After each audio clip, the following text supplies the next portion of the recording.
No payments till 2023 when you finance a new Linux system for $132 a month and receive up to $1,200 in rebates. Comfort people is what we do. Comfort System is right for you. You're listening to 610 Sports Radio from the Brown and Crouppen Studios. Hey, this is Justin Reed, and you're listening to the official broadcast partner of the Chiefs, 610 Sports Radio. KCSP Kansas City, WDAF HD2 Liberty, always live on the free Odyssey app. Welcome to Cody and Gold on 610 Sports Radio. On today's show, can the Chiefs shut the door on the division this weekend? Nearing the panic button on the special teams, and pass catchers are dropping like flies. Special guests include Danon Hughes at 11 and Paul Charchian at 1. Now two guys who could be starting for the Chiefs at receiver on Sunday, Cody Tapp and Alex Gold. Things are a little thin at wide receiver, that's for sure. We will talk about that a little bit later on, coming up in about 35 minutes or so. Very thin after the injury news yesterday. We already knew about Juju Smith-Schuster in concussion protocol, but then we also learned that McColl's still dealing with an illness to the abdomen and also now MVS. So that's going to be something we'll definitely dive into a little bit later on in the show. A week from today is Thanksgiving. That is wild. That is nuts. We have a holiday feast in the building today later on during our show. It's from 11 to 2, though, which means that's when we happen to be on the air. So what will happen around 11:30 during that break, we will go down and quickly put together a plate, and then those of you watching on the video stream will see how we quickly scarf down food, usually in between segments. And then Nick can talk for a while we eat. Are you going to be making a turkey again for your family this year? You were very proud of that one last year. I was, and people liked it. Wow. Did they? Wait, because they're not asking for it again. Well, I'm not doing it He this made year. it one time and he's out. Not doing the smoked turkey this year. Are you sure they liked it? Yeah. They have, once again, not asked for it. No, they said, so you want to do the turkey again? And I'm like, I don't know. They go, well, your uncle, one of my uncles, like, your uncle really? I'm like, yeah. I go, I just don't really feel Notice like that doing they pass that on somebody else, Nick. Listen to that conversation, because if they demanded it, they'd be like, you have to not make gonna it again. demand it. We have to all eat it again. It was so good. It was an extra item. It wasn't the main turkey last year either. Afterthought turkey. Yeah, basically. So why put in the work? Why not just enjoy my Thanksgiving? Not have to do any prep the night before for it. None of that. I'm only responsible for desserts for my family Thanksgiving, so got the Probably job. a smart decision by your wife. My wife? Yeah. She didn't just say you can only make dessert. Probably smart for everybody. Already on the text line 913. Yo, Nick, why man. Fesco always be talking about you? He can't keep your name out of his mouth. Listen, I am. I'll just go ahead and break it right now. I wasn't going to get into this right now, but I will be crafting a formal statement. Wow, during Nick's notable notes? On Bob Fesco. No, I'm not going to do it today. Maybe it's a Friday thing. I think that's a Friday thing. I'm going to end the week with it. It's been 7 days now. He keeps running his mouth about me, so he's going to find out. That's all I got to say. He's going to find out. That's what I'm going to say. Okay, Yeah. I'm looking forward to that tomorrow on the show. 1 hour from now, Danon Hughes, former Chiefs wide receiver. Of course, you hear him on the Chiefs radio network. You'll hear him this Sunday night out in L.A. with Mitch, Josh, and Dan Israel. So Danon Hughes, 1 hour from now, will, of course, also get to all 32. But this game on Sunday, we went through the odds. We told you yesterday, minus 1250, the Chiefs are to win this division. But because of what happened this past Sunday night with the Chargers, and that was a loss to the 49ers, this division door gets closed with the win on Sunday firmly, no doubt about it. I don't think there's no question whatsoever. I know you were willing to close it after week 2. How about this? Like, it can be completely closed on Sunday night. No, if they lose, it's still closed. Well, so you think the door's closed right now? Yes, it's already done. It has been closed, remains closed, and will stay closed forever. The division is over. It just is, man. At what point? Like, if the Chiefs lose, Gold, would you be worried? No. That the Chiefs were going to lose the division? Would you be like, I don't know, man, guys, something could happen. There could be a problem that eventually leads us to there. No. The answer is no. And if the answer is no there, then you know the same as I do, Gold, that the division is done. It's over whether they win or lose this game. Because I also won't be worried in any capacity if the Chiefs are to lose this game on Sunday. But here's the thing, right? But it's almost not even about the division anymore, right? I mean, it's now about, can you continue to take advantage of the Buffalo Bills slipping up last week And now they got like a keeping an eye on the weird week. And keep an eye on the Baltimore Ravens, who their schedule is the easiest in football, and they've got a chance to rack up a bunch of wins to put some pressure on you. So, yeah, no, if the Chiefs were to lose on Sunday, the biggest takeaway isn't that, oh my gosh, the division's in jeopardy. It is that you blew the opportunity. Perhaps you let the Bills right back in, or the Baltimore Ravens are suddenly right there for the 1 seed. That, to me, is the repercussion of a potential loss if you lose on Sunday. Now, I don't think they're going to lose on Sunday, but it's not about the division. It's really more about, I think, getting the number 1 seed at this point, because they have handled their business, and the way the division is gone, and with the Chargers' injuries that they have, to me, it's just whether or not you can keep pace or set the pace, really, for the AFC West, or the AFC number 1 race, I should say. I was just going back through Baltimore's schedule. It's not just that it's easy on paper. It's that they do not play a single remaining good team until the last game of the season. Panthers, Jags, Denver, Pittsburgh twice, Cleveland, and Atlanta. They finish with Cincinnati, the only good team remaining on the schedule. And I guess by some chance, Deshaun Watson is the goods on December 18th. Maybe that game is slightly harder than you're going to for a guy who hasn't played football for 2 consecutive seasons. If they win, everyone knows it's slam close. They'll have a 3-game lead, and the other 2 teams are a joke. Did you hear Nathaniel Hackett? He said, well, someone's got to win the game, and then got asked how, I'm dead serious, and I think I've got the audio. Nathaniel Hackett got asked how he thought his offense was looking. Like, what do you think your offensive identity is, right? A totally normal question. Coach, what would you say your offensive identity is right now? It's not a good one. That can't be good. Well, it's not a good one. Yeah, we know. We're pretty aware. So when you look at the way that this division is shaking up, if they win, it's done. Way past done. And then the only thing you have to worry about is, can you outrun teams like the Baltimore Ravens or the Buffalo Bills to the number 1 seed? And seeing how Baltimore does have the easiest schedule remaining, but the Chiefs have the 3rd easiest schedule remaining, including they get to play the Raiders and they get to play the Broncos. So they get bad teams in their division, like the Ravens are going to get the rest of the way against the Steelers and the Browns in theirs. It doesn't seem that crazy. To me, I already think they're going to end up with the number 1 seed because I think they're maybe losing 1 game the rest of the way. And that means they can't be caught by anybody but Baltimore.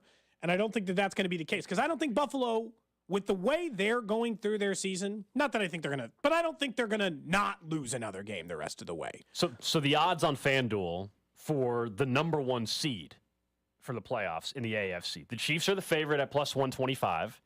Buffalo still has the second best odds at plus 170. Talk about the gap, though, and this is actually, I think there's probably still some value in Baltimore. Baltimore is plus 750. So that's good. Wow, that's a huge gap. Worse than 7-1 to be the 1 seed, which I think is undervalued at this point. You going to talk about that on that betting show tonight? So no live show tonight. We got K-State basketball taking on your Kansas City Roos. I'm going to bet on the Roos tonight. Honor my university. Your Roos are 19-point dogs. So no live betting show. I will still have a podcast out tomorrow for the weekend slate, and then I did a World Cup preview with Rob last night. You can, if you subscribe or listen to the show, you can check that out already. But no, I mean that's crazy to me. Baltimore plus 750. And then the Bills are plus 170. The Chiefs are plus 125 to be the 1 seed. I know why the Chiefs are the favorite, but just I would have thought Baltimore would be more like plus 350. They're only a game back and have the easiest remaining schedule in the NFL. So, yes, to your point, there's value there. But that's also what we're talking about. We talk about betting odds. Vegas also thinks the division's over right now. They don't care what happens on Sunday. They're declaring the division over. If you're making someone a minus 1250 favorite a week before Thanksgiving, as you had previously mentioned, they're saying it's done. Vegas is telling you this division is over. Way over. If you think it's not, then fine. Go ahead and bet on the Chargers to win the division because you're going to get tremendous odds right now. Gold, a lot better than you'll get if they win on Sunday. As the host of that betting show, is that what Vegas is telling us? Well, what's Vegas telling you? The odds makers, whether it's on FanDuel or wherever, are certainly saying what Cody is saying, which is that they view this as a race in order to get money, that they're protecting themselves. Having the Chiefs at minus 1250, they're protecting themselves. They feel like they're going to win this division. When it gets to that extreme, I mean, the Chargers are 10-1 to win the division now. 10-1. They That started would off. take a Remember, collapse. and when it started this year, it was like plus 135 for the Chiefs Yeah. and like plus 160 for the Chargers, and the Broncos were only like plus 200. They considered it pretty Here's much why. a wash. They do it that way too because they're trying to get money, of course, on both sides. So if the Chiefs were still sitting at minus 250, people would still be betting them because they're you know. Yeah, I'll bet but 100 to win 50 because I can't lose that bet. Sure, But at minus 1250, I mean, unless you're going to bet a large chunk of money, there's not much money to be made there. Because and of where it's they'll be sitting. fine to let you take that risk. Mm-hmm. They'll be fine to let you bet $10,000 at minus 1250 to win the what? $200 or whatever you get out of that. Yeah, so you'd have to bet $1,200 basically to win 100. I believe is the right math on that. Okay, so Something like $10,000 to win 1,000. They'll take those odds. They'll let you risk $10,000 in order to only pay you out 1,000. But that's it. I mean, the division. I don't think that this game matters. Like from a divisional standpoint, it matters for the 1 seed. It's still important there. That's why this game still has weight for Kansas City. But it does not matter for the division. It has no bearing. It's over. It's over whether they win or lose this game on Sunday. The only thing that we'll be frustrated by, I think, on Monday is do that. I know we'll have the conversation of did they reopen the door for the Chargers? Yeah. But the answer I'll give on Monday is no. if we're having that conversation on Monday, doesn't that likely mean that special teams failed them once again? Yes. I mean, because that has been the one unit. If we're pinpointing, we can go through as we talk about defense that there's need for improvement and all that. But if there was one unit on this team that has failed them at times and certainly failed them in the loss to the Colts, it's the special teams, which everybody has everybody loves to tweet out. Well, the special teams hasn't been so special this year, guys. Well, it hasn't. That's my cheesy voice from Twitter. They haven't been special. Same people making all those Grady Dick jokes. It's the same people, yeah. Just a one continuum circle that goes through the rest of it. It's kind of wild when you really think about it because the defense, I think, has had 2 bad games. I think the offense has had 1 bad game. That was the Colts game where I'm like, you played bad. There's games where they could have played better. But that was the muff punt. The Colts game still had the muff punt and here comes the fake punt. The fake punt pass that failed. I think you can make an argument that the special teams has had a bad game 4 times this year. 4! That's half of the games, including the last one, by the way. That one was their most egregious, but they have been bad in 4 of their 9 games on special teams. And I got to be honest, when you have a special teams coordinator as experienced as Dave Tope, I don't really think that should be happening anymore. I know we don't talk about talent level the way we talk about is like what you're dealing with on offense or what you have going for you on defense nearly as much as we do special teams, but come on. 4 bad games? Should you be struggling that much? They're not good right now on special teams. You cannot tell me that they're good at kick returns or punt returns. Okay, so that's a bad start. You cannot tell me they're good at avoiding penalties. They get those all the time. They're not avoiding turnovers, so also bad there.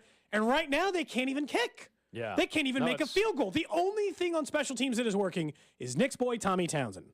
That's it. In the list. He's actually having a really good year for season for the Chiefs. It's not the area that you would necessarily be highlighting. But here's what it is, I think, a couple reasons. One, I agree with the text line that still is blaming you with the Butker hoodie, that it all stems from that. I got rid of it. So I think that was the start of it. I think there's still some truth to that. And then also, they lost a lot of pieces from the special teams coverage unit. It seems so small at the time, like, oh, you're losing your 4th or 5th corner. That might be special teams. Or you're losing a Dorian O'Daniel or who, but I think that has contributed to their lack of success on punt return / coverage. Now, also, a question was asked yesterday to Andy Reid, like in general, do you think because of rule changes on special teams, is that why we don't in general across the league see, this has nothing to do with the missed extra points. I'm talking about like, why do we not see the big returns happen as much in the NFL? And I think there probably is some truth to that. At this point, though, when you have Patrick Mahomes as your quarterback, and Tony's, he was back there for the punt a little bit. Sky Moore has been. The injuries, though, we'll talk about maybe impacting the punt return game now on who's going to return it. Just give me a guy that can fair catch the damn ball and catch it. That's really what you need at this point in time because you haven't had a good enough blocking scheme on these returns. McCole Hardman, when he was back there, has been their best the few times he's been given that chance this year in that crucial game against the Titans where they couldn't afford a mistake on special teams. But give me a guy that can just fair catch it, catch the ball, and let's start at the 17-yard line if we have to on a punt. It's okay. This is the thing. This is now 2 years in a row that we've been having this conversation. And I know it sounds ludicrous. Like, what, you're just going to give up on that play? If I have Patrick Mahomes, I am.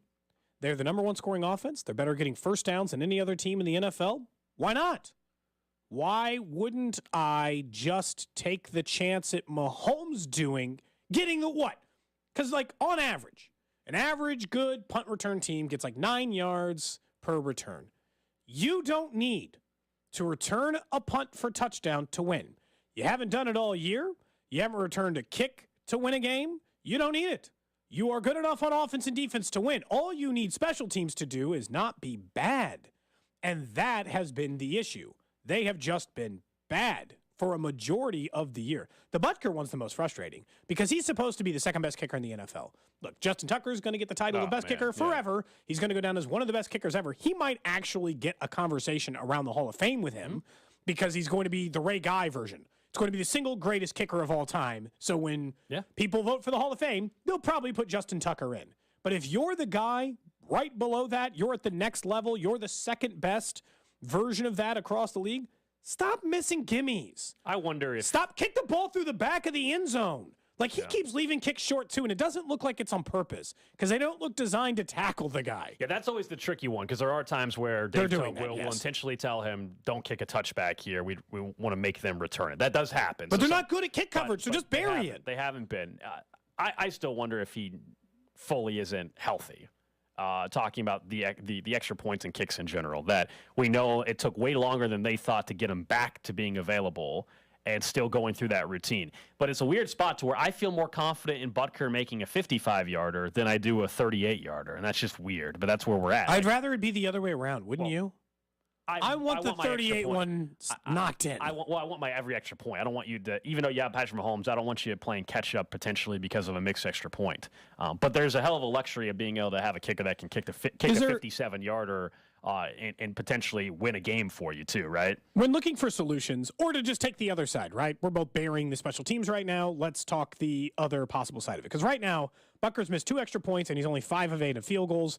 Obviously, he was injured for a while, so he's only had 8 field goal attempts, but he's missed 3 of the 8, which is the same ratio we were getting from Matthew Wright or others. So as much as it's like, should we have rushed him back to get 5 of 8? The answer is probably no. The other guys could hit 5 of 8. That was in the cards. But I did think of one thing that I thought could be a viable reason why the special teams unit is struggling this year. When you have this many rookies playing valuable snaps for the big roster, you don't get to use them in special teams. When Joshua, some. That's what I was saying, though. They lost multiple pieces. That's exactly it. When Joshua Williams and Jalen Watson and those guys graduate, then he really is kind of coming down to the, like, he's being hurt by the depth at the very end because you get, we're not even giving you your normal 7th rounders. Normally guys like Isaiah Pacheco, not running backs, not as much sometimes, but Jalen Watson and Joshua Williams or any of those, or even to a point, like they should probably get Sky Moore on like just kick coverage. But when those guys aren't being used there, then he doesn't get the pick of the litter, which he normally does. And in his time in Kansas City, he's had special teams units that have ranked pretty good. But I wonder... Yeah, you're talking about Dave Tobe. For those that maybe didn't catch up, we're not talking about Butker anymore. Dave Tobe. We say this with any particular unit. Like, at some point, you worry about a message lost, right? And this is 2 years in a row now that the special teams unit have been below expectation, in my opinion. I just don't want them costing them games, which isn't crazy because Patrick Mahomes is your quarterback. Just don't screw up is all we ask of the special teams right now. And they're not even capable of doing that. They've played bad like half the time.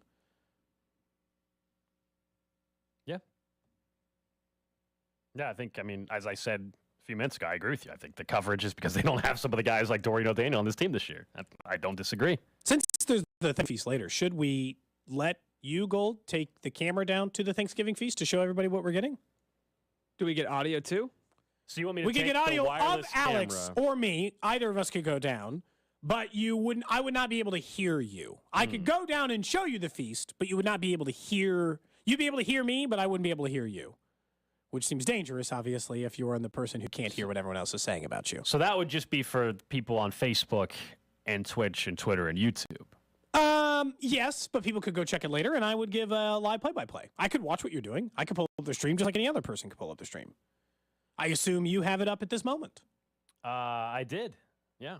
Okay. Let me ask you this, Cody. As a professional broadcaster, do you think that would be good content, you giving play-by-play of Alex going through the buffet downstairs? It could be. You know, I do like the idea of trying. What if he interviewed people? What if he stuck the camera in their face and asked them what they were sure eating? They'd love that as their. What if he did it to our boss? What is that called? It gotcha journalism? Yeah. I think Gold should go down there with a camera, talk about the food, and then ask for a raise.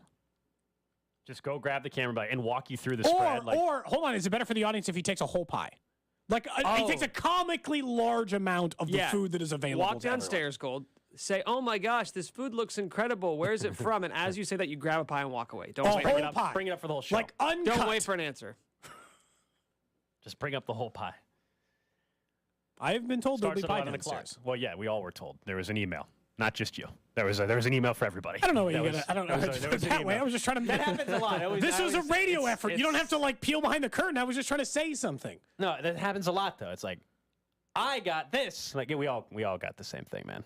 We all got the same deal. There is pies down there. I don't think you needed to add me there. I don't think that was necessary. I don't know. A lot of breaking news early in the show today. Breaking news? Well, we've played the breaking news sounder 3-4 times. Well, I mean, you said no betting show tonight. No. K-State hoops. K-State hoops. I'm going to be writing an official complaint letter. Oh yeah, that's about right. Bob Fesco and his ongoing harassment. Now, if there are any problems with the video stream, you can blame Nick because I'm no longer in control of it. So, more behind the scenes stuff. Gosh. I thought we were breaking news. 20 minutes into the show, too. Just imagine where this could go the rest of the day. Yeah. We got a full Thursday ahead of us. Off to a thrilling start. Thrilling start today. Man. Yeah. What everyone wants. Do you think, though, we're able to quickly run downstairs and grab the food? Yes, but eat it before you get through another 25-minute segment? Maybe not. Okay. All right. Just wondering. This Sunday, there's no international game. A bummer. But Monday night, I'm kind of used to these 8:30 games. But Monday night, there is. Monday night, Mexico City. That's going to be the 49ers playing in Mexico City, and they'll take on the Arizona Cardinals. And the NFL now is considering also playing games in Spain and France. Is there anywhere in the next 25 years that they're not going to be playing? We know they're in Germany now. They've been in London for a while.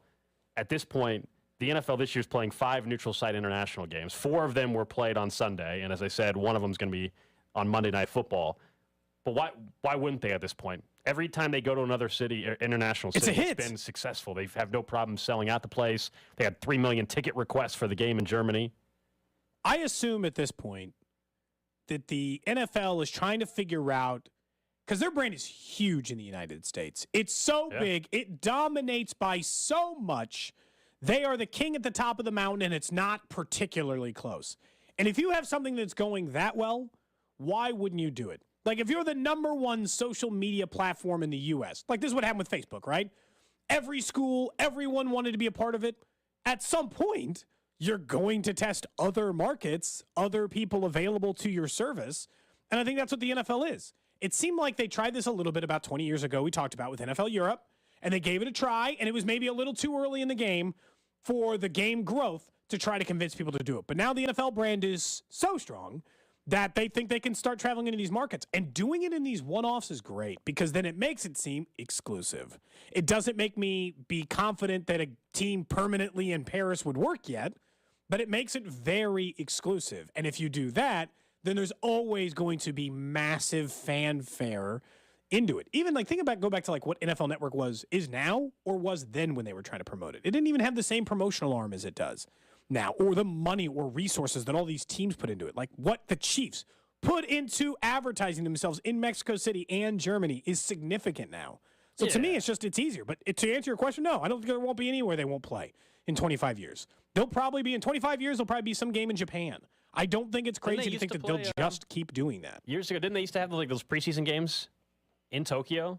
Maybe. And they would actually have, and this was probably in the 90s, they would have somebody that played in one of the football leagues over there actually on the preseason roster for that game. I think that was always like a cool thing there. This was in the 90s that they would do that. Let's do it in Australia. I think the Chiefs played in Tokyo one time. Get some Aussie rule football players in at running back intense. And punter.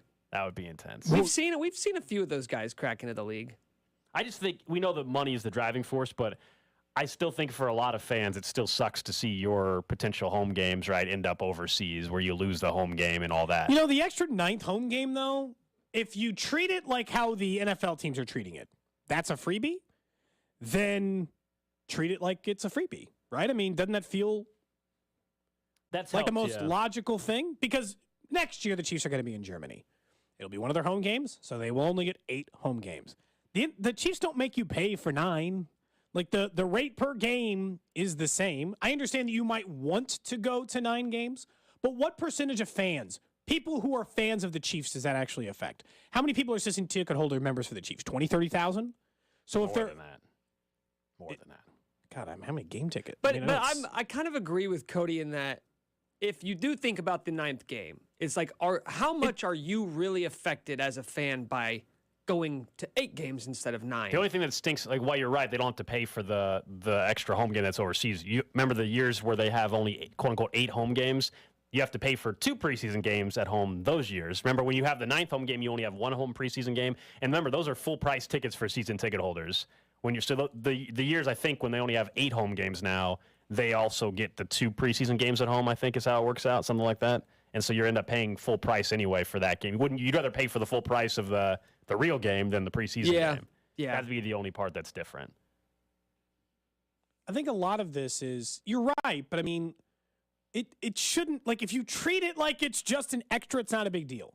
I think, like, even the people who are season ticket holders, Gold, how many season ticket holders would go to all 9 games? And how many people root for the Chiefs? Let's say it's 20,000 people, and I'm being generous. 20,000 people are going to go to all 9 games with their season tickets. They're not going to sell one off. They're not going to give them to their buddies once. I don't have numbers back. That seems very low to me, but I don't have numbers to back that up. But that's 30,000 of what? The 10 million people who root for this team? It affects a disproportionately small number. The NFL's not going to worry about that. I know the NFL's not. Yeah, it's not. Again, we know money's the driving force. Why are they playing in London? Money, plain and simple. Sure. Why are the Chiefs playing in Germany potentially next year? Money. Like, nobody's arguing the financial side of it. But if you're a season ticket holder, yeah. Gold's a man of the people. He represents the common fan. And Cody is a corporate shill who only cares about the NFL's money-making machine. Your brother-in-law has season tickets. Yes. He does not go to every game every year. He does not go to all 9. He does if his kid's not sick. Yes, he does. But that's the thing. Things happen. Like, I understand your logic that, like, if everything goes perfect, but things don't. They have more than 20,000 season ticket holders is all I No, I'm saying more than that. I'm saying how many go to every single game. Yeah, I have no idea. I have no idea. I would say it's a decent amount, though. Coming up next, let's talk some Royals baseball. So Dayton Moore, we know, is no longer the president of baseball operations for this organization. He spoke, though, for the first time since his firing. What is he up to, and what did he admit? We'll get to that next. You're listening to Cody and Gold, brought to you by Gant Asphalt and Concrete. For asphalt, concrete, and parking lot maintenance, Gant Asphalt and Concrete. One contractor, all things parking lot. Trusted in Kansas City since 1994. On at GANNasphalt.com. Subscribe and download all new episodes of Nick's Wavin' in the Wheat podcast, released every Thursday on the 435 Podcast Network and the Odyssey app.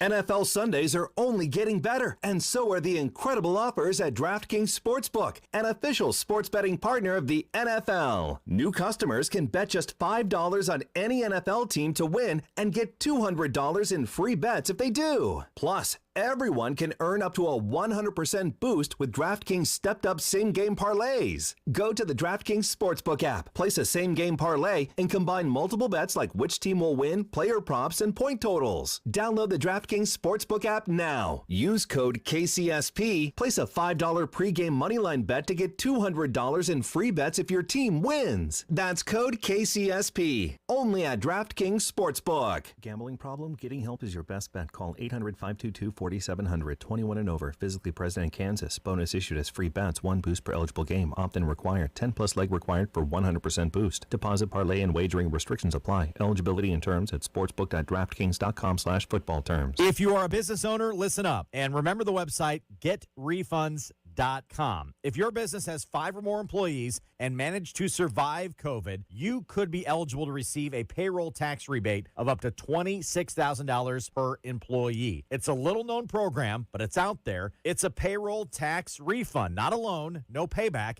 It's a refund of your taxes. Now, the challenge is getting your hands on it. How do you cut through the red tape, get your business the refund money they have coming back? Well, go to getrefunds.com. LucasWineandSpirits.com. The team of tax attorneys they put together, highly trained in this little-known payroll tax refund program, and have already returned $1 billion to businesses, and they can help you too.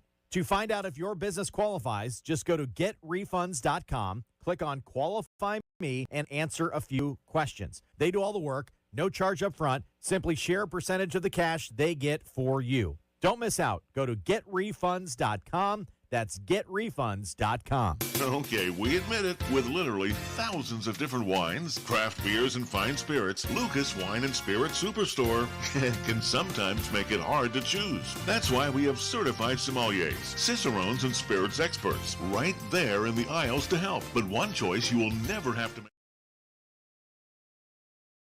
For 35 years, locally owned Lucas Wine and Spirit Superstores has been selling more beer, wine, and spirits in a week than some stores sell in a year. That's why we can sell it for less, way less. And while inflation is raising prices elsewhere, Lucas is holding the line or even lowering prices just in time for tailgating or a quiet fall evening on the patio. Shop local and save local at locally owned Lucas Wine and Spirit Superstores in the Northland, Overland Park, and South Kansas City. Online at lucaskc.com. Lucas Wine and Spirit Superstore in a glass by itself.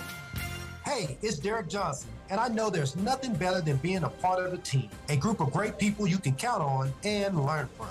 The Sheet Metal Workers Local Number 2 are growing their team and looking for quality men and women who want to build Kansas City's future. While you're making KC a better place, you'll also get great pay and benefits while gaining lifelong skills. Explore the possibilities at sheetmetal2.org. That's sheetmetal2.org. And take a step towards a fulfilling and rewarding way of life.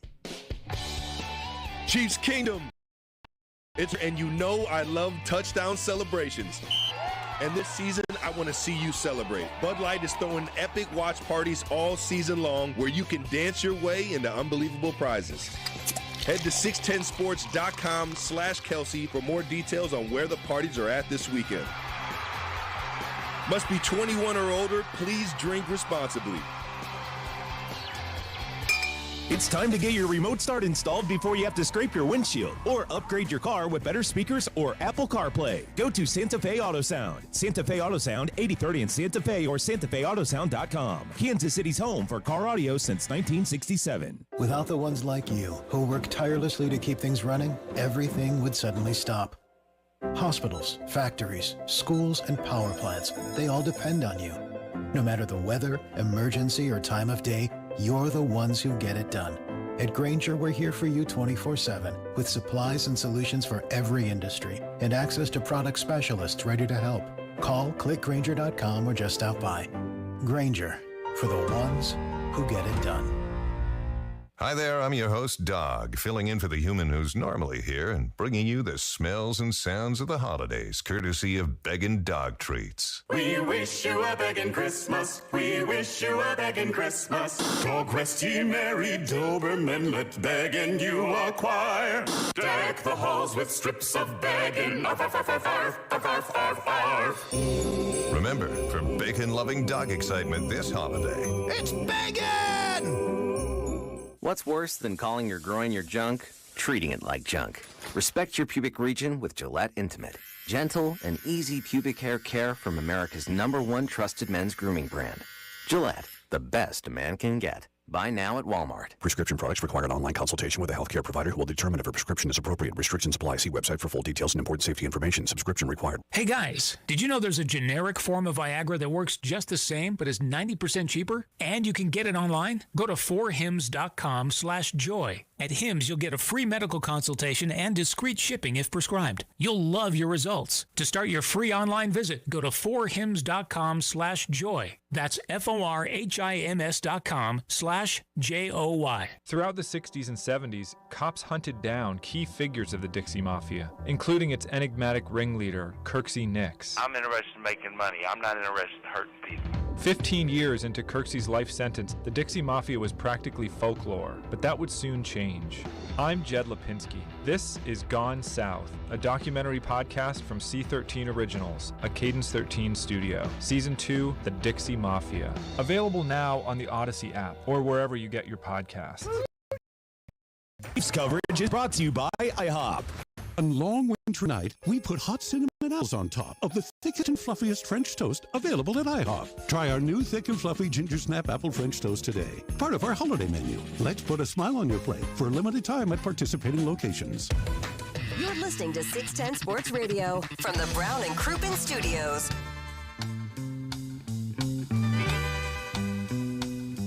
Just getting started here on a Thursday. Dana Hughes, former Chiefs wide receiver, going to join us coming up in 25 minutes. We'll get his thoughts on a very thin wide receiver core right now when it comes to injuries, and it's something we're going to hit on in about 6 or 7 minutes or so with the injuries to Juju and MVS and McCole Hardman right now and what that could mean for some opportunities. So we'll talk to Dana Hughes in 25 minutes.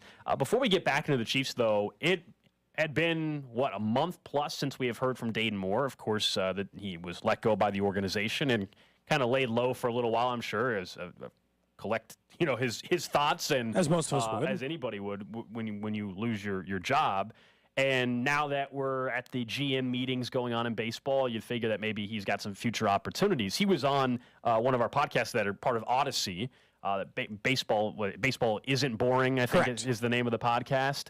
And he was on there, and he was talking about the firing. He's talking about his other opportunities, and it sounds like, by the way, thinks in the next week or so he might be able to announce his next move. We all think he's going to, of course, stick around baseball, as he should. I think there's a pretty good chance he'll end up with the Rangers and Chris Young. There's a connection, yeah. Who was around the World Series teams, obviously, and they have a close friendship. And he's the general manager now of a team who has just let go of their president of baseball operations. Feels like senior advisor for somebody, right? Correct. Something like that. Yeah, that feels right. So he's going to be back in baseball very, very quickly. But he spoke about, he was surprised. He was surprised and pretty shocked by the firing at the time. I don't blame him for feeling that way, because he said that they were making big long-term plans, which any organization would do, whether they're letting someone go or not. John Dorsey spoke very similarly about it. It's like, man, we're talking about the draft and who we're going to look at going forward, and then you're let go. It's going to come to a surprise. And, there were things in the podcast to like about what Dayton said. He was talking about, you don't have to be, you just have to be the player that gets the best out of everyone else, not be the best player, in describing Eric Hosmer and his contributions to the Royals and why that's the type of player he'll have on his team 100 times out of 100. And probably why at the time there were all the reports that he did offer Eric Hosmer a very competitive level contract to stay with Kansas City after those World Series years. But the thing that frustrates you a little bit to a point is nobody else in any other industry, the NFL, whatever, can just be who they are forever and expect that to work. Quote, I appreciate and respect and admire and covered the data, but I learned the game a different way, understanding the makeup of a player, what motivates them, what drives them. Those things I believe will never change. To me, the same thing that won him a World Series is the thing that got him fired. Adapt and survive, or don't and die. Like, that's how, by the way, this is every job. We're doing a live stream right now. I have very little video background. I've never run a professional live stream. We all did a bunch of research, looked up all the stuff we needed, slowly put the components together, and now it technically works. Brag a little bit more, why don't you? I said all of us. It could have been all. I don't know why you'd have to make it weird. Or in Nick's case, you can see a lovely graphic that are on the bottom of the screen for a few of them, right? On the last one, talking about the AFC West. Nick made those. Nick did not go to school for graphic design. Nick had to learn how to do it because we needed graphics for the show. So if you don't learn new things in any job, that's it. And when I hear that quote from Dayton, it's, I was never going to change, which is why when the Royals made the decision they did to move on from Dayton Moore, it was the right one. Well, it's also how we've seen the last month play out, whether it was the manager they decided to hire. I don't think if Dayton Moore was the GM, that's the manager they would have hired. Well, if that was previous three were very similar. You know what I mean? Like if that was the thought process still across the board in the organization, then that's probably not the manager they would have hired. I think we saw both with JJ becoming the president of baseball operations, the type of manager that they hired, clearly the shift in the organization to lean into fully, and actually it shouldn't even say lean into, now dive headfirst into data and analytics more so than we've ever seen from this organization. I think you saw the disconnect and where there was people tugging in a different direction than what he wanted maybe to necessarily go, what he believed in it. And it got him a world championship, by the way. So in his mind, it works, right? He won a world championship. But just because that's how it worked the first time doesn't mean you can replicate that necessarily. And I think that was it. That's what's tough, because all you had to do was adjust. Obviously, Dayton Moore was a very good personnel man. He put together, built, and won a World Series in Kansas City. There's no denying. And part of his belief structure that he's talking about, no doubt, led them down that path. Absolutely. They could have moved on from different players. They could have given up on. They could have been more transactional. No, they held on to their players. They believed in them. They gave them everything. They chose a manager similar to that of, not Mike Matheny and Ed Yost are different managers, but same in the fact that they're old school baseball men, I guess, if that makes sense. I think they're different attitudes and all that stuff. But, guys who believe in the player, and they're going to, and I think he said this to me before even. He called the clubhouse a living, breathing organism that requires and I don't disagree with a lot of those things. But if you don't adapt to what successful baseball teams are doing, or adapt to it more than it seems like he was willing to at this end, because if he's saying, I understand numbers exist, but I grew up in an era of baseball that is different, any person who's ever said that at their job is not going to survive for long. Gold, you could have said, I came up in an era of radio where all we did was talk into a microphone. Well, there's other things now. We all have to be versatile. People have to be able to do different things. Ask anyone who works in TV news now who has to go shoot what they call MMJ stuff, where they have to go set up the camera, stand in front of it, press record, edit it later, and then send it back to their boss. Yeah, it didn't used to be that way, but if you try to be a guy who just stands in front of a camera anymore with a camera guy and somebody else who edits it, you don't have a job now. That's just the way any industry works. There's a lot of it in media, but I think in Dayton's case, it was kind of disheartening to hear that, because it's like, if you could have kept adapting, where could this team have gone? Because you are good at identifying good leaders. You are good at keeping players wanting to play for you. Just roll in the numbers more than you were willing to, it seems like, towards the end there, and this could have been a very different story.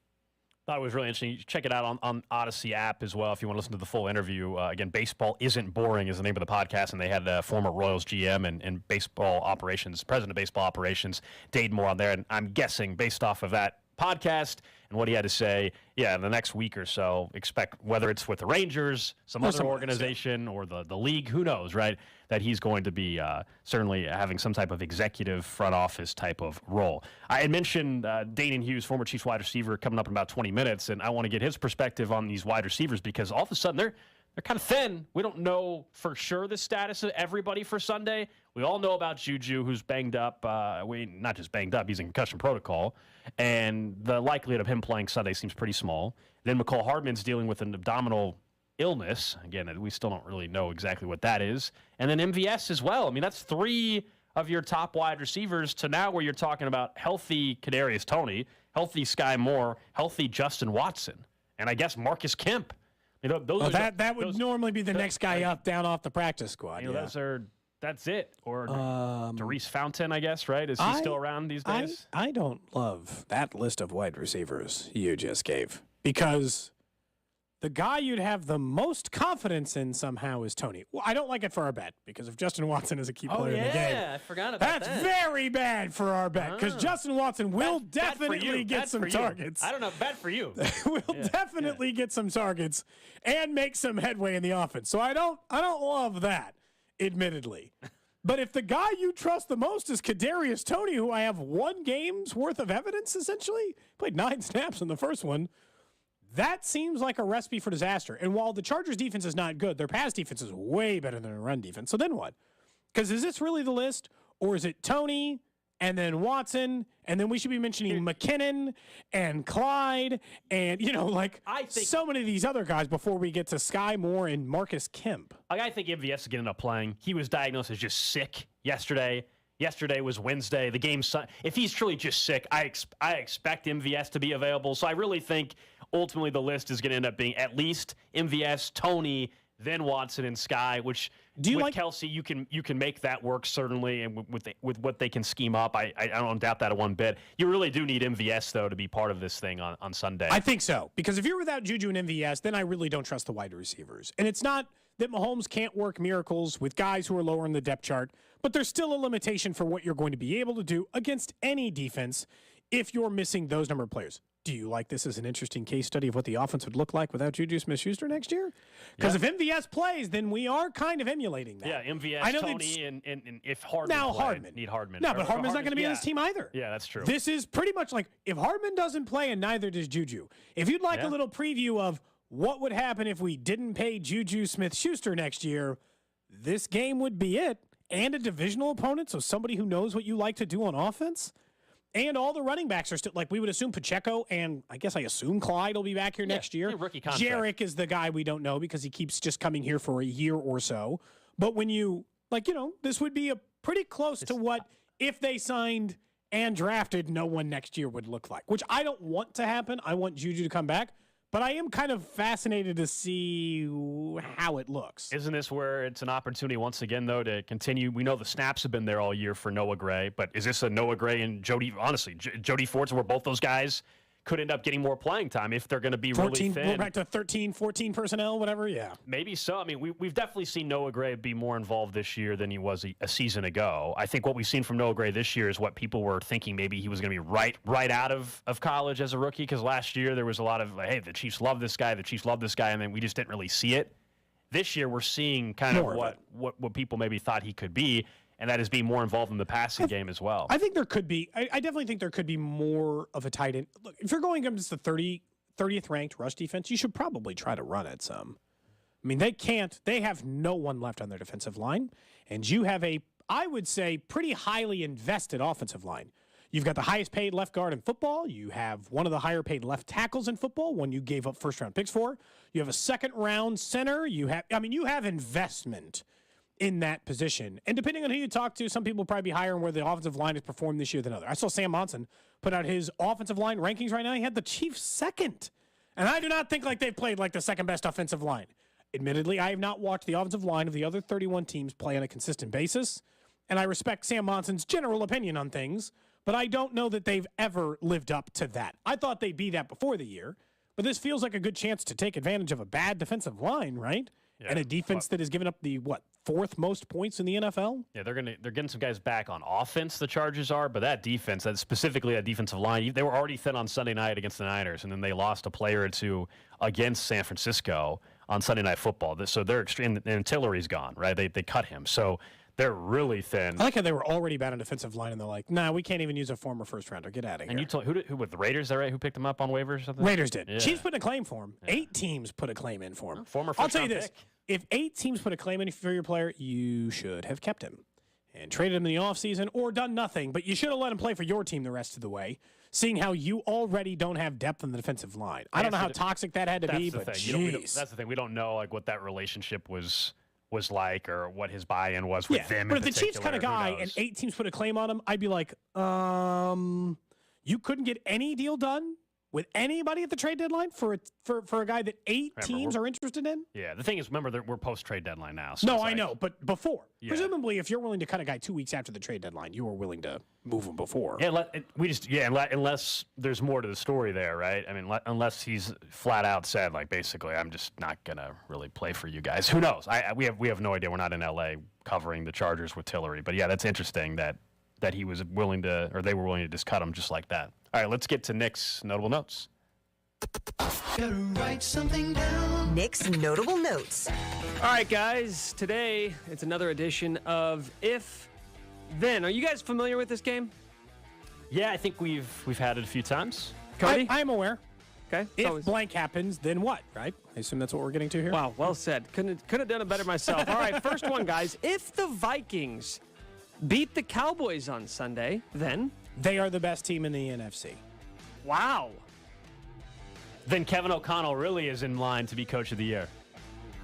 Well, he's only saying that because he got money on it. Yeah, it's always a Vegas perspective. Then Nick can't downplay the Vikings anymore. That one might be it, because I feel like I'm always going to move the goalposts on the Vikings, or more accurately, I'm always going to move the goalposts on Kirk Cousins. I don't think there's anybody in the NFL who has to prove more to me to take them seriously than he does. That's fair, though, right? Yes, based off his career. Because of how he's played in primetime and the fact that every single NFL playoff game is essentially like playing on primetime, I would be worried about his postseason performance. But they have legit they have stars at every position, not quarterback, right? They have star pass rushers. They have guys who are getting to the quarterback all the time. They have star wide receivers. They have star running backs. Like, they're great everywhere. They're just not great at quarterback, which I know causes problems, but you know, again, because of the way they're playing, it doesn't seem crazy. In the NFC, there aren't a lot of that. That's the thing. In the NFC, okay, Daniel Jones, he's better than Daniel Jones. You are going through the other playoff teams that are potentially going to be in it, and it doesn't really scare you all that much. Like, there's not that huge gap between him and the next guy. It's just so weird that the Vikings are having their best year as a team with Kirk Cousins, like production-wise, having maybe the worst year of his career. But when you're good everywhere else, then all of a sudden, because Kirk Cousins is a mistake guy.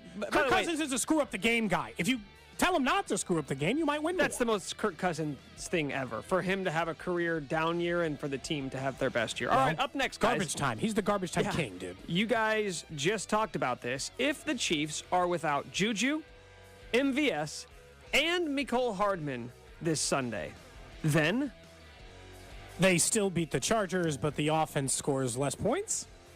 I still think they'll win an ugly game against how many LA, guys would have to be those. gone? Is Kelsey the big one? Like, if Kelsey's gone, that's the only way. If you it added moves the Kelsey to needle? that list, then the Chiefs are losing to the Chargers on Sunday. That would just be the big unknown at that point. Like, to me, it's not like this huge, like, what are they going to do without a couple of these wide receivers? It's more, if all of a sudden, you don't have Kelsey, then it really is like, can they get enough separation with nobody focusing in on a particular tight end? Can Noah Gray step up? There's more questions in that regard. But like on Sunday, and I do think MVS is going to end up playing, so it's really going to be down to Mecole and Juju and whether or not either of those guys play. I really think by the time we get to kickoff on Sunday night. But this is why the running back conversation's fun. I think there's a chance Pacheco and Clyde both actually play quite a bit on Sunday. They're better than a touchdown favorite, and that's the league's worst rushing defense. How many other teams could we even have this conversation about? That you could be missing 3 of your top 4 receivers, and yet you're still not really entertaining the idea that they could lose to a team that is probably going to make the playoffs. I'd probably give the edge to Buffalo against the Chargers in particular because of the rushing defense. So if I told you that Buffalo was going to be without Stephon Diggs, Gabe Davis, and Isaiah McKenzie. Oh, man, yeah. God, yeah. You're really going to have faith versus any team, right? Even including the Browns. What would the Vegas number go to? Because they're, 8-point favorites against LA this weekend? It's down to 6 now. It's down to 6? And some at Caesars, at least. Because of some of the injuries? Yeah, maybe. If Kelsey was gone, is it Pick'em? Is he a 6-point swing? No. He's like a 2-point swing, right? Mahomes, 4? How many more people have to get hurt for Vegas to say what it's a would have pick'em? to be the starting weapons for the Chiefs? We've looked this up before. I don't know what it is this year. We had a conversation maybe a year or so ago about that. Oh, you're right. Yeah. I think Mahomes is like 6 points. No, I don't think. Or no, he wasn't. It wasn't even that high. I want to say it was like 4.5. Yeah, it was. They're wrong there. That's insane. He's worth way more than 4.5 points. Yeah, but just from the, I agree. Like, we all know that. Like, I think it's just from a true spread perspective and how they build the line. Like, Kelsey's not a 3. Yeah, he's, as much as we all know Kelsey's incredible, from a betting perspective, he's not moving the line 4 points, 5 points, or anything like that. All right, last one for you guys. If Jeff Saturday finishes with a winning record as the Colts head coach this year, then he's the head coach next year? Then they're going to break the Rooney Rule, and he will be the Indianapolis Colts head coach next season, and Dan Orlovsky will be their OC or something. Yeah, he'll be the QB He's going to recruit other people from ESPN to just come work on his staff. Mina Kimes is going to be the spread game analyst. Dan Orlovsky is going to be the offensive coordinator. And Marcus Spears. It's going to be the defensive line coach, and it's going to be the most interesting team in the NFL. Put them on Hard Knocks now. Yeah. I will be instantly fascinated. No, I mean, if he does finish with a winning record at the end of the season, there's a great chance he's back as the head coach. Yeah. I mean, you're they right. play the Eagles this weekend. Is that right? Which seems like oh my God, they win that. A layup, but I mean, can you imagine the headlines on Monday? He's going to he should go on an ESPN show and be like, you all have to shut up now. Not a single one of you can say about something about me the rest of the year. That would be a juicy story. Incredible. Yeah, it would be. It'd be one of the things we talked about on Monday, even after a Chiefs game.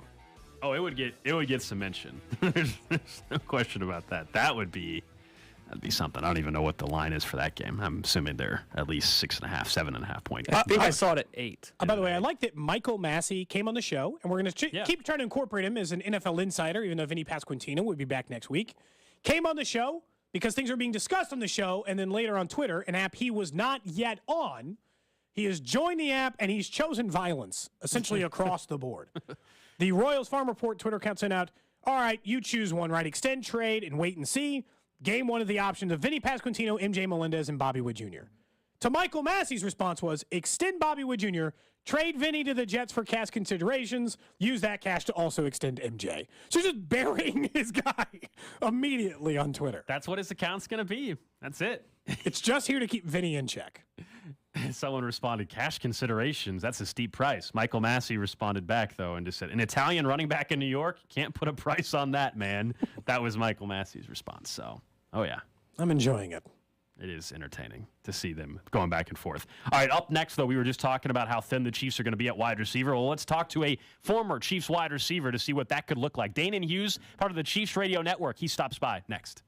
There's Kelsey to the end zone. Cody and Gold brought to you by Gann Asphalt and Concrete. For asphalt, concrete, and parking lot maintenance, Gann Asphalt and Concrete. One contractor, all things parking lot. Trusted in Kansas City since 1994. Online at GANNasphalt.com. Don't miss the Chiefs Red Half Hour every day at 11:30 on your official broadcast partner of the Chiefs, 610 Sports Radio. Let me once again tell you about the best decision I've ever made. That was calling DuraVision over 18 months ago and finding out, am I a candidate for LASIK? As simple as that. I went in, they took all kinds of images of my eyes and said, yeah, we've got a plan we can put in place here. Even if you were told you're not eligible for LASIK in the past, you might be eligible. That was the case for me. And just a few days later, after that consultation, I was undergoing SBK Advanced LASIK. And just the next day, I was driving to work right here at 610 Sports Radio. And right now, don't forget, it's open enrollment season. LASIK is an eligible expense under most of your flex spending.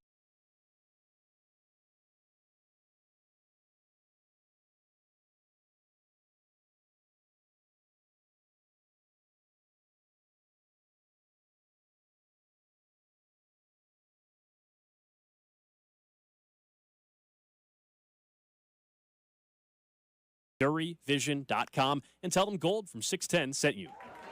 The J. Rieger Distillery is the only official game day destination of Chiefs Kingdom. We have food and drink specials, multiple big screen TVs, and giveaways for tickets and on-field passes. Come to our distillery for the real watch party. Visit jriegerco.com for details. Inside the Huddle with Cody and Gold, each day from noon till 1 on 610 Sports Radio. Inside the Huddle is brought to you by Blue KC. Live healthy with Blue KC on the official radio partner of the Kansas City Chiefs, 610 Sports Radio. Slow internet is nonsense. For fast internet, switch to Spectrum Business. Thousands of consumer-initiated tests confirm Spectrum delivers the fastest speed in the nation. That's right, Spectrum delivers the fastest internet speeds in the nation. Switch to Spectrum Business and get 600 megabit per second internet for your business. Only $49.99 a month when bundled. No hidden fees, no contracts, no nonsense. Just the fastest internet speeds in the nation. Visit business.spectrum.com/ultra. Restrictions apply. Call for details. Community America Credit Union's Red Friday tailgate tomorrow from 11 to 1 at the Clay Como branch off 69 Highway. Take photos with Chiefs cheerleaders and Casey Wolf. Purchase Chiefs gear from Charlie Hustle, and the first 100 gas will score free food at Community America Credit Union's Clay Como branch. Attention! Did you or a loved one live at or near Marine Base Camp Lejeune in North Carolina between 1953 and 1987? If so, listen closely for this important legal announcement. From 1953 to 1987, Marines and their family members at Camp Lejeune drank water that was contaminated with hazardous toxins. The toxins found in the water at Camp Lejeune may cause health issues, especially later in life. Types of health issues associated with water at Camp Lejeune are numerous. If you or a loved one lived near Camp Lejeune between 1953 and 1987, you may be entitled to substantial financial compensation without going to court. Even if you were turned down in the past, a new law can allow you to file a claim today. If you or a loved one spent time near Camp Lejeune, call the Negligence Network to find out if you're eligible for financial compensation. There's no fee unless we win your case. Call 1-800-700-4333. That's 1-800-700-4333.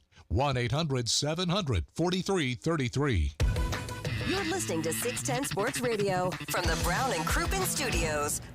I'm McCall with Lee Summit Subaru, and we've come a long way since we opened 15 years ago. A few years ago, we expanded our service department, but now we need more room. So we expanded again with another building to make your buying, service, and detailing experience even better. You're going to love our friendly, fast, and easier way of finding your new car and keeping it in perfect condition with a lifetime warranty. Come see it all or go to LeeSummitSubaru.com and fall in love with driving again at Lee Summit Subaru.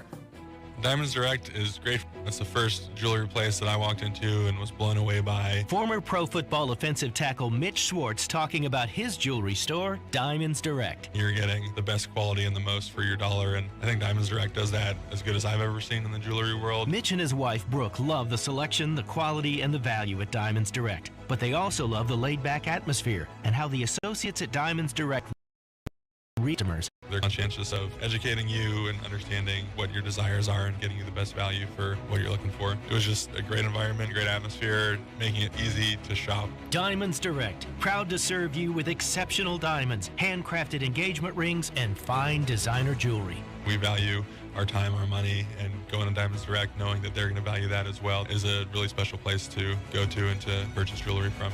Diamonds Direct, your love, our passion. Get directions, store hours, and more at diamondsdirect.com.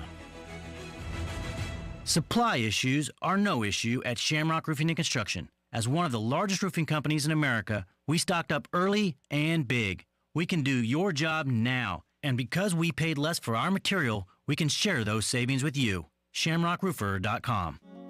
Research shows listeners prefer a personalized experience. So to help you remember Liberty Mutual customizes your home insurance, we personalized this ad for Amber, who really misses boy bands from the 90s. Hey girl, I'm the cute one, here to tell you how Liberty Mutual customizes your home insurance so you only pay for what you need. I'm the heartthrob. The only thing I love more than you is saving. And I'm the other boy in the band everyone forgot about.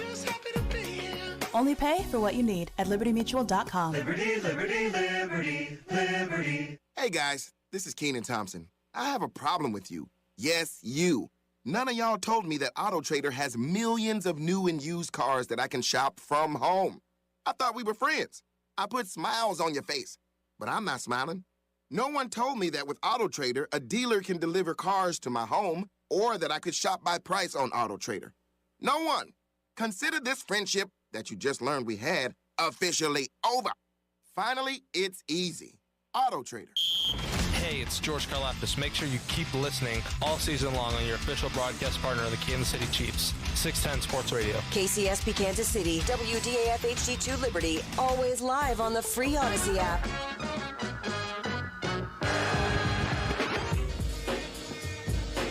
All right, into the 11 o'clock hour here on Cody and Gold. Alex Gold, Cody Tapp, Nick Schwert with you. We'll get to all 32 in the NFL here in about 10 minutes or so. I think the holiday feast has started downstairs, so maybe a camera will end up going. I'll take mine down there. I'll take a whole there. pie, too. I don't care. Again, the show is now streaming also on video, Facebook, Twitch, Twitter, YouTube, you name it. You can check out the show in that fashion as well. But let's talk some more Chiefs football. Danon Hughes, former Chiefs wide receiver, of course, part of the Chiefs radio network. You'll hear him on the call Sunday night with Mitch Holthus, Josh Klingler, and Dan Israel. Danon, always good to have you on, man. And we'll have to get you in studio at some point, too. Now we have video. We can get you on camera. Yeah, man. I keep hearing that I got a face for radio, so yeah, it'd be good to get out there. Yeah. What's going on, fellas? Look, we're good, but I wanted to get your perspective on these wide receivers because, MVS is out sick. I still think he's going to play on Sunday, but then we know Juju's dealing with a serious situation with concussion protocol. You got McColl, who's got they're calling it an abdominal illness. Take us through. I mean, I'm sure either you yourself or guys you played with dealt with concussions. Just kind of walk us through that a little bit, if you could, when it comes to Juju. Well, obviously they care more about the players nowadays than they did when I played because we didn't have concussion protocols. I always talk about, I have opportunities to do public speaking and so on. I talk about the best treatment that I got for when I had one of my multiple concussions was Tylenol, smelling salts, and an ice bag. And I was back in the game. Never missed plays. I think I counted like anywhere between 16 and 18 concussions that I had while I was playing. That many? Yeah. Yes, sir. Actually, one of them was on the baseball field in college when I ran over a catcher. But the rest of them were in the NFL. It was tough sledding. I'm fortunate that I don't feel any of the negative effects of that, but I do commend the NFL for at least presenting a protocol that elevates the seriousness of it. So, yeah, we want to make sure that Juju and MVS have all their faculties and are back to normal before they even think about getting back on the field. But that presents another opportunity for another guy. And I was one of those guys as well, where I took advantage of opportunities when guys got injured and made the most of opportunities I had when I did start at wide receiver. And that's the name of the game. So, yeah, the concussions are serious. You want to make sure that everybody's fully healthy, have all their capabilities and reaction skills, et cetera. It's a serious thing. I will say about the concussion or the hit, I thought it was an egregious application by the officials. I thought it was terribly handled on the field to throw the flag, to pick the flag up, to deem it not defenseless. I don't know what a defenseless receiver is. If either of those hits on MVS and Juju wouldn't be called and both had flags that were picked up, it doesn't seem right to me. I haven't looked at the NFL in regards to fines this week, but I'd be shocked if that defensive back wasn't fined. And to me, if you're going to fine somebody, it needs to be a penalty on the field and vice versa. And so I didn't like the whole football aspect of it. We're just hoping for the best on the health aspect of it. Dana, and I think this is on the injury report. This is the 4th or 5th concussion Juju's had reportedly in his career. You gave that number of 16 or 17. Would you say that was a pretty common number for you when you played, of guys having concussions in the league? I would not be surprised if it was, and here's why. Because we had, we got our bell rung, we got a little ding, we got a stinger, knocked a little woozy, all the little lightweight ways we tagged concussions back then. And in essence, what we found out is that those are concussions. So I would not be surprised. I mean, you're talking about running into a wedge of defensive linemen and offensive linemen. I mean, the wedge that we had my second year in the league consisted of Vaughn Booker, Will Shields, and I think Tracy Rogers and maybe Greg Minuski. Like, talking about 250 to 300 pounders that somebody like me at 215 as a so-called big receiver was running full speed into with a 50-yard head start just to hope that our team scores so I can do it again. I mean, how crazy is that? That's one thing. But the other aspect of it is that, yeah, I'm sure that there were a lot more commonality in regards to the concussions that happened because of the rules of the game, the fact that they didn't really care about us as much. We're talking to Hughes, former Chiefs wide receiver, of course, a part of the Chiefs radio network. You hear him on the call Sunday night with Mitch Holthus and Josh Klingler. On the field, from the Chiefs' perspective now, though, let's look at Juju potentially not playing, maybe McCall Hardman potentially not playing. You worried at all about the depth there at wide receiver if it's a group of Tony, MVS, and I guess Sky Moore / Justin Watson? Normally, I would say yes, but actually, when you got 15 at quarterback, I would say not really. Like, we still got Travis. You still got a healthy Jody. You got Noah Gray coming along. I know you guys mentioned those guys, and I just feel like with Eric Bieniemy and the mad scientist of offense and Andy Reid, I just feel like we will construct the game plan that will put us in a position for success. I mean, that's kind of been par for the course for this Chiefs organization. Even when they had Alex Smith, it was the same. So the fact that we have the better quarterback in this game, the better quarterback of what we had in the past, and we got capable guys. And let's not forget, like, everybody makes a lot about the depth chart in the NFL. It is minimal, the difference between non-all-pro starters and everybody else. I mean, it's literally a minimal difference. And so I know we like to see Juju, and he's really good, and obviously Marquez Valdez-Scantling is good, and McCole, they got a body of work that says that they are good. But there's some young dogs that are waiting in the wings for multiple opportunities, because it's a difficult dynamic to go into a game and have to look to the sideline after every play to see if you're coming out. For Justin Watson, for Kadarius Toney, for Sky Moore, to know I'm in the game for this entire series. I'm in the game until I want to tap my helmet to come out because I'm winded. There's production to be had with that. There's confidence that can be generated with that kind of dynamic. So let's not get caught up in the depth chart per se, because there's some young pups behind them that are chomping at the bit, waiting for multiple opportunities. Danon, how embarrassed should the rest of the division be that if the Chiefs win this game on Sunday, that have the division locked up for 7th consecutive year before Thanksgiving? In a year, Danon, I'd like to point out that every single other team spent more money and tried harder than the Chiefs did, I guess, in the offseason. Well, I mean, that's not abnormal. I mean, you remember when Patrick Mahomes burst on the scene, what happened the next season? Everybody went and got defensive guys because they felt like in order to stop this Patrick Mahomes kid, we got to get pressure on him.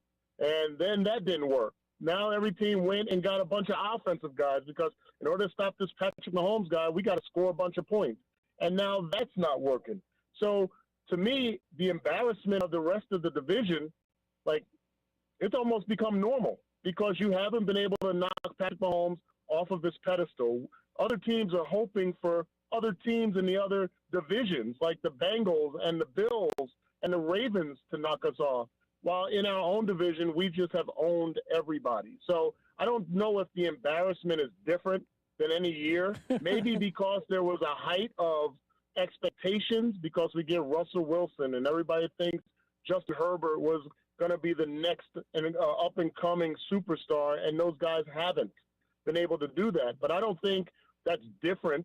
The embarrassment has been there, and it should stay there as long as we got a healthy Patrick Mahomes. I think they might get to 10. I think if they win it this year, they already have the second longest divisional record in history. I think they might get to 10, Danon, because I felt like that this was the year that they actually had a chance because the Chiefs were doing not a full rebuild or anything, but you know, they had to take away some veterans on the roster and trust a lot of very young players on offense and defense, and it has not made them skip a beat. I just want to be in a situation where the media, national media, or whomever is not picking the Chargers in preseason.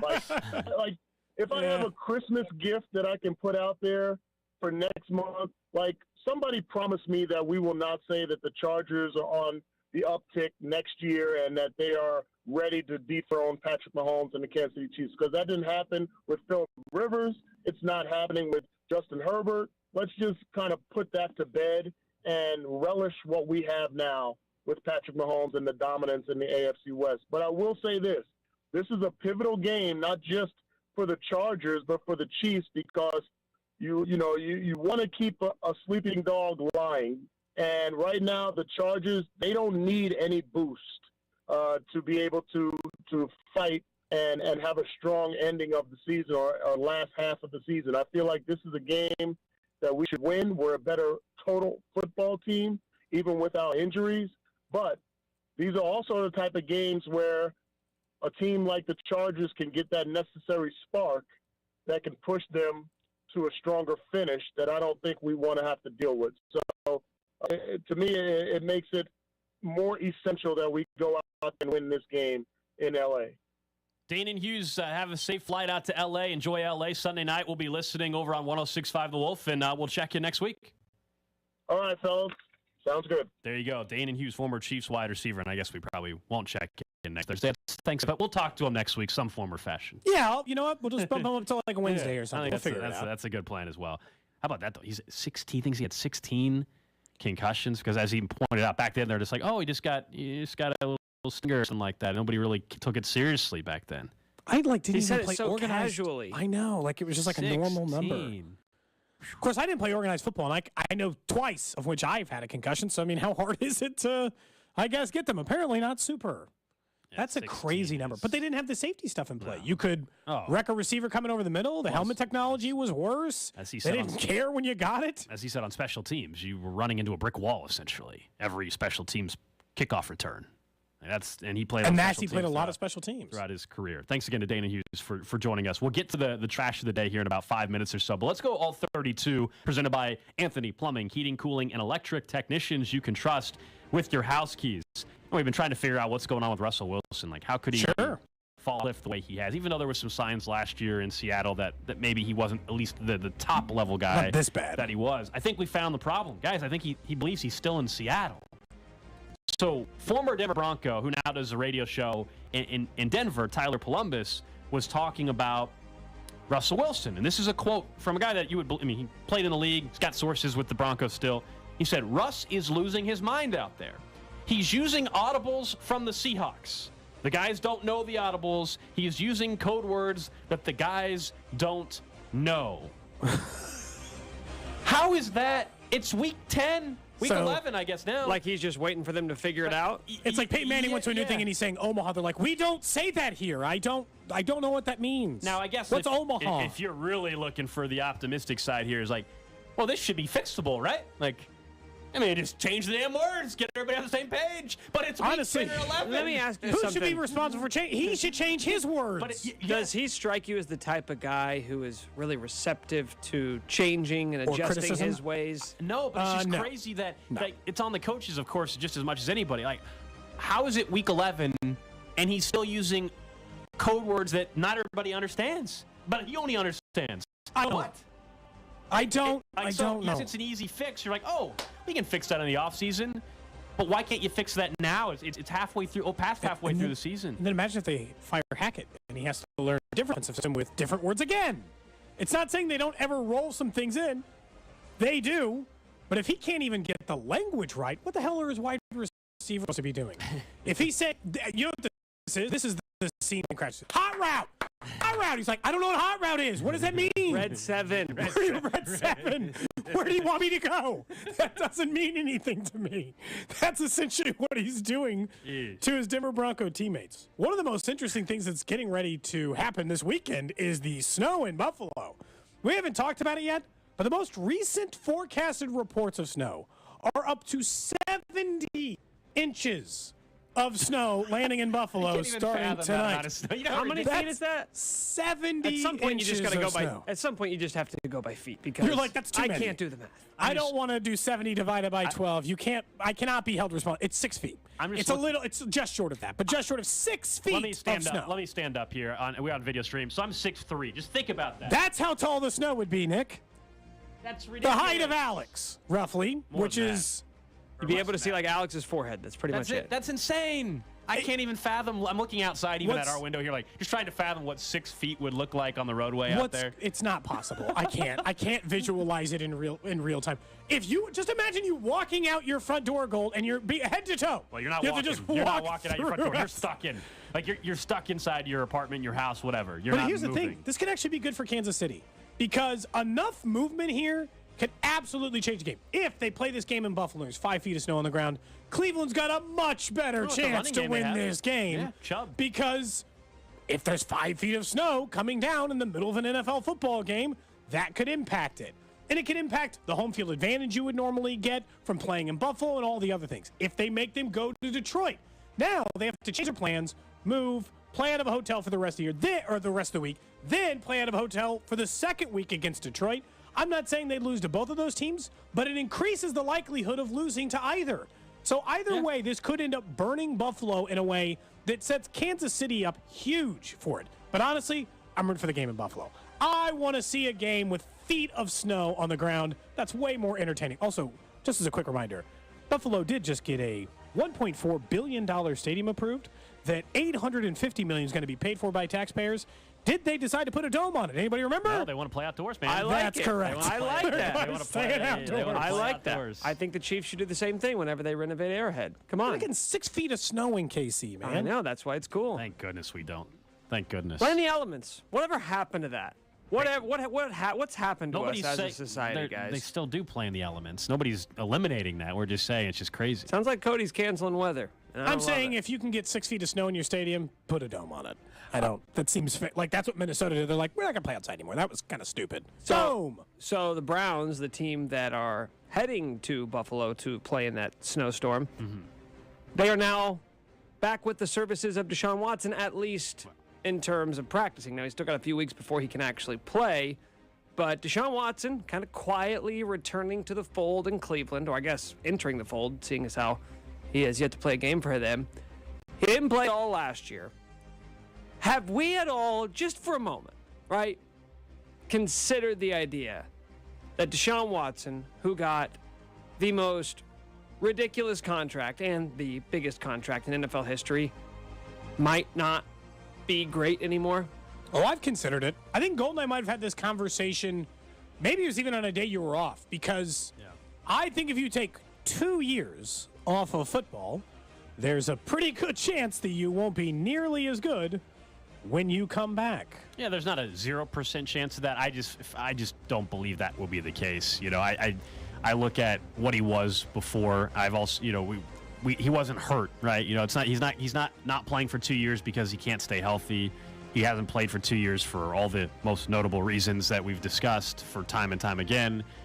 I don't know what he'll look like this year, jumping in at the end of a season. Like, yeah, I think there can be some timing issues with his teammates and things like that. But like next year, I don't think he's going to be terrible. I think next year he'll be one of the better quarterbacks in the league again. Now, will he get back to that fringe where he was playing like a top 5 quarterback? I don't know. In his final year as as a starter, he led the league in passing yardage at 4,800. He had a 33 touchdown to 7 interception ratio. Yeah, he was a top 5 quarterback in the league. He was. But before that, he was kind of like Alex Smith statistically. I think that was his big breakout year. I'm not so sure that someone who spent 3 years being fine, like a perfectly fine quarterback who didn't blow things out of the water, then had their breakout year, then had to take 2 years off. To me, that's what makes it a challenge. Yeah, I think 2 years is a long time, but how damn good he was. I understand how gross it feels for everyone, but still, like he was Can we pretty damn just good establish quarterback. one thing then? Because Michael Vick, who took off 2 full seasons, then came back, was the backup for a year in Philly before he had that breakout. year. 21 touchdowns, 6 interceptions. He was behind bars for 2 years. Yeah. Well, actually, he got prison strength. So that prison made Michael Vick better. I don't know if you're ready for that conversation, but I mean, I think that's pretty true. You think prison made him better? Like as a quarterback? In fairness, his better statistical seasons did come post-prison. Text line thinks maybe Watson won't be as good, Nick, because he won't be able to get the massages he was getting in Houston. That's true. Stress relief gone. Now what's he going to do? He's going to turn to other hobbies? I just want to establish one thing. I looked this up and I couldn't believe it because I didn't remember it. Michael Vick won Comeback Player of the Year that season. Deshaun Watson, I don't care if he has 55 touchdowns and 0 interceptions and 6,000 yards next year. He better not be eligible for that damn award. He didn't come back from anything. All right, usually comeback player of the year should be like you fought through adversity. I know. Having to sit out half a season because you couldn't stop masturbating in front of and on women doesn't feel like adversity. I don't think you're allowed to come back from that. You're just going to have to be a regular NFL player. Yes. Sorry. Yeah, it'll be weird how that works with the award stuff. Well, let's just hope it doesn't come to that. Let's all root for him to be as bad as Nick thinks he might be. I do think he's still going to be pretty damn good next season for Cleveland. Probably. But it'll be interesting to what extent, because we always say there's no Pretty good. They're paying him $45 million. Well, that's the thing. Fully guaranteed contract. We say there's no bad contracts in the NFL for quarterbacks because there'll always be one that tops it. His isn't. We saw this past offseason, that's a contract that's probably never going to be matched. So if he's a fringe top 10 guy, that's going to significantly impact their chances of winning at a high level. The Browns never had a top 10 quarterback. In their mind, it was worth it. That's why they sold their soul to it. They had Brady Quinn That's for what they did. a little bit.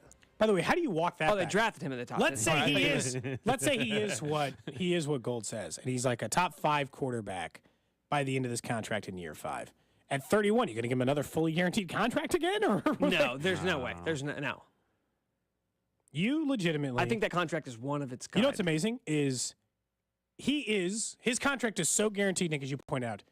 You would say like any contract of length, it's not actually 5 years. His is. Yeah, it's he is guaranteed. actually uncuttable. Yep. Like every single dead cap hit for every year is more than the actual cap hit to let him play, except for the final year of the deal, in which it is a net wash. He would cost $54 million, and he'd cost $54 million to cut. Jeez. All right, real quick, let's get to the trash of the day. Trash of the day. We joked about yesterday when we were talking about the stadium stuff. How for a while around the sports complex, there really was like a Taco Bell and a Denny's. Sure. Well, Denny's has unveiled a $5.99 T-shirt. Okay. So it's a T-shirt. You can go. There's going to be a limited supply of these. 150 of them will be on the Denny's website starting at 12 a.m. Eastern Time on the 24th. So a week from now. And the T-shirt will have a QR code, which will be valid for a year. And so for $5.99, you get free breakfast every single day. You get the everyday value slam meal. So that's the 2 eggs, the 2 bacon, the 2 sausage. Steal! Pancakes, French toast, or biscuit and gravy. The value is $2,100 or so. So are you going to be trying to get one of these? 150 shirts. Are you kidding? Yes, absolutely. I'm going to be up at 11 p.m. on Thanksgiving night attempting to get this t-shirt. Well, let's just going to sell out in 2 seconds. Let's establish one thing. $5.99 for any T-shirt's a good deal. I don't care what's on it. It's just a T-shirt that Let alone a QR code that allows you free Denny's all the time. The T-shirt just says every day, pancakes, bacon, eggs, and on the sleeve it has a QR code it'll scan when you show up. Imagine what we could get for the show fund if we sold it. Well, if even a single one of us. I'm using that to pay for my Germany trip. There we go. You got it at $15 Pretty a sure day. you can't resell it, I'm guessing, is what they probably have some weird things like you're not allowed to resell it. But what are they going to do? Have my name attached to it? They're going to check my ID? Contract. Why not have dinnerdrip.com is the website? I think we should all try for it. Is everybody willing to get on the website at 11 o'clock on Thanksgiving night? Excuse me. So you're telling me Diner on drip. Black Friday, my number one priority has to be getting a Denny's shirt. Yes. Also, kudos to them for choosing Friday. For choosing the website title, Diner Drip. That's pretty strong, honestly. Yeah. Kudos to them. That's very good. Because you already buy some stuff. Yeah. And their normal T-shirts are like $30, Nick, as you had previously pointed out. So it really is a steal for a $6 T-shirt. I mean, why not try to get this? $5.99. I'll let you know how it goes, guys. How many times do you think you'd go to Denny's in a year if you got there? Oh, I'd go a couple times a month. A couple times a month, you just end up in a Denny's all by yourself? I would go 5 times a week. It'd be terrible, but I'd go. Initially, I'd go at least. Initially, I'd go a couple times a week, right? The first time, I'd probably for 1 straight week ago, and then I'd be like, all right, I'm gonna lay off. I'm gonna back off a little bit. You give the question really is, can I just wash that shirt a bunch? Can I just give you, like Cody, hey, I had it for breakfast. You going to Denny's tonight? And Well, it says once a day, so maybe I could use it the next day. That's what I'm saying. Can I just give you the shirt? I think so. Can you just rotate the shirt? That shirt would be well traveled. I think we have to do some more research. Okay. Yeah, good. You're not going to get one of those shirts, I don't think. The text line is correct. Unfortunately, it'll be like the bots will get the checkout stuff before you do. That's how that's how a lot of these limited release things go, unfortunately. All right, they're not going to keep the bots from getting. By the way, not a single one in Missouri or Kansas is not participating. There's a list of non-participating ones. And they're all up. None of the ones in these states. All right. Well, coming up next, we'll get back to some Chiefs football. The Chiefs red half hour and the door that's slamming shut on the AFC West. You're listening to Cody and Gold, brought to you by Gann Asphalt and Concrete. For asphalt, concrete, and parking lot maintenance, Gann Asphalt and Concrete. One contractor, all things parking lot. Trusted in Kansas City since 1994. Online at GANNasphalt.com. Don't miss Alex's That Betting Show every Thursday night at 7 o'clock here on 610 Sports Radio and the Odyssey app. A ring shimmering with 3 blue sapphires for the one who's never left your side. A gold necklace with a lavender gemstone for your dearest friend. A romantic diamond bracelet for a new love. At Shane Company, we create treasures for the people you treasure.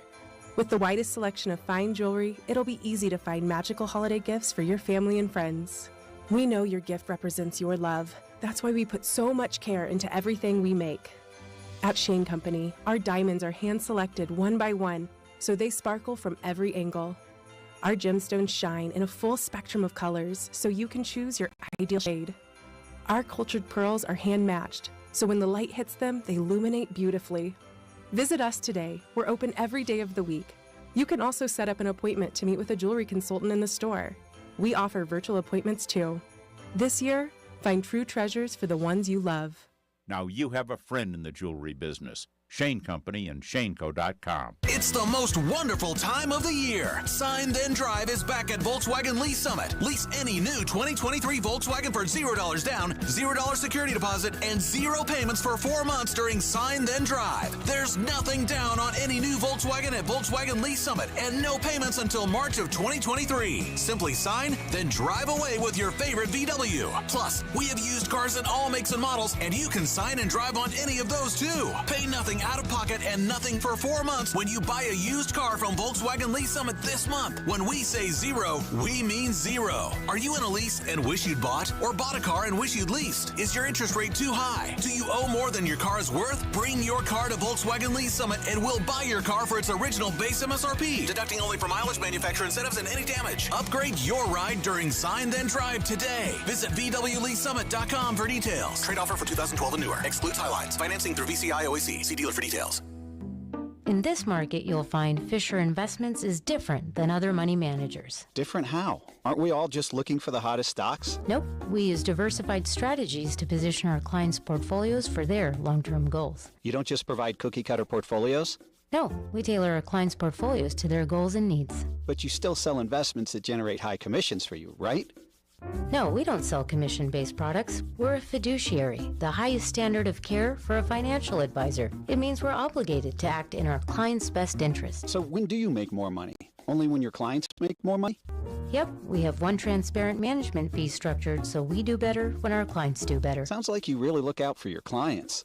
We do, because our priority is helping them achieve a comfortable retirement. That might be why most of our clients come from other money managers. Visit FisherInvestments.com to find out why investors like you switch to us. Fisher Investments. Clearly, different money management. Investments in securities involve the risk of loss. Chiefs Kingdom, it's Travis Kelce here, and you know I love touchdown celebrations. And this season, I want to see you celebrate. Bud Light is throwing epic watch parties all season long where you can dance your way into unbelievable prizes. Head to 610sports.com/Kelce for more details on where the parties are at this weekend. Must be 21 or older. Please drink responsibly. Get ready to take on Old Man Winter with this hot deal from Comfort Systems Heating and Cooling. Make no payments until 2023 when you finance a new Lennox system for as little as $132 a month and receive up to $1,200 in rebates on the complete Ultimate Comfort System. Comfort Systems has been your trusted locally owned and operated heating and cooling company for over 30 years. We're located in Belton, Missouri and serve all of the Kansas City metropolitan area. Find us online at mycomfortsystems.com. Comfort people is what we do. Comfort System is right for you. Enjoy your favorite football game with Old Shawnee Pizza. Order your pizza or eat in. We feature a wide selection of bourbons and beer on tap. And we have over 200 bourbons at our Lenexa location. Old Shawnee Pizza, Shawnee or Lenexa, ShawneePizza.com. Gomer's has all you need for holidays and game days. Voted Casey's #1 liquor store year after year. It's Gomer's mission to be the best in price, selection, and service. 5 convenient locations in the KC Metro. Or shop online at Gomers.com for curbside or delivery. Next week is Chiefs Week at Community Blood Center. Donate at a Community Blood Center donor center or blood drive November 21st through December 2nd and receive a free Chiefs t-shirt and a chance to win Chiefs tickets. Make an appointment today at savealifenow.org. For all your printing needs this holiday, Staples has you covered. I need custom printed holiday cards for my one-of-a-kind business. Staples has you covered. It's beginning to look a lot like I need custom party invites. Fast. I need cards for everyone who gave me a hand this year without spending an arm and a leg. Staples has you covered with personalized holiday cards and invites. And now save 40% on custom holiday cards and invitations. For everything you need printed, go to Staples, the working and learning store. In-store and online, ends 12/17. Exclusions and restrictions apply. O'Reilly. Don't miss See Better, Drive Safer month at O'Reilly Auto Parts with great deals on wiper blades, headlight bulbs, and more. Right now, get up to a $20 gift card after mail-in rebate with the purchase of select Sylvania bulbs. Plus, get double O Rewards points with your purchase. Prepare for the weather ahead during See Better, Drive Safer month at O'Reilly Auto Parts. O'Reilly Auto Parts. You're the one who protects the flock, and that requires an eye for detail. Because when safety and being are on the line, it's the details that can save lives. Even when no one else is watching, you see everything. Grainger gets you, and we're here for you, and all the ones who get it done with a wide range of safety products and solutions, plus board-certified safety consultants here to answer your questions. Call, click Grainger.com, or just stop by. Grainger, for the ones who get it done. A mix of sun and clouds, chilly, high today 40. Weather brought to you by One Thing. Cut up six-pack rings and reduce your use of plastic to help keep it out of our waterways and oceans. Join Odyssey, and together each of us doing one thing makes a greener tomorrow. Chiefs coverage brought to you by Andy's Frozen Custard. This season, tailgate with Andy's Pick 6. Let me tell you about my good friend Andy from Andy's Frozen Custard. He's from Kansas City, never misses a game, and serves the world's finest frozen custard. Tailgate with a Pick 6 or grab a freshly made custom treat before or after a game. And tell him Mitch and Andy sent you. You're listening to 610 Sports Radio from the Brown and Crouppen Studios. Chiefs Kingdom. This is Mitch Holtis, and welcome into the Chiefs Red Half Hour on Cody and Gold. Every day at 11:30 on your official broadcast partner of the Chiefs, 610 Sports Radio. It is the Chiefs Red Half Hour brought to you by Greenway Ford. It's a new day, a new way at the all-new Greenway Ford. We got food down at the Thanksgiving feast. Nick, you had not gotten some yet, but I wanted to let you know that if you're worried about beverages, I got you covered. I picked up some of the wine they had available downstairs for us. Bottles of wine down there. They got wine? As in, I took an entire bottle of wine. Wait, what, red or white? White. Got a bottle of wine up here now. Chilled? Yeah, show it on the video. Yep. Mm-hmm. Oh, what's I don't the know if brand? I was allowed to What's take the an year? entire bottle. What's the year? It's a 2020.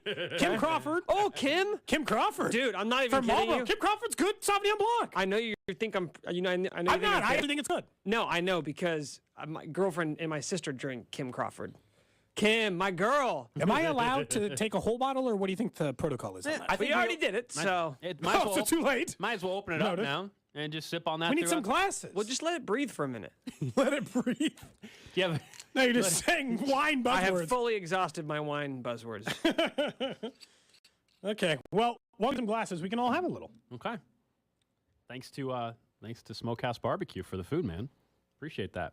We just inhaled it during the break, as a matter of fact. Nick hasn't gone down yet to go and grab some, I don't think. Figured I'd get you guys settled first. Thanks. You're planning just gonna Are you leave? planning on leaving during this segment? You guys don't mind, do you? So you're just gonna leave in the middle of the segment? Will you at least? Hey, no one has to hear you, but will you at least take the camera down so people can see what we're eating? That seems like a no. Hey, look, Nick, hey, we'll just do a normal conversation. What? No big deal. And then what, all of a sudden? We'll do everything else. If someone's watching the live stream, they can just I don't happen to know hear if the they- normal conversation and also see what Nick is choosing from the buffet. I need to get back up here. It'd be You one think thing they if one of you care? guys did it. I need to get back up here as quickly as possible. Why? If we go off air, I'll tell you. Do you? How? Someone will text us and say we're off air or something. I don't know. It's not how this works, and you know that. All right, fine. Go get your food. Thank you. Go get your food. Talk about something else, I guess, while we're doing this. How about the Chiefs? How about the door being slammed closed on the AFC West? I mean, there's not even any doubt. To me, they're already in great shape, but if they win on Sunday, it really is over. It is. I mean, toast. it's borderline mathematically over. I know that sounds like it's not because, but how many games? Like we asked this question once earlier this year, and I think it's a good time to revisit it for this conversation. How many games do you think it takes to get the AFC West, and how many games do you think it takes to get the 1 seed right now? Yeah. Because the AFC West, as it currently sits, 13 wins it for sure, right? Oh, for the division? Yeah. No. Yeah, the division, I would argue you might be able to still get 12. with 11.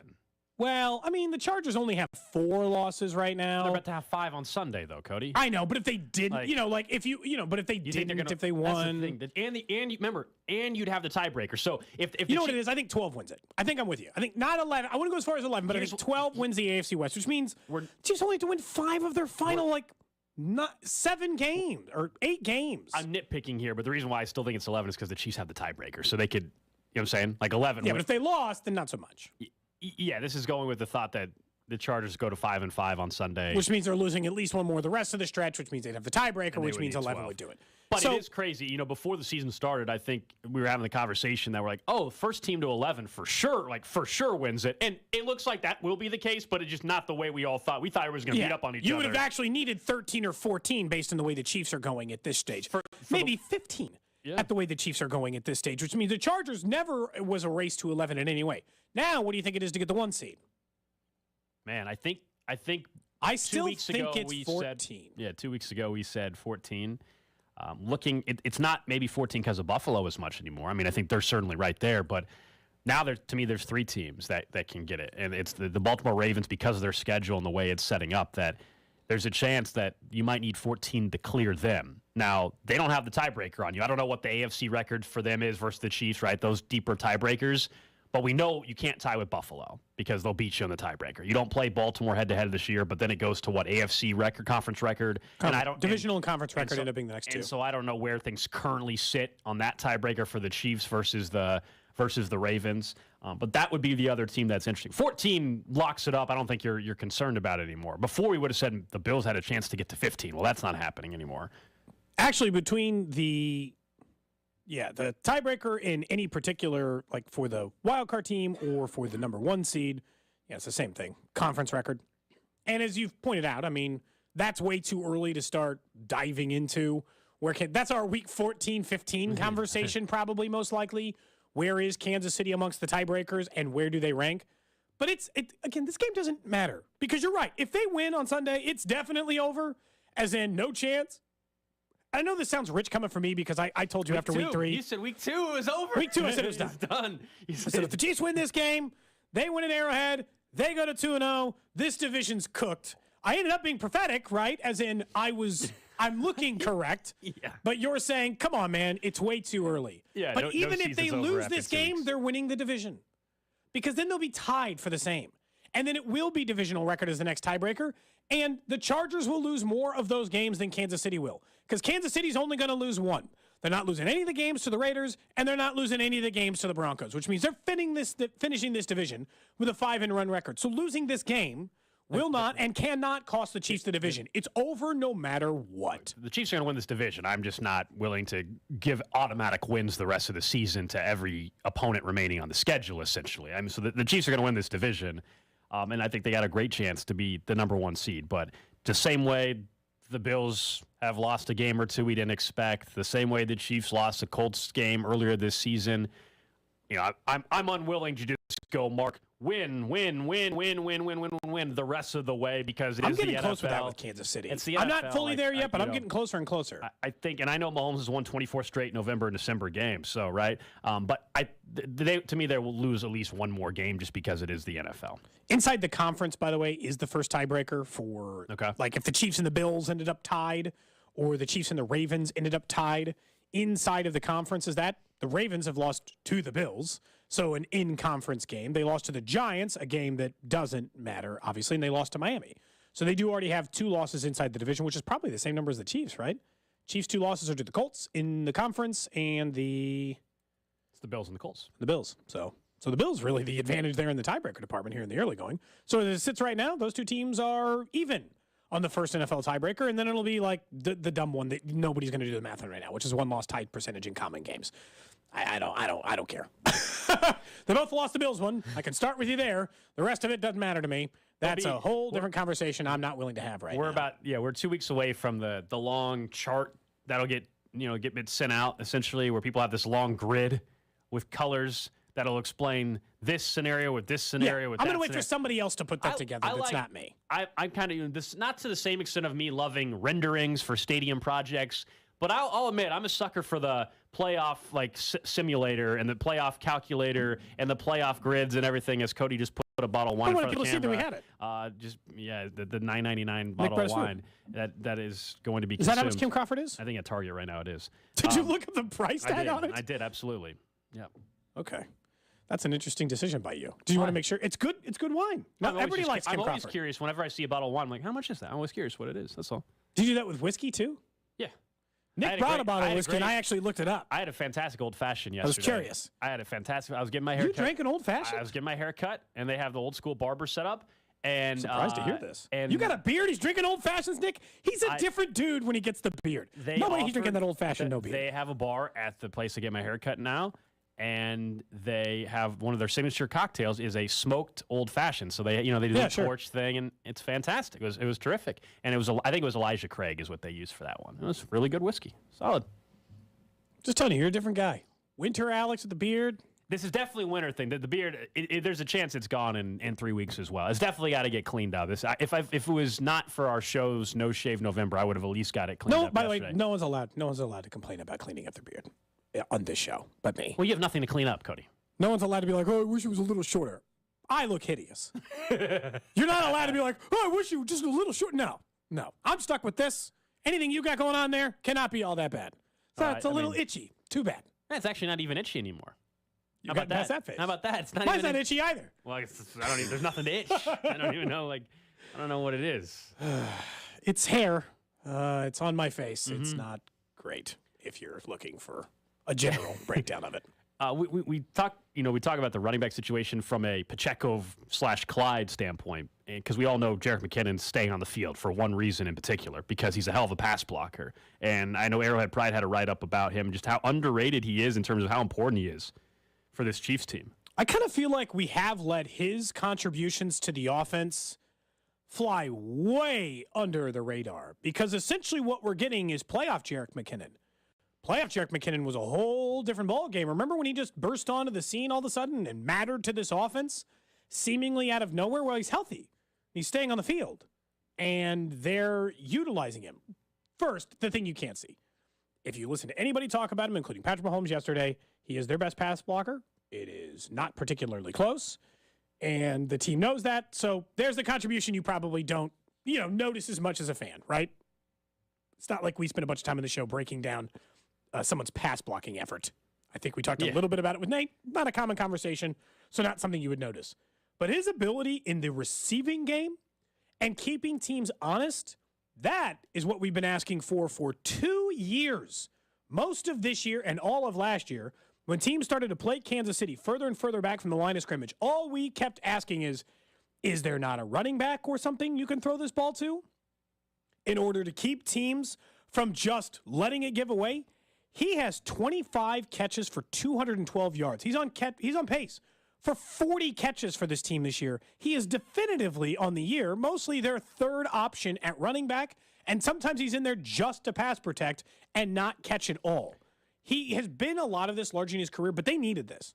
They need this kind of pass catching back because Clyde never developed into this. This is what they thought they were getting in Clyde. He hasn't been the runner or the pass catcher, we thought, and Jerick is filling that role. It's been the last 2 years great. What an addition they've been able to have with him coming into the organization. There was a lot of question whether or not he'd be back this year. That's why I think they brought in Ronald Jones, honestly. I know we're talking about Clyde, but I really think they believed that McKinnon maybe wasn't going to be healthy enough or not be back this year, so they brought in Ronald Jones as well. He's not a pass blocker. We went through that when he got signed. That was that's been a major issue for him. Correct. But they thought that Ronald Jones, if McKinnon wasn't back, that's why they would maybe need Ronald Jones. And then I think not only did McKinnon come back, but then they drafted Pacheco, and they've obviously really like what they have. Honestly, because Pacheco and McKinnon are working, I was really confused that they put in that waiver claim for Eno Benjamin. Yeah, I'm like, what are you doing here? Like, Tillery makes sense, right? Okay, fine. So honestly, if they would have got Eno Benjamin off waivers, was it their way of telling Ronald Jones he could go? That was the only thing I could figure. You claim Eno Benjamin, and then you could be like, fine, Ronald Jones, go be free. They would have claimed Benjamin and then just had him be the guy that's inactive. They were going to cut Clyde? No, that's my point, though. I think that's. Yes, I guess. I think Benjamin's better than Ronald Jones. Jones. Here's the thing. I say yes, but I don't know. Alex, that move made no sense to me. I'm confused by it. Eno Benjamin had been playing for his team. Yeah. So I don't think you'd want to come to Kansas City and just be inactive on game days. But who are they going to cut? Like, Jerick McKinnon's kind of hurt right now, right? He showed up in the injury report yesterday as a limited participant.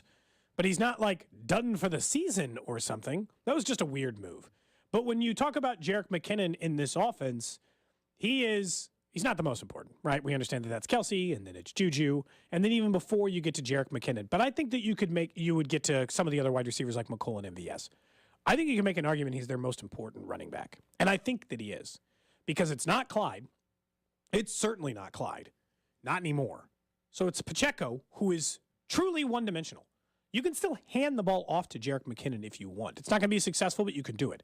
And he's huge in the pass blocking game, and he's huge in the pass receiving game. He is their most important running back. Well, that's because the other guys are by committee. The other guys are by committee, and Jerick McKinnon's the one constant. You know what his role is definitively. They trust him. And there was the breakdown by Baldy, I believe, on Twitter a day or two ago, and something Mahomes was even asked about, where it showed the one particular instance where McKinnon, his knowledge and smarts of the game, really in his instincts, where you're talking about a defense where they were trying to confuse the Chiefs a little bit, and Jerick McKinnon was able to pick up there was one guy that was going outside, and a lot of times the running back they were saying would have gone and followed that guy. Instead, he knew that there was going to be somebody else coming through to the left. I think it would have been to the left of Andrew Wiley, on that play, or maybe it was Prince was in. I couldn't remember, and he was able to pick that up, and it bought Mahomes some extra, an extra half second. The fact that they second and a half. The fact that they left him isolated on Nick Bosa is all I need to know. Mm-hmm. Like a couple of times in that game, they're like, "You block Nick Bosa." You're like, "Me, the running back?" Like, yeah, you got it, and he did fine. I know he got called for a penalty on one. But he did the job. He kept Nick Bosa from destroying the quarterback. No, it's impressive what he's. I mean, it really is. It's impressive how. Do you think he's their most important running back? Well, he is because he's the most versatile. When you're he is because pass protection is so important for this team right now. Yeah. But also the other two guys are by committee right now. So it'd be one thing if you had McKinnon doing his thing, and then there was one other clear back that was always getting the carries, that was always producing. They don't have that. So he's the only guy that consistently, game in and game out, is somebody that they are relying on, part of their scheme. The other, Pacheco or Clyde, they're not relying on one of them, they're relying on both of them. So that automatically, makes McKinnon quite a bit more valuable, as a matter of fact. You know who we know is valuable? Travis Kelce. I would say so. More importantly, Travis Kelce's podcast, which is very popular and is growing in popularity, is talking about other valuable players inside the Chiefs locker room, and started talking about, not surprisingly, Kadarius Toney. When a guy like Travis Kelce says he doesn't know what happened in letting Toney go, it does kind of stand out. This was him on the New Heights podcast talking about his new teammate Kadarius Toney. The catch that he had on the sideline. He's just over there mid-route, just running. Got two guys on him like, nah, I'm just going to go ahead and make sure these gloves are on tight so I can snag this thing out there. And it's like he gets up and just crazy athlete, unbelievable player when he gets the ball in his hands, and obviously can run great routes. Happy that he got his first touchdown in the National Football League. The first of many for sure, man. So can you believe the Giants let Kadarius Toney go? No, I don't know how he got out of that building. I just don't get it. I don't get it one bit. I don't understand. I don't even want to understand. I don't even want to know what happened over there. I am just extremely happy that Brett Veach found a way, yet again, to get an unbelievable, talented player in this building. He's like, I don't know what happened there, and I don't really care, honestly. Mm-hmm. I'm just glad. Because we asked that same thing. If your best receiver is Darius Slayton, are you sure?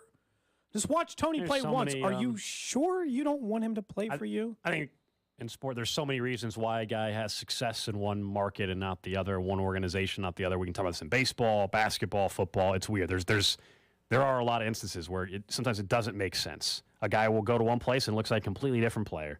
And it's a combination of themselves, the coaching staff, the city, whatever, right? It does. It's one of those weird things that happens. Just want to point out, though, thinking of Kadarius Toney, Dave Tobe just a few minutes ago says that Toney will be the punt returner going forward. Quote, he's something with the balls in with the ball in his Pardon? With the ball in his hands. You're actually probably good that you went ahead and cut that sentence off a little bit, because you didn't finish that whole sentence. I caught myself. Quote, he's something with the ball in his hands. So they also called him courageous, like he's going out for.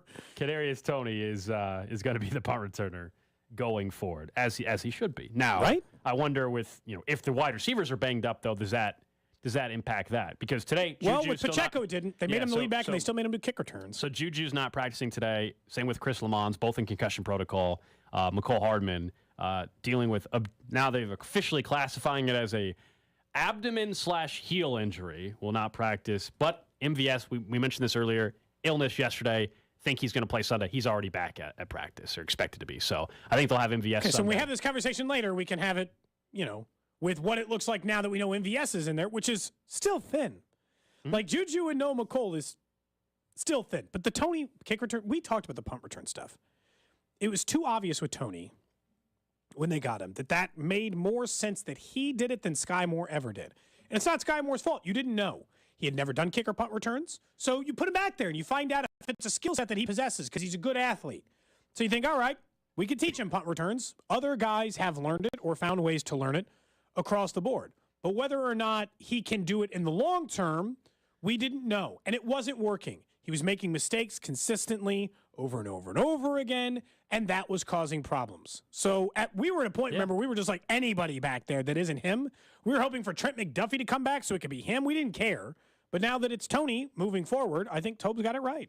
Yeah, Dave Tobe also was asked about the onside kick because they looked like they didn't expect it. And he owned that one. He said, I didn't remind them. I'll take the blame on that one as well. I guess he started his press conference today saying that, just want to remind everybody, we did win the game, which I always laugh at. It's like, yeah, it doesn't mean there's not still criticism that can happen.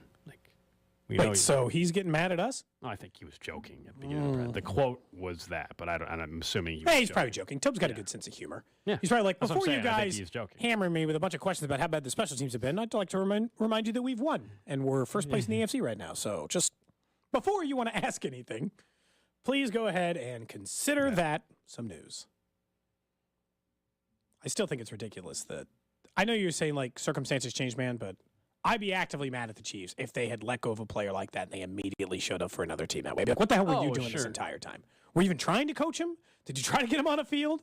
Could you have gotten, like... Oh, it would be. I mean, it would be the conversation. I just think there's always so many different scenarios that potentially can go into why it works. Like, there's the player buy-in aspect. Again, there's the coaching staff. There's a lot of reasons why it does work in a certain play. We have this conversation about baseball all the time. Now, baseball... when pitchers, it's a lot more complicated in terms of some of the development there and why, what did they see on film that maybe there's a different release or whatever. We had this conversation about Jacob Junis with the Giants, how he got off to such a great start with the Giants. And we're like, what the hell happened here? We do it with quarterbacks, too. A lot. Yeah. Yes. Like, could just... Anybody who's had Geno on their roster for the last it's decade. It's funny being in Kansas City because you could do it with, like, any player. Like, imagine if Trevor Lawrence were drafted by the Chiefs instead of the Jaguars. Do you think he'd look like one of the worst quarterbacks in the league right now? No, I don't. Yeah. I mean, it turns out where you go, circumstances, and those things do play a factor. But it's just like you couldn't get anything out of him. And I understand the first year they did. They had no passing game at all, and he still managed to get like 500 yards from them and had one massive game. But that's what it's like. Why were you so willing to walk on this so quick? You saw the quick glimpses. He had a 10-catch, 189-yard game for you. You sure you didn't, how about this? Are you sure you didn't want to get him on the field one more time just to see? Because they didn't even activate him. You sure you didn't want to activate him just one more time? Get him a couple of pre-designed looks and find out? Because if he had made that catch on the sideline for you or ran that end around for you, you might have been like, give us a couple more weeks, right? Just to make sure. Like leading up to the trade deadline. Not even that final week. Just, see what you have in Kadarius Toney, but who cares? Weird things happen in New York, though. I mean, at the end for Beckham, it got really weird, and it didn't end well for Beckham there. Who knows, right? Different regimes, different coaching staffs, but I just think sometimes a certain situation fits you better than maybe it does in another spot. Up next, we'll get to what's trending, more on the injury status for the Chiefs, including how thin they might be on Sunday against the Chargers. Next on Cody and Gold. This is Cody and Gold, brought to you by Gann Asphalt and Concrete. For asphalt, concrete, and parking lot maintenance, Gann Asphalt and Concrete. One contractor, all things parking lot. Trusted in Kansas City since 1994. Online at GANNasphalt.com. Don't miss Royals first baseman / NFL insider, Vinny Pasquantino, this football season with Cody and Gold. My Twitter is about to unload of football tweets. First Jets game that I have free on Sunday. It's go time. 610 Sports Radio. Don't let this cold weather ruin your mood inside your house. We're in the building right now. Some of these windows are a bit leaky, probably because they're from when the building was originally built a couple of decades ago. I don't deal with that in my house. I can sit in front of any window I want. As a kid, I remember that was always a huge thing. Couldn't sit by the windows in the wintertime. That was the bad spot. The spot nobody wanted on the couch. We'd fight over the other spots, or you'd be covered in blankets or sleeping bags in order to do that. You know those problems, and you've seen your heating bills already start to rack up. Solve those problems by getting new windows from The Window Source of Kansas City. They have a lifetime warranty, a best price guarantee, certified master installers to make sure that the job is done right, on time, and now with lead times down, done in a faster time period than they were during the pandemic, where everybody was having to worry about these supply chain issues. They're right back to pre-pandemic supply chain stuff. They can get your windows done as soon as you need them done. Give my friends over at The Window Source of Kansas City a call. 785-333-6706. Or if you're in Lawrence or Topeka, call Gary, 785-320-2045, or head over to windowsourceofkc.com. Okay, we admit it. With literally thousands of different wines, craft beers, and fine spirits, Lucas Wine and Spirit Superstore can sometimes make it hard to choose. That's why we have certified sommeliers, cicerones, and spirits experts right there in the aisles to help. But one choice you will never have to make at Lucas is buying local or saving money. For 35 years, locally owned Lucas Wine and Spirit Superstores has been selling more beer, wine, and spirits in a week than some stores sell in a year. That's why we can sell it for less, way less. And while inflation is raising prices elsewhere, Lucas is holding the line or even lowering prices just in time for tailgating or a quiet fall evening on the patio. Shop local and save local at locally owned Lucas Wine and Spirit Superstores in the Northland, Overland Park, and South Kansas City. Online at lucaskc.com. Lucas Wine and Spirit Superstore in a glass by itself. Slow internet is nonsense. For fast internet, switch to Spectrum Business. Thousands of consumer-initiated tests confirm Spectrum delivers the fastest speed in the nation. That's right, Spectrum delivers the fastest internet speeds in the nation. Switch to Spectrum Business and get 600 megabit per second internet for your business. Only $49.99 a month when bundled. No hidden fees, no contracts, no nonsense. Just the fastest internet speeds in the nation. Visit business.spectrum.com/ultra. Restrictions apply. Call for details. Have you been waiting for just the right job? Then welcome to the end of your search. Amazon has seasonal warehouse jobs in your area, and now is a great time to apply. You can start getting paid right away and work close to home. Applying is easy. You don't even need an interview. So what are you waiting for? Come join the team and get a great seasonal job offer today. Visit Amazon.com/hiring. Amazon is an equal opportunity employer. What makes for a great vacation? Depends on who you ask. Are you looking to get away or bring everyone together? Do you want to get outside and play or see a play at the plate? Fortunately, however you operate, I'm the destination you've been looking for. The name's Missouri, but you can call me Mo. And I have just one question. What's your MO? Come see me at visitmo.com.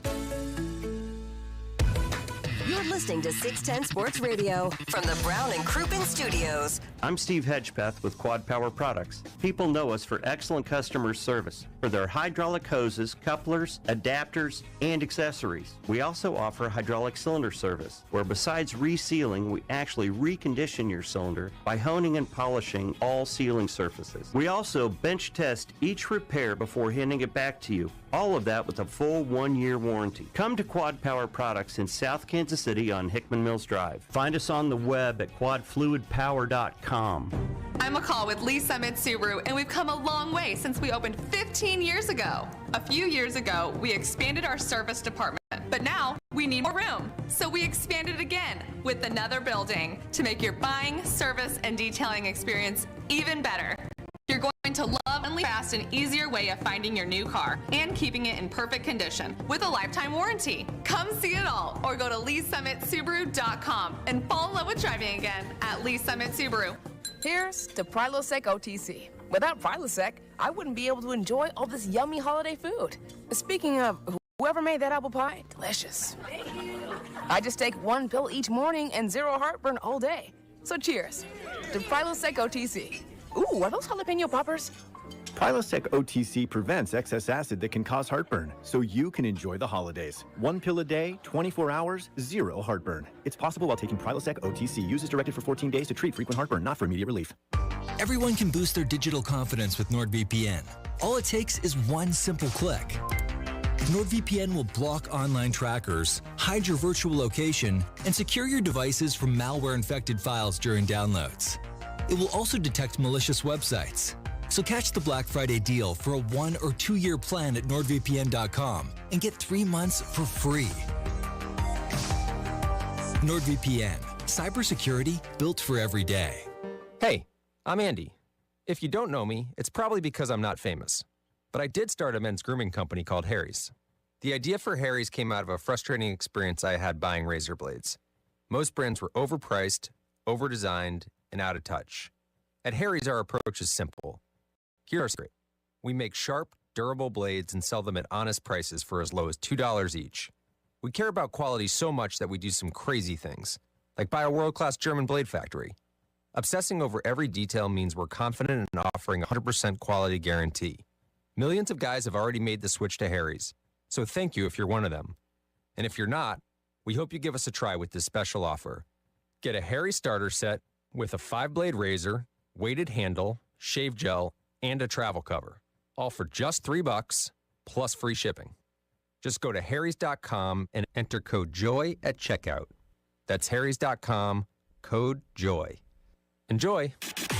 Hey, Kansas City, it's Travis Kelce. Don't miss my brother Patrick Mahomes and C-Dot every Monday at 2:15 right here on 610 Sports Radio. See you guys on Sunday. KCSP Kansas City, WDAF HD2 Liberty, always live on the free Odyssey app. What's trending? All right, let's check in on the hot topics trending. Number one on what's trending, some news involving the Royals and their broadcast team going into this upcoming season in the future. The Royals sending out a press release that the entire Royals organization would like to retire after a 43-year broadcasting career. So congrats on retirements to Steve Physiak. 43 years broadcast, obviously not only with the Royals, but you go back to... That's incredible. And obviously ties to Kansas State. Did a lot of Pac-12 coverage back a couple years ago as well. I guess he still is doing that even recently. So congrats to Physiak. I know he's also really taken another trip over to Italy recently. He's writing another book. He's been writing multiple books, so he's an author as well. So awesome 43-year broadcasting career for Fizz. Having been around all the Royals broadcasts at this point, Fizz is a genuinely nice human being. Like, he is so nice. No question. Almost like way nicer than any of the three people on this show. Let's say that for sure. We can say that confidently without any questions over that. I'm just going to sip on this wine while you said that. I like that we're drinking it out of these tiny Dixie cups. You know what? It is nice that we could crack this bottle of Kim Crawford for our guy, Steve Physiak. Cheers him the right way, Nick. That's right. Not with a Diet Coke or some water. Cheers, Fizz. Can I come get a refill soon? Did you? What did you do? Shoot it? It's wine. You're supposed to just... No, I'm hammering it. Wow. I thought we were getting wine drunk. I thought that's what you said. Sure. Gold. Yeah, that's exactly what I said. Getting white girl wasted in the middle of a Thursday afternoon on some Kim Crawford. Some Sauvignon Blanc. Sure. Yeah. Let's do it, fellas. Total sports radio thing. but in all seriousness, though, congrats to Steve Physiak, 43-year broadcasting career, announcing his retirement. That's awesome for him. Again, hell of a career. Congrats, Fizz. Next up on What's Trending, the Chiefs have given us some injury updates. MVS will return to practice, but still no McCole Hardman or Smith-Schuster or Chris Lamons for the Chiefs for their upcoming game against their... I think Juju's got no chance of playing. I think they'll just wait until tomorrow. But at this point, I don't think McCole has a chance to play. Normally in Andy Reid's system, you don't get on the field starting Thursday. Longest of long shots that they're going to let you practice Friday and then into Sunday. Pretty good chance they'll be without two of their wide receivers heading into that game, which we'll talk about here in just a minute. Absolutely, yeah, we certainly will. Up next, though, it actually fits in with our stadium conversation we were having yesterday about the future for the Royals and where they could play with the All-Star game. And, hey, if the Royals get a new ballpark, does that mean the All-Star game comes back to Kansas City again? Well, the Rangers got a new ballpark a couple years ago. The league just announced today that the Rangers will get the 2023 All-Star game. So we know how this works. So, yeah, the same thing would probably apply if the Royals get that new ballpark down the road. I'm sure we'll see an All-Star game in Kansas City again, the same way when they massive renovate. renovations. They got the All-Star game. Absolutely. And that was, you didn't go? I it was jealous. so much fun, man. I was lucky enough to go to the World Series in the playoff run, but that is one still event. I'm like, gosh dang it, I did not go to the All-Star game in 2012, 2013. It was so much fun. Although I was beyond wine drunk when I was there for the home run derby. I was in bad shape. Wasn't Charlie Sheen there? That was like right after when people were still talking about when he was like moving Tiger in blood and all that stuff. God. Maybe, I don't know. I think Charlie Sheen was in for town. Charlie Sheen. Do you use any event as an excuse to get wasted, Cody? No, just that. It was like that when we just had a little fun in the parking lot and it got a little carried away. Then I knocked over Ryan Howard's kid. I mean, I railroaded Ryan Howard's kid.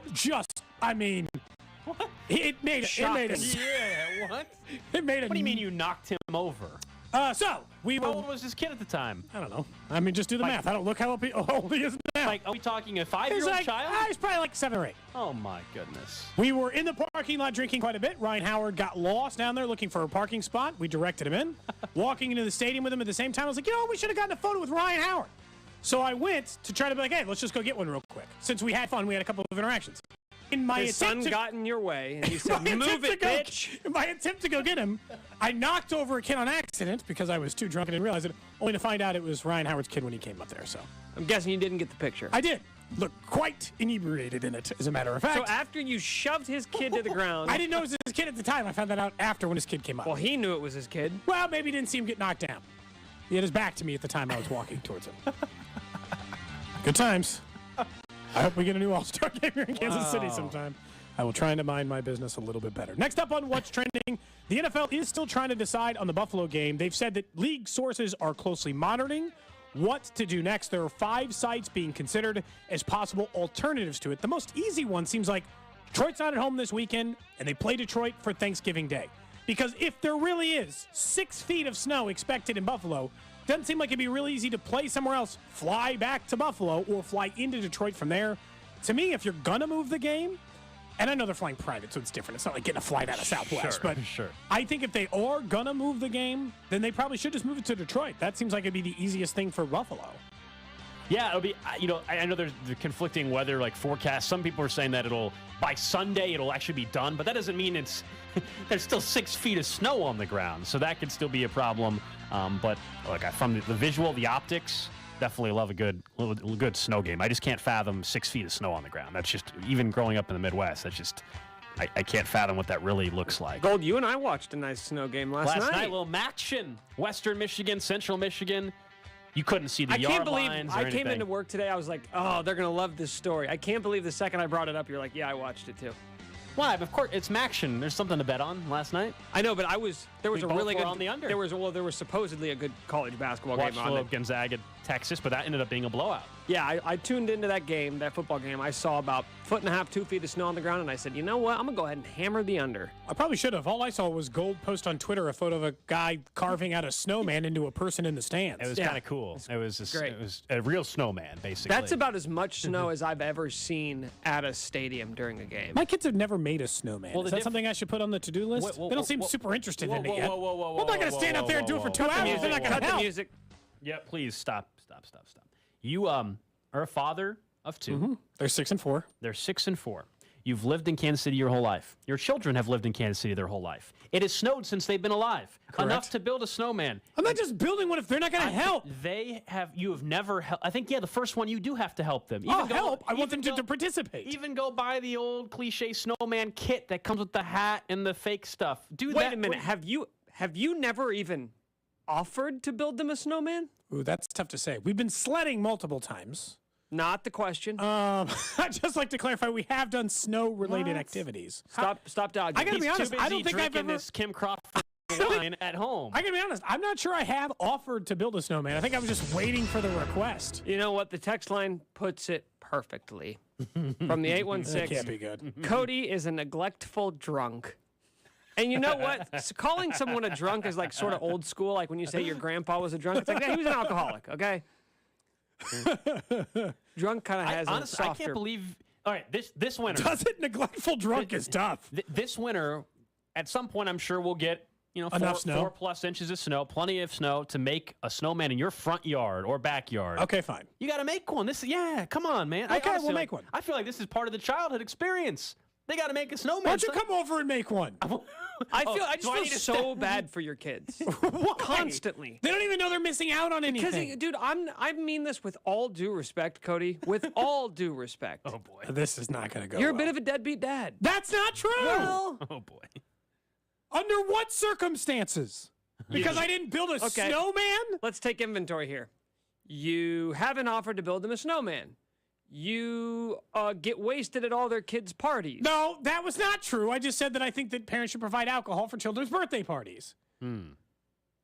And then that one time that we were drinking before the open night house thing at the school. That's it. But those are the only 3. Those are the only 2 I can think of right now, but I know there's many, many more.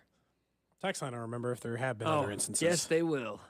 They've got a steel trap for a memory. That's a stunner. I guess sorry to disappoint. We'll talk to Paul Charchine about fantasy football, and he's a fantastic father. We'll talk to Charch. He lives in Minnesota. They get snow up there. I bet you he made a snowman with his daughter at some point in her life. So we'll talk to Charts at 1 o'clock, get the lowdown from GuillotineLeaks.com. We mentioned the injury stuff for the Chiefs right now, and it was good to hear that MVS is expected to be back at practice today, as he was sick yesterday, but still Juju and concussion protocol. McCall Hardman dealing with the heel and this abdominal injury / illness, whatever you want to call it, whatever they're calling it these days, because we really don't know for sure what it is. They're thin at wide receiver. Now, if MVS is going to play now, it looks like he's going to. Looks like it. That helps things out. Then you're looking at MVS, Tony. But listen Watson, to that wide Sky receiver. Moore. That's not like murderer's row of wide receivers you just listed. It's not. Fortunately, we know Travis Kelce is essentially a wide receiver for this offense. This is why I think on Sunday, despite where the narrative has been this week with clearly Clyde, and it's true, he was basically benched on Sunday, only got 6 snaps. I actually think Clyde and Pacheco will both be fairly involved in this offense on Sunday, and some of it might be because they they're can line him out wide, getting a little more creative with what they might need to do. I could see some pathways where they line up Jerick McKinnon and they line up Clyde out wide and kind of use them as wide receivers or additional wide receivers inside the offense. That's a logical thing to assume that they would try to utilize that. Also, just run more. It's the 30th ranked rush defense. But this highlights one thing pretty noticeable to me, which is really their wide receiver depth is cool and sounds nice, but it's only cool after Juju. So just as long as I got Kelce and Juju, honestly, then I don't care who the other 3 or 4 wide receivers who are available on game day is. Give me any other guys, any other list of guys. Give me any combination that includes Sky and Kemp, whatever, or Watson and MVS and McCall, fine. Any combination of 3 other people after those 2, but specifically those 2, are important. It is important that every game or in the playoffs or those things, that Travis Kelce and Juju Smith-Schuster are available, because the second that you take Juju's name off that list and it's just down to Kelce and then you start listing all the other wide receivers, I don't like it as much. Certainly MVS, who's on pace for 850 yards, is better than if he wasn't there. There's a certain hierarchy to it, but there's a noticeable drop-off after Juju. That's what this is reminding me of, because that's what stands out more than even being, I guess, overly panicked about their wide receiver depth this week. Yeah, there's a weird part. If it goes well, there's even more excitement and optimism in a weird way. Like, nobody wants them not to have Juju and not to have McCall.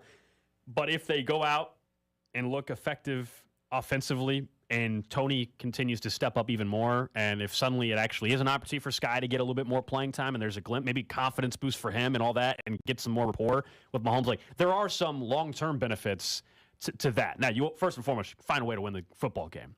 That means you have to force-feed Travis Kelce all day long. Fine. But I think there's a case where we could actually not see one of the names we're talking about as much be one of the featured guys, not just because you and I have the bet with Justin Watson on will he be over 200 yards. That'd be very bad for I think Justin Watson, and we've seen glimpses of this throughout the season a little bit, Mahomes, I think, really trusts him. So it wouldn't surprise me if Justin Watson ends up being one of the better receivers, has one of the better receiving days if the receiver room looks like MVS, Tony, Justin Watson, Sky Moore. Yes, certainly. But I'll say this. I do kind of like it as this is a really good litmus test of what next year's wide receiver unit could be. Yeah. Right? I mean, this is the unit as it sits, right? This is the unit that's under contract. What we're likely to see on Sunday is everybody's under contract for next season. A couple of them, yeah. I mean, because it's no Juju and no McCall. Those are the 2 free agents. Yeah, Tony, MVS, and Sky Moore. 3 of them. I mean, that's pretty. I mean, and it depends, because Kadarius Toney, the most interesting part of this is, do they actually trust him? Like, does he do enough at the end of this year where that if they had to let go of Juju Smith-Schuster, would they trust themselves that would be, actually viable? And the answer is I don't know. I feel like you'd have to see a lot out of Kadarius Toney the rest of this year to actually feel good about it, wouldn't you? I don't know, like 70 yards a game for the rest of the way. What number would it take for you to be like, yeah, they're fine without Juju? It'd take a lot, man. Well, it would have to be very good. I said it when they traded for him, even prior to last week's performance. There's going to be very little. In fact, there's really nothing that Toney can do this year that will get me to the point where I'm like, oh, they don't need Juju Smith-Schuster. There's nothing there where will I feel better about Tony, and I already do feel better about him heading into next year? Yes. But to where I'm like, oh, they don't need Juju? No. I think that's discrediting what Juju has meant to this offense and what he can be. I think the system is perfect for him. To me, it makes a great setup. It's the same thing. It's like if you have Juju next year, then the guys you roll in behind can be gravy a little bit, the way Kadarius Toney is, or however Sky develops. You don't have the same pressure of, because if you let Juju go, then Sky Moore does have to develop. He has to turn into something. If Juju and MVS and Kadarius Toney and Travis Kelce are all on this team next year, which only has to happen, the only thing you need to happen there is to sign Juju Smith-Schuster to the contract, then if Sky Moore's a bust, and I'm not saying he is, but if he is, it doesn't matter. It doesn't impact this team. They're the number one scoring offense right now. Sky Moore's got 100 yards. He doesn't impact their ability to be great. That's what I'm looking for right now. When you don't have Tyreek, I'm looking for a safety net to avoid that need, if that, that need to have a guy there to kind of save the unit. And that's why I'm always going to be interested in Juju, almost no matter what he does.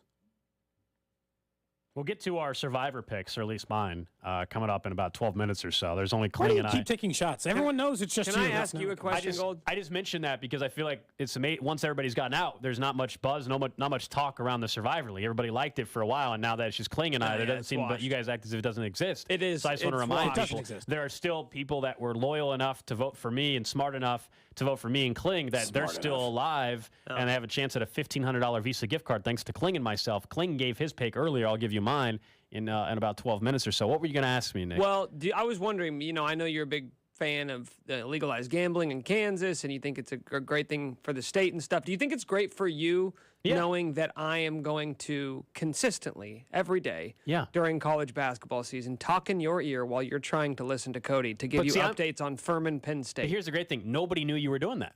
We're pros. No, I said, do you care, though? No, because I was curious about how the finish was going as well. Furman did not cover, by the way. Furman did not. Nick had Furman plus 2.5, plus 3.5. They lost by 5 to Penn State. A little early morning basketball. By the way, Furman was down 20-something. So the fact that you had a shot late was actually quite impressive. That's why I love college basketball. It's the only sport where it's like, what time of day is it? There's a game going on. Is it good? Doesn't matter. There's another one that starts in about 10 minutes. What do we got? Should we bet on it? Let's do it. Come on, guys. Let's all put some money on it. I just lost my ass on Furman, Cody. You said you won a bunch of money last night on that other snow game. So I did, but that was then. It's pretty much even. Come on, Nick. Now I'm financially ruined. What's the next game? Let's bet on it. I think Colorado's about to tip off. Well, you know that I've supported the Buffaloes. They're very bad at most sports, but they're probably a favorite against Colorado and UMass. Come on, let's all put some money on Colorado. Minutemen. Oh, UMass. That's Frank Martin. That is. You're right. It is Frank Martin. Oh. Might have to back the Minutemen. Well, I'm betting Colorado, so you bet UMass, and let's see who wins this bet by the end of the show. By the way. I like the Fighting Martins all day there. I'll take Colorado first half. Honestly, if you give Frank Martin 6 points, that's what I like to call free money. So many times on this show he said free money. He told us before the show Furman was free money, and it was a loss. My free money bets are like 1-4 on the year, but I did hit that Baylor seson opener, so. Yeah, we did win on that, didn't we? Gold was the only one who lost on that bet. We went like 70 points. It was who did I take? The Delta Dirt Devils the or Mississippi something? I had Valley. the over. I had it by like the under 16. It was the Mississippi Valley State Delta Devils. That's what it was, and they were 43.5-point dogs. And they lost by 70. That's right. That's exactly right. I hit the total in no time. Oh my goodness. We will get to Survivor here though, and random question of the day within the next 15 minutes. There's something that's happened in the last week or so. It's highlighted more, but this to me is an easy fix for the league. They shouldn't even be getting criticism for it because it's that easy of a fix that next year it needs to happen. If you watch Monday Night Football, you may have seen a sequence late in the game where Dallas Goedert, who now unfortunately got hurt on the play, he fumbled the football. Huge fumble. Washington sealed the win for Washington, essentially. He got hurt, but he also clearly had his face mask grabbed. Should have been a personal foul. They didn't catch it live. And then they reviewed the fumble, and it was so glaring. We all like, here's the fumble, yes, but face mask. I really think you should be able to, on safety/personal foul penalties, if you're already reviewing a spot foul, or a spot of a ball, a fumble, whatever, why can't you go in and fix that as well? Why can't we add a rule to where if I, Cody, challenge the catch, let's say, and also on that catch, I can tell that you grab that player's face mask or whatever. You'd like to challenge both? Yeah. But where do you draw the line? So here's a very serious safety and personal foul penalties. So in only. baseball, if Personal you challenge the play, you are challenging every part of the play. So you're not just challenging if the guy is out at second. You're challenging both. Maybe the guy was out at first, or maybe somebody slid off the bag that had nothing to do with the thing you're challenging, or maybe missed a plate. Yep. Because in football, it's way more complicated. You're saying it's just at the point of attack? Yep. Or should it be if there's a massive hold 3 yards away from the point of attack? Do you see what I'm saying? No, but I just told you, we're not reviewing holding calls. We're reviewing personal fouls or safety penalties only. Within that. So if I challenge a fumble... So what if it's a block in the back and it's 10 yards away from the play? Do we allow that to be a part of it? It has to be in that... I think you have to set a range. To say for that to work, I think you got to set a 5 yard or 4 yard. It's whatever that actual... If it's dealing with the ball carrier, it has to be something that's impacting the ball carrier directly. A face mask, that's what or a tripping penalty, that ball carrier or the receiver. That's it. Just the people involved in the play. Not the other side of the field. Not the other side of the field. But to me, that's what needs to happen. Also, let coaches challenge inside 2 minutes. If I still have my challenge left, why the hell are we waiting? It does seem weird that we take it to the league. What's the difference? The reason why I bring it up, we all saw the Gabe Davis, they ruled it a catch in the loss to the Vikings, where the Bills got up to the line of scrimmage quickly. Sure, but if I'm the Vikings head coach, I should have been able to challenge that. And that was not a catch by Gabe Davis. No, but here's the thing. Should have been reviewed. The reason why I'm fine with the second part of this, the first part I'm kind of agreeing with you. I think it'd be good to be able to challenge that. The coaches inside of 2 minutes, I don't want to be out of I don't want to be out of challenges before the 2 minute warning and a massive play happen and that not be able to be looked at by the league. I don't think that a coach. No. I'm not. No. I'm not saying. You're saying the league can still review inside of 2 minutes. Yeah. But to also give the coaches the ability to review if you still have your remaining challenges. Yeah. No, I'm not saying that adds a whole nother level to it. Okay, then I'm a little less against it. Yeah. No. I'm not saying that. Make it. You're saying to switch and it's just challenge all the time. You're saying no. Both things can exist. If I have my challenge, I'm not saying they should. If they're out of challenges, then the coach is still out of challenge. But if I have a coach challenge left and there's a minute 10 on the clock, and the upstairs, for whatever reason, is not about to stop the play on that Gabe Davis catch, I should be able to throw my flag if I'm Kevin O'Connell, the coach of the Vikings in that instance. That's all. It just feels like it's adding. You know what the problem is? Is that the last time we tried to do this, Gold, it failed. Let's challenge pass interference. And it's no. And I don't think that even someone in New York could ignore the Dallas Goedert thing. You don't make pass interference review. Personal fouls, safety penalties only. So the roughing the passer that Chris Jones I should have been. Or the Juju Smith-Schuster one in which he's hitting. Could have thrown a challenge flag that was helmet to helmet. You're not taking a look at it for some reason. That's helmet to helmet. What's weird though is with that one in particular, in some of these cases, I don't think they're going to overturn as many as you want. They can't in the Goddard case. Correct. But in the Juju one, they got asked about it after, and they said shoulder to shoulder. It wasn't. But that's what they said after the game. And typically what we've seen in the pass interference thing is they stand up for their buddies. The New York guys stand up for their buddies on the field, and they tend to go with their call versus the opposite.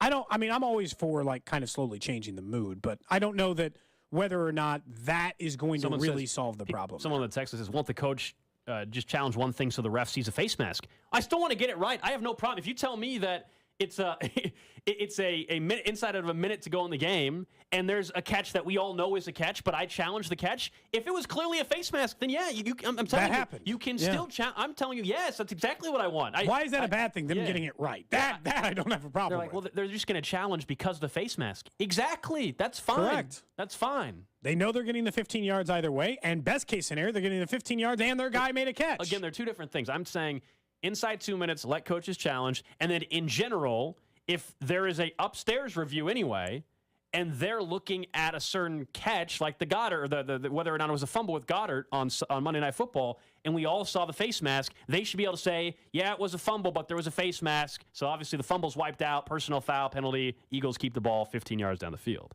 Up next, we'll get to the Survivor pick for myself and Kling, presented by DirecTV's NFL Sunday Ticket, and also the random question of the day. You're listening to Cody and Gold, brought to you by Gant Asphalt and Concrete. For asphalt, concrete, and parking lot maintenance, Gant Asphalt and Concrete. One contractor, all things parking lot. Trusted in Kansas City since 1994. Online at GANNasphalt.com. Subscribe and download all new episodes of Nick's Wavin' in the Wheat podcast, released every Thursday on the 435 Podcast Network and the Odyssey app. You make plans for dinner, plans to get that new job, or plans to spend more time with the family. Having the right plan can make a world of difference, especially when it comes to your health.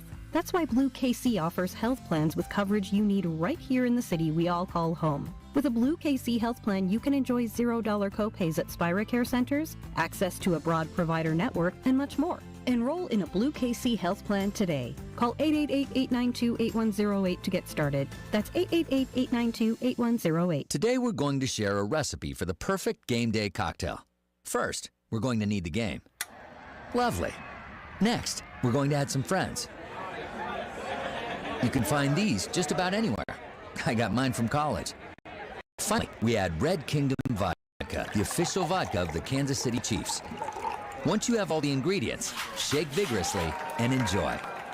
Red Kingdom Vodka by Kansas City Distilling Company is part of the J. Rigger & Co. family of brands. Thursday Night Football is here, and you can take advantage of it with the no-sweat same-game parlay from FanDuel, America's #1 sportsbook app. It doesn't matter if you're new to FanDuel or if you already have an account. You get free bets back if your Thursday night same-game parlay doesn't hit. So we give away a same-game parlay on the show every Thursday to give you a chance to win, because same-game parlays are a perfect way to combine your bets to give yourself a chance at a bigger payday. So you could take something like the Titans to win the game outright, take the over on Derrick Henry rushing yards, take Allen Lazard for an anytime touchdown. So you can build your own same-game parlay like I just did, or choose from one of the popular ones that's right there on the app. However you want to play, make sure you're doing it with FanDuel to give yourself a no-sweat same-game parlay. Remember my promo code CDOT if you don't already have an account. Make every moment more with FanDuel, an official sports betting partner of the NFL. 21 and present in Kansas. First online real money wager only. $10 first deposit required. Bonus issue is non-withdrawable free bets that expire 14 days after receipt. Restrictions apply. See terms at sportsbook.fanduel.com. FanDuel is offering online sports wagering in Kansas under an agreement with the Kansas Star Casino, LLC. Gambling problem? Getting help is your best bet. Call 1-800-522-4700 or visit ksgamblinghelp.com.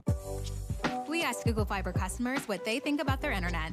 I don't really pay attention to it. We don't think about our internet too often. Google Fiber has simplified my life tremendously, to the point that I just never think about my internet. I can just let the internet do its thing and leave my mind, which is really nice. It's a really good sense of peace of mind. If you don't have to think about your internet, that means it's working pretty well. Sign up for Google Fiber today at fiber.google.com.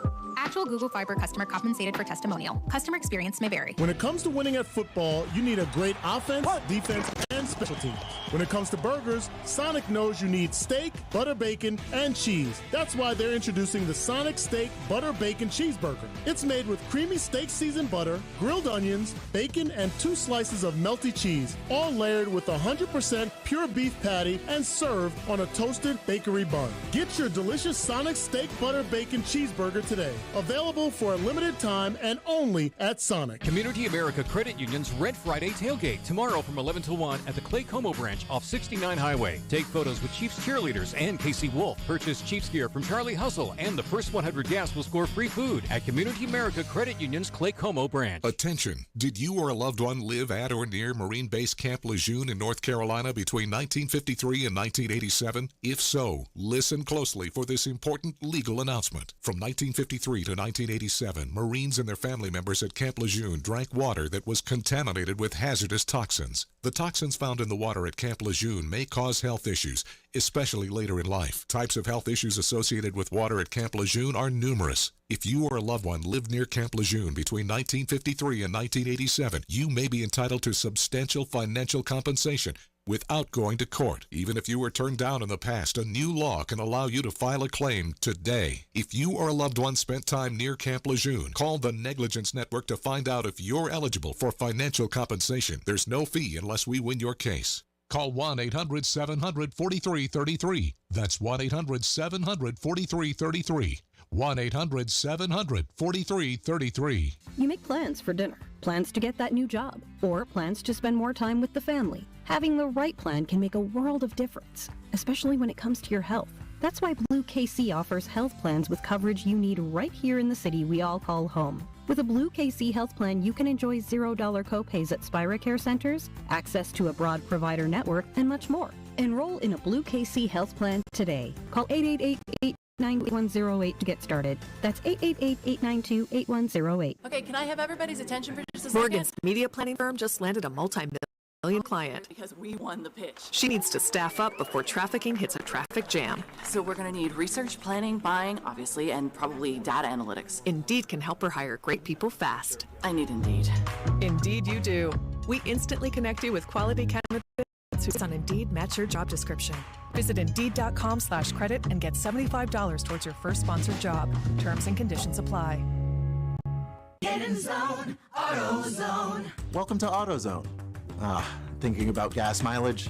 If your check engine light is on, it may be affecting your MPGs, but the free AutoZone Fix Finder service can help. With the most complete free warning light report backed by technician-verified fixes, you'll know what's affecting your gas mileage and more, and you don't have to drive too far to find a fix. The free AutoZone Fix Finder service is available at all 6,200 stores. Get in zone, AutoZone. See details at AutoZone.com. Charging a cell phone can be like getting a booster shot. A booster is given to enhance or restore protection after a primary series vaccination, which wanes over time. Schedule an appointment when you are eligible. Sponsored by Pfizer and BioNTech. Progressive Snapshot can save you money based on how you drive and how much you drive. So the safer you drive, the more money you could save. Now, if you didn't hear that because you were looking at your phone while driving, let me say it again. Seriously, put down your phone. That is so unsafe. If you didn't do stuff like use your phone while driving, you could save money with Progressive Snapshot. But saving or not, just put it down. And if you did hear it the first time because you weren't looking at your phone, nice work. You'd love Snapshot from Progressive because it rewards safe drivers. Progressive Casualty Insurance Company and Affiliates. Snapshot not available in California and North Carolina or from all agents. Chiefs coverage on 610 Sports is brought to you by Comfort Systems Heating and Cooling. Brr, it's getting cold outside. Warm up with this hot deal from Comfort Systems. Make no payments till 2023 when you finance a new Linux system for $132 a month and receive up to $1,200 in rebates. Comfort people is what we do. Comfort Systems is right for you. You're listening to 610 Sports Radio from the Brown and Crouppen Studios.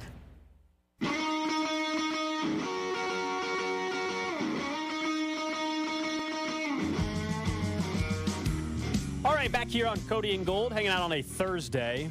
Paul Charchian of GuillotineLeaks.com going to join us in about 25 minutes. We'll get you for already, week 11 of the NFL season. There's Thursday Night Football tonight. Packers coming off a win. Can they carry that momentum into tonight's game against the Tennessee Titans? So we'll be talking about the fantasy implications for tonight's game. And, of course, ask him, what do you do with the Chiefs situation at wide receiver from a fantasy perspective? Is this an all-in on Kadarius Toney week if you're someone that went ahead and added him a week or two ago? So we'll talk to Charch in just a little bit. We're also 12 minutes or so away from the random question of the day. Real quickly, though, before we get into some comments from Dayton Moore, who spoke for the first time since being fired by the Royals. He was on an Odyssey podcast. We'll get to that. But first, Survivor Picks. We do this every Thursday at 12:30. It was a lot more enjoyable when everybody was in it. There's just two of us left, though. And has been that way for weeks. It has been just Kling and myself for a while. I did see this morning Kling went with the San Francisco 49ers, and I came running in here when I saw it on the board during one of the breaks and told Cody, I was like, dang it. Because I'll be honest, I'm going San Francisco against Arizona this week as well. Kling does not have a strike. I do. I've used Philly already. I've used Denver, Arizona, Cleveland, New Orleans, Washington, Tampa, Dallas, Cincy, and last week I used Kansas City. He went with the Giants, I think, last week against Houston. Him and I are both on the San Francisco 49ers. Can I just say one Survivor. thing about Kling? He is an absolute juggernaut when it comes to Survivor League.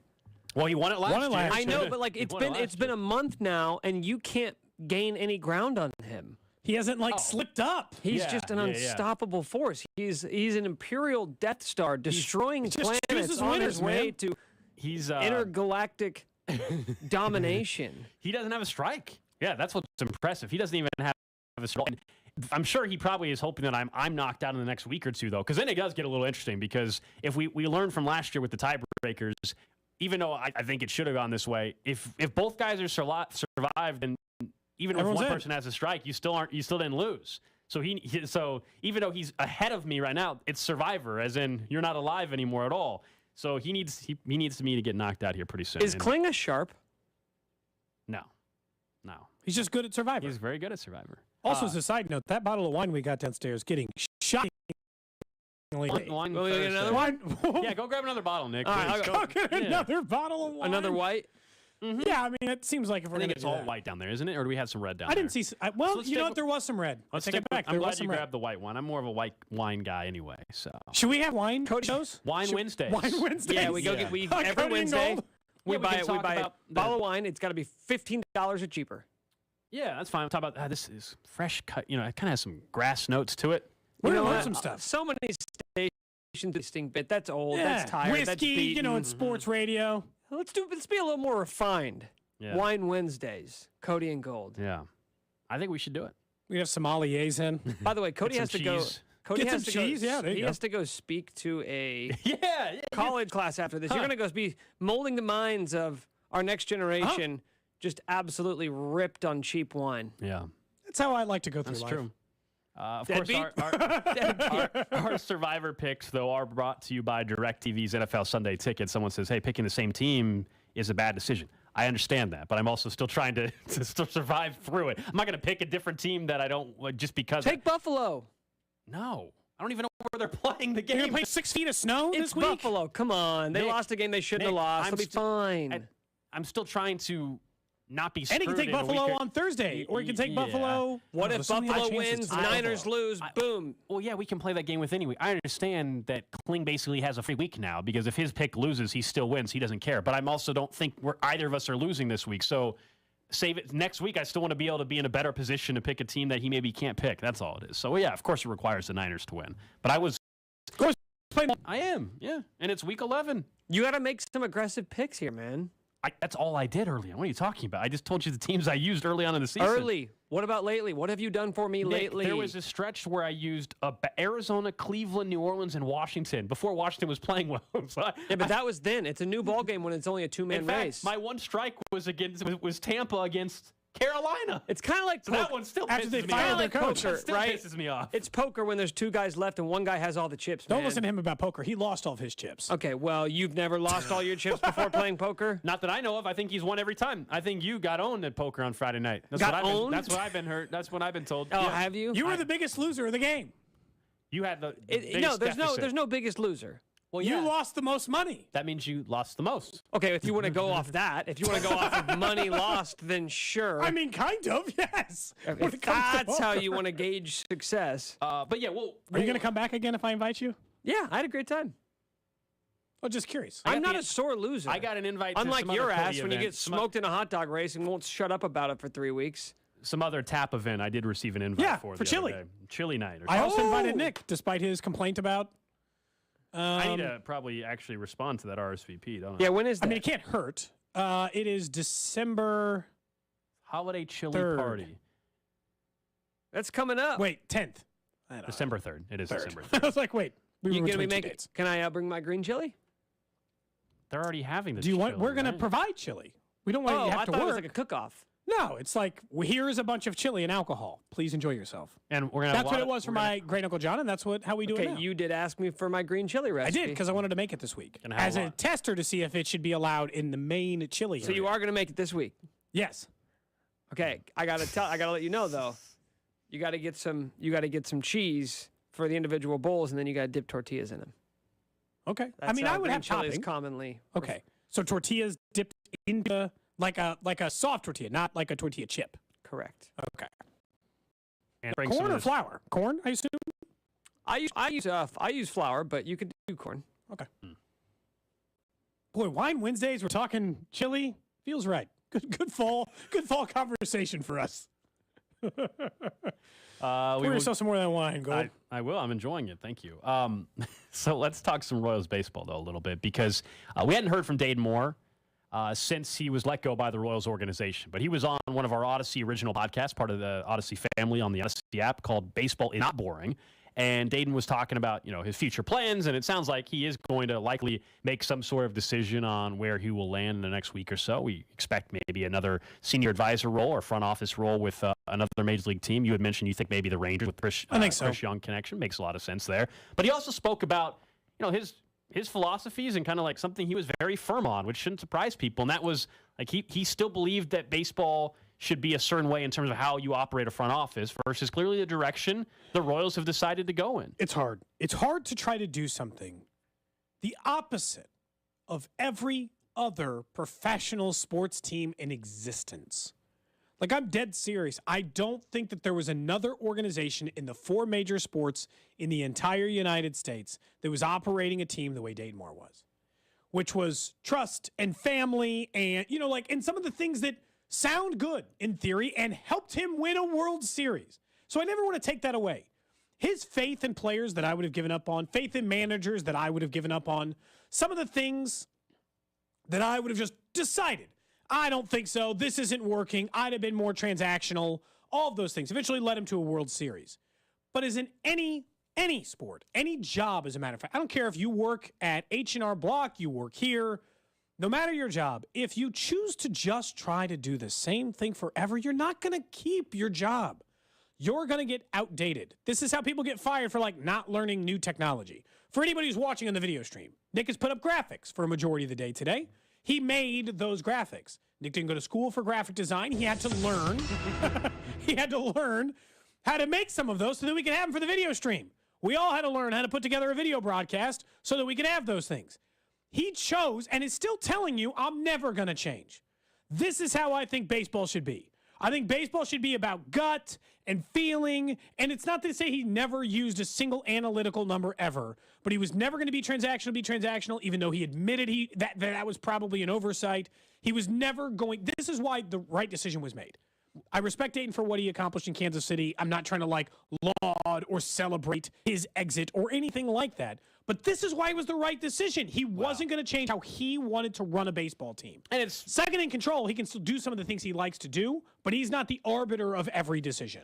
And we've seen the difference in what direction the Royals wanted to head based off of also the manager that they hired, I would argue. And ultimately, some of the decisions they're going to continue to make. I mean, I don't think Matt Quatrero is the Royals manager if Dayton Moore was the one making the hire.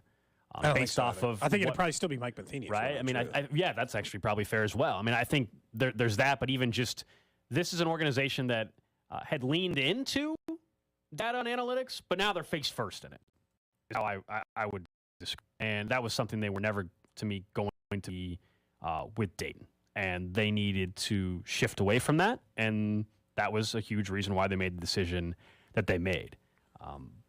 And that's something that clearly he didn't believe as much in, and that's why the two had to part ways. And he's going to be, I'm sure, very successful wherever he ends up helping that organization, whether it's the Rangers or wherever else. As you said, maybe as the number 2 or number 3 guy in a front office instead of being the guy. And that way you kind of have a little more of a balance in that front office. And that's what they need. Again, it's not, and JJ does have some of that old. So it's not like JJ's just going to give up on a player because, right? There's no reason to think that. JJ came up under Dayton. He worked with Dayton in Atlanta. He remembers that version of baseball, but he's also clearly willing to make some changes that wouldn't have happened under him. I do think that was needed.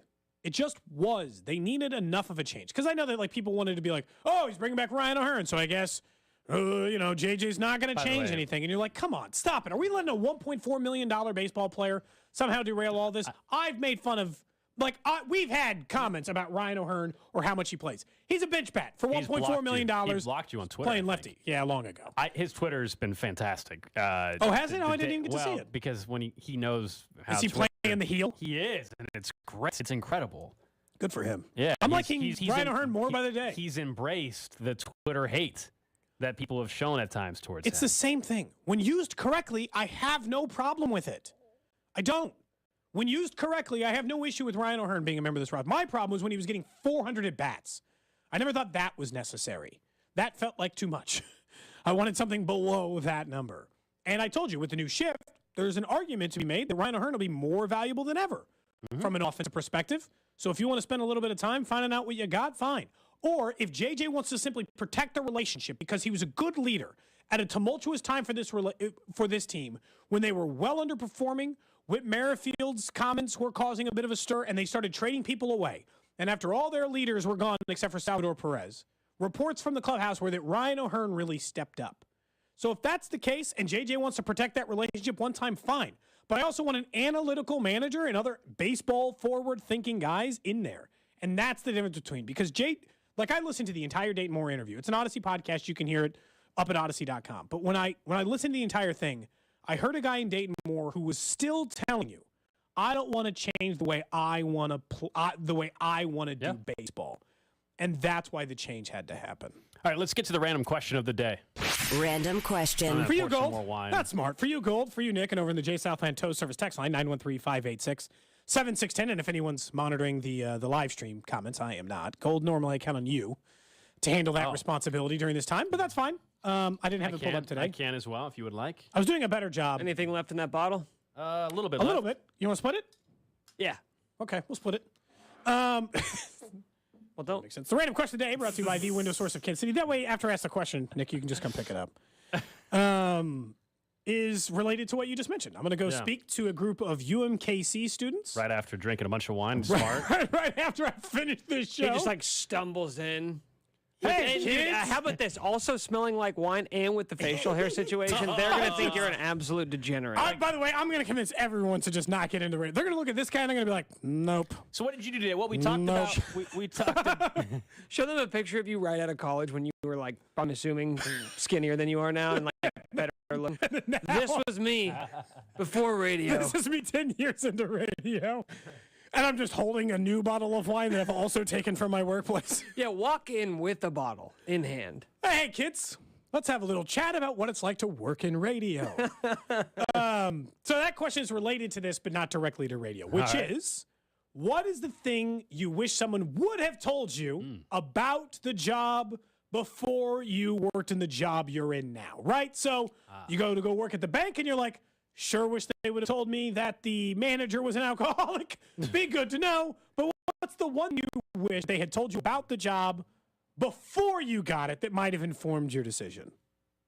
Oh, it's weird because we currently work in these jobs, but I'm still looking for wait a minute. So are you saying what advice would you have given yourself to ensure that you didn't get into radio? No, just like, or just like something you wish you would have mentally prepared for, even if you were still going to take the job, right? It could work both ways. It might not have deterred you from getting the job, but you wish you'd have known it anyway. I would say probably that you need to kind of honestly, kind of like what you were just talking about with Dayton Moore, is that you have to be nimble, man. You have to be light on your feet, and this is any job. Don't just think because there's like a certain way you got into the industry and maybe you were emulating somebody or you see someone successful that you want to be like them and you're saying, okay, I'm going to do everything that they do. That's not necessarily going to be your path. You need to be light. You need to be nimble. You need to be flexible, willing to try new things and to change and adapt and do things differently. Don't just do things because it's the way it was always done. Pay attention to what young people are doing. Whatever they are doing is usually what the future is going to look like.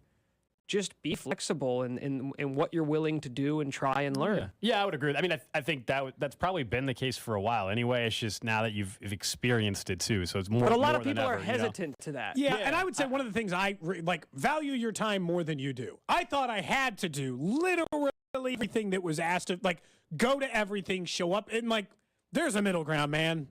Nobody's going to remember that I showed up to a KC Buzz press conference and got socked in the face on the way back to the car. Hey, if I missed that, it wouldn't have mattered. Or said I couldn't go, nothing would have changed in my radio career that I turned down that press conference. I think for me, it's probably just that realizing, having worked in different places, like no place is perfect. Like, you went from place to place thinking this place will be better. No matter what line of work you're in, like there is no such thing as this perfect workplace.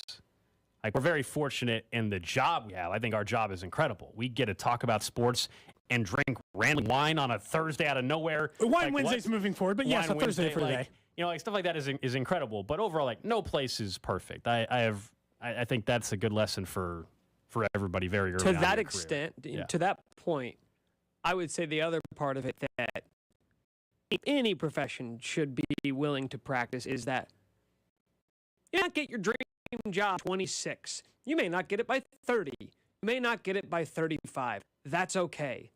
You're not entitled to have this perfect job that you had always envisioned by the time you're 6 years into whatever industry you're in. Sometimes you do have to be patient and grind it out and work your way up, and that's not a bad thing. You learn a lot of stuff from the jobs that you don't like. Don't be so impatient because you're not in the perfect situation right now. 913-586. It feels very specific, Nick. Are you talking about your current role? Well, no. We already know he's going to Arrowhead Pride. We already know. I think it's very. He'll get there eventually. No, this was an issue when I was younger. I think it's really easy to get to that point where you're comparing yourself to other people and saying, "Oh, well, they're doing this job, and I'm not in my dream job yet. So what am I doing wrong? Maybe I should quit and go do something else." Like. Yeah. Your path is not everybody else's path, vice versa. Be patient. From the 621, I'm a territory sales rep They wish I would have been told how fantastic having an expense budget is. Thanks for the Chiefs season tickets. Oh, your nice expense budget is nice. And then from the 816, sounds like Cody doesn't have a speech plan, is using the random question to drunkenly write it last minute. Plan? They didn't ask me to have a speech.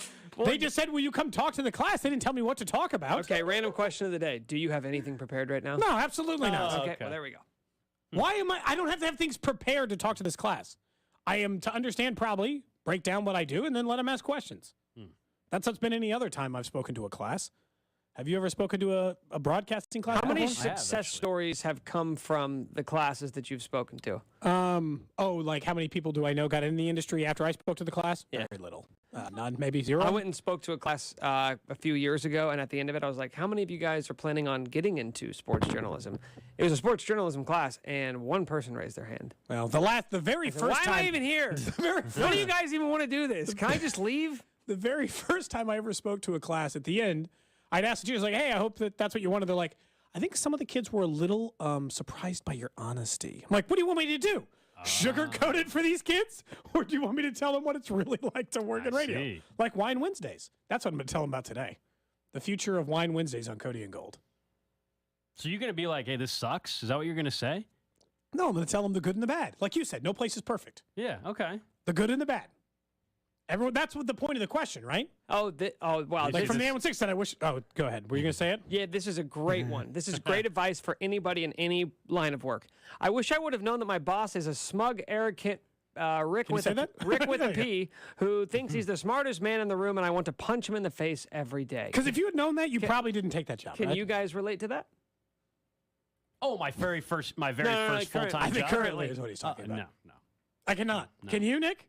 No, I can. Who do you consider your boss? Spec? Oh, yeah. And Roxanne? And no one else? But Roxanne, we don't need to get into the inner workings of our company, but, I mean, Spec is the one who is hands-on with us on a regular basis. Just going to isolate that audio of Nick where he says, I wish I would have known that my boss is I'm just going to isolate that. Hey, Spec. He said, man. He said this. Spec, I'm not trying to be a snitch, but, I mean... I just thought I'd pass this audio along. Someone says they wish they'd have known their supervisor was a crackhead who shows up high and tries to run you over with a forklift. Wow. Honestly, probably would have been good to know that. And on it, I would tell you, quit that job. Like now. Get a different job. I mean, it sounds like you're not long for this earth anyway if you stick around there. You can either die an early death via this man and his forklift, or you could just get a different job. Hey, honey, how was your day? Oh, I don't know. Rick tried to run me over with the forklift again. I swear, I don't know if I'm going to make it through next week. That is the random question of the day. Up next, it's all about fantasy football with Paul Charchin of GuillotineLeagues.com. What the Chiefs wide receiver injuries mean for perhaps the fantasy value of Kadarius Toney. And we got Thursday Night Football tonight. We get to that next.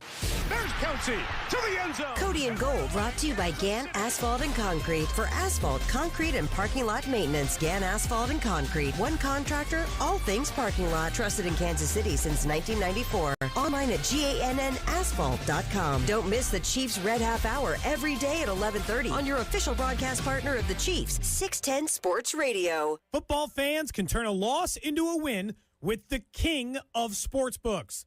Just place a single first touchdown score prop bet on any Monday or Thursday pro football game, and if your bet loses, you'll receive up to $25 back in free bets. This offer is available all season long. Wager confidently and take your game to the next level with BetMGM. Just log into your account or download the BetMGM app today and sign up today. Wager on any player to score that first touchdown in any Monday or Thursday pro football game. And again, if your bet misses, you'll get up to $25 back in free bets. Visit BetMGM.com for terms and conditions. 21 years of age or older to wager. Kansas only. New and existing customers offer.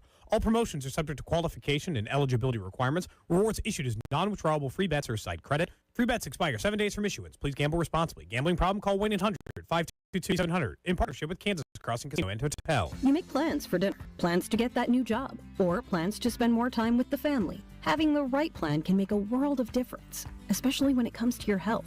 That's why Blue KC offers health plans with coverage you need right here in the city we all call home. With a Blue KC health plan, you can enjoy $0 copays at Spira Care Centers, access to a broad provider network, and much more. Enroll in a Blue KC health plan today. Call 888-892-8108 to get started. That's 888-892-8108. Enjoy your favorite football game with Old Shawnee Pizza. Order your pizza or eat in. We feature a wide selection of bourbons and beer on tap. And we have over 200 bourbons at our Lenexa location. Old Shawnee Pizza, Shawnee or Lenexa, ShawneePizza.com. At T-Mobile, we think about coverage differently, so we built a network powerful enough to bring high-speed 5G home internet to millions of homes across America. Welcome to the neighborhood. You all settled in? Yeah, we love it. Quiet location, beautiful parks, great internet. Internet? Who are you using? T-Mobile 5G home internet. T-Mobile has internet? Yep, T-Mobile's same 5G network that works great on your phone is strong enough for your home internet. Just plug it in your set. I did not know that. It's reliable and affordable. Just $50 a month. Make yourself at home with fast, reliable, affordable T-Mobile 5G home internet on the network with the power to go beyond the expected. Just $50 a month with AutoPay. Check availability at T-Mobile.com/5G internet. Availability limited. Qualifying credit required. Regulatory fees included in price for qualified accounts, plus $5 per month without autopay. $35 assisted support or device connection charge due at sale. See T-Mobile.com/5G internet for details. When temperatures get extreme, with blistering cold and 10 degrees wind chill, it's game on with a Champion Momentum premium residential system, creating an indoor environment that operates at peak performance and keeps you in control right when you need it. Always leading, never compromising. Champion Heating and Cooling. Find a local dealer near you at championhomecomfort.com. Be sure to ask about our free 10-year parts and labor warranty and Champion's home indoor air quality products. You're listening to 610 Sports from the Brown and Crouppen Studios. Visit Shane Company. We have the largest selection of natural diamonds and lab-grown diamonds in all shapes and sizes, each one hand-selected for its beauty. Now you have a friend in the jewelry business. Shane Company and ShaneCo.com. Chiefs Kingdom, it's Travis Kelce here, and you know I love touchdown celebrations. And this season, I want to see you celebrate. Bud Light is throwing epic watch parties all season long where you can dance your way into unbelievable prizes. Head to 610sports.com/Kelce for more details on where the parties are at this weekend. Must be 21 or older. Please drink responsibly. Century Roofing, trust the pillars of strength. If you notice your neighbors are getting new roofs, most likely you are nearing a roof replacement too. Trust the experts at Century Roofing to make the process quick and smooth. Delayed roofing can result in severe home damage, costing you even more money. You need a company that is quick, trustworthy, and experts in their field. Schedule an estimate from the best. KC-based and female-owned. Century Roofing. CenturyRoofingKC.com. Century Roofing, trust the pillars of strength. Hi, I'm Steve Hedgepeth with Quad Power Products, your trusted source for hydraulics, pneumatics, standard and metric fittings and adapters, and industrial hose. Plus, we have a full-service cylinder repair shop. Come see us on Hickman Mills Drive in South Kansas City, or call and speak with one of our knowledgeable sales staff at 816-965-8925. Find us on the web at quadfluidpower.com. Quad Power Products. We've been solving our customers' fluid power problems over 25 years. If you like hunting and fishing, Outdoor America with Tommy Bench is your destination. Great guest hunting and fishing tips Saturday at 5 a.m. on 610 Sports Radio and the Odyssey app. Listen on demand at 610sports.com, weekend programming channel, presented by Wholesale Battery. Anticipation is building. The holidays are just around the corner, and at the Home Depot, we can't wait. With Black Friday savings all through November, you can count down to Christmas early with a Santa Countdown inflatable special buy, only $69.98. Or anticipate when friends and family come to visit with an entrance full of LED lights that will welcome them and the holidays with open arms. Get the holiday magic started early. The Home Depot, how doers get more done.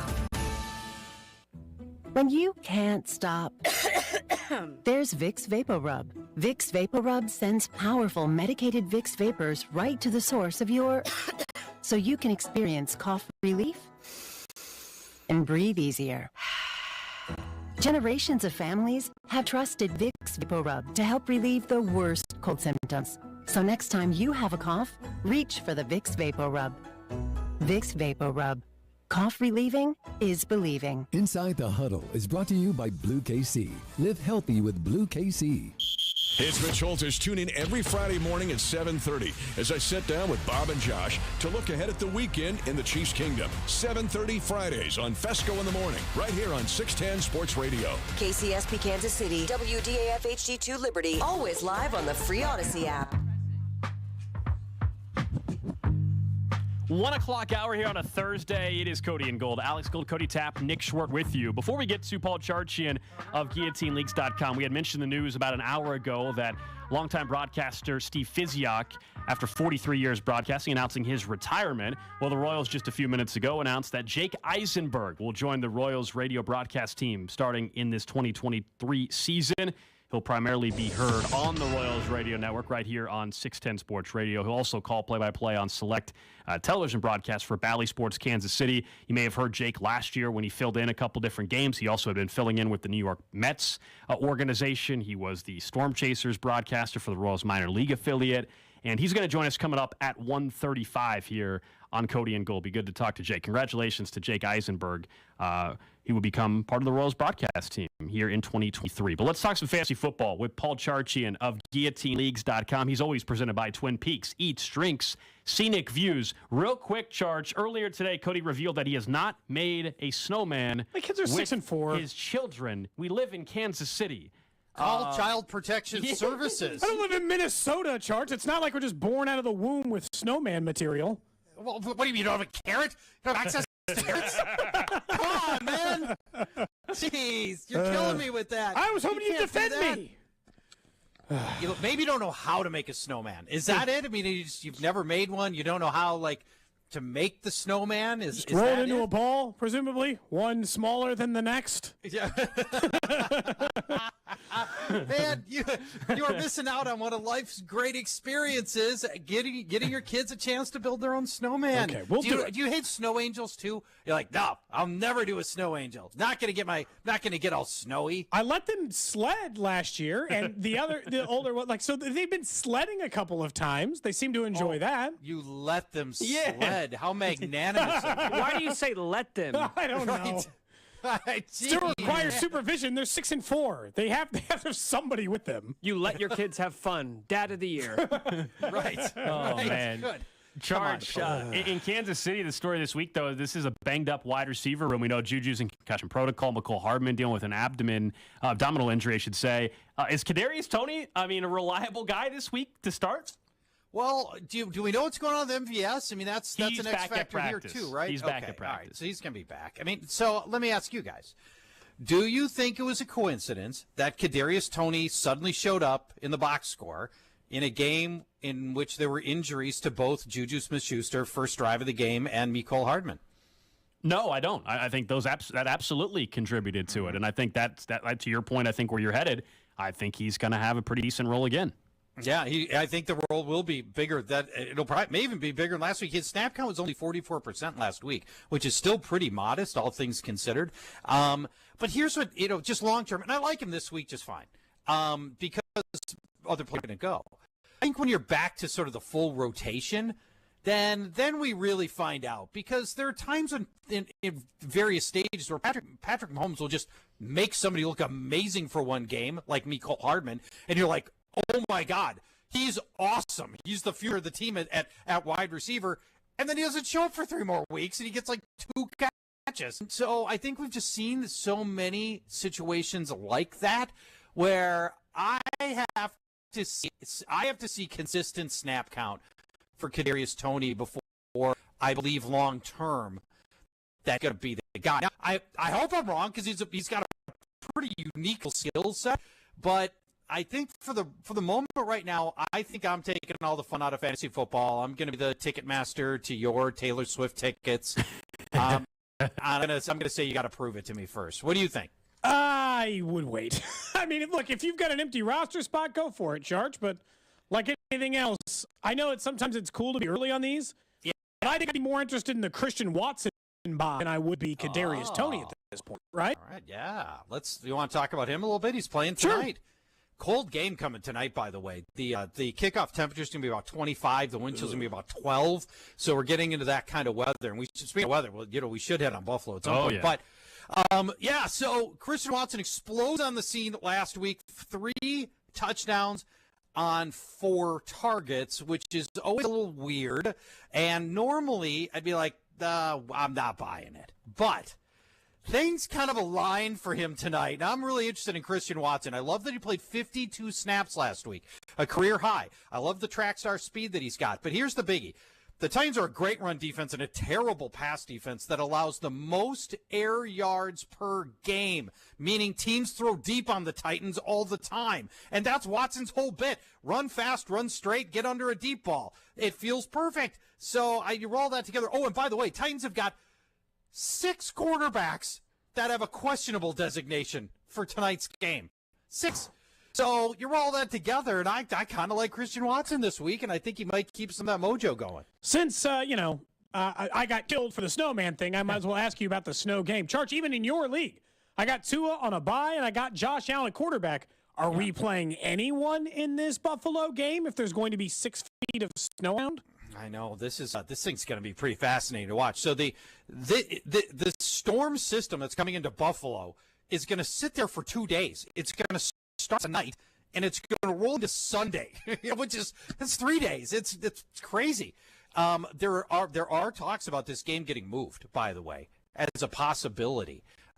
I think it was Adam Schefter just tweeted something in the past hour that they're looking at alternate stadiums, including Detroit, where they moved a game in I think 2014 from Buffalo to Detroit under similar conditions. Now, let's assume that it's going to be played in Buffalo and that it's not going to it's not going to be necessarily feet of snow. Although by the way, they may get 6 feet of snow in this storm.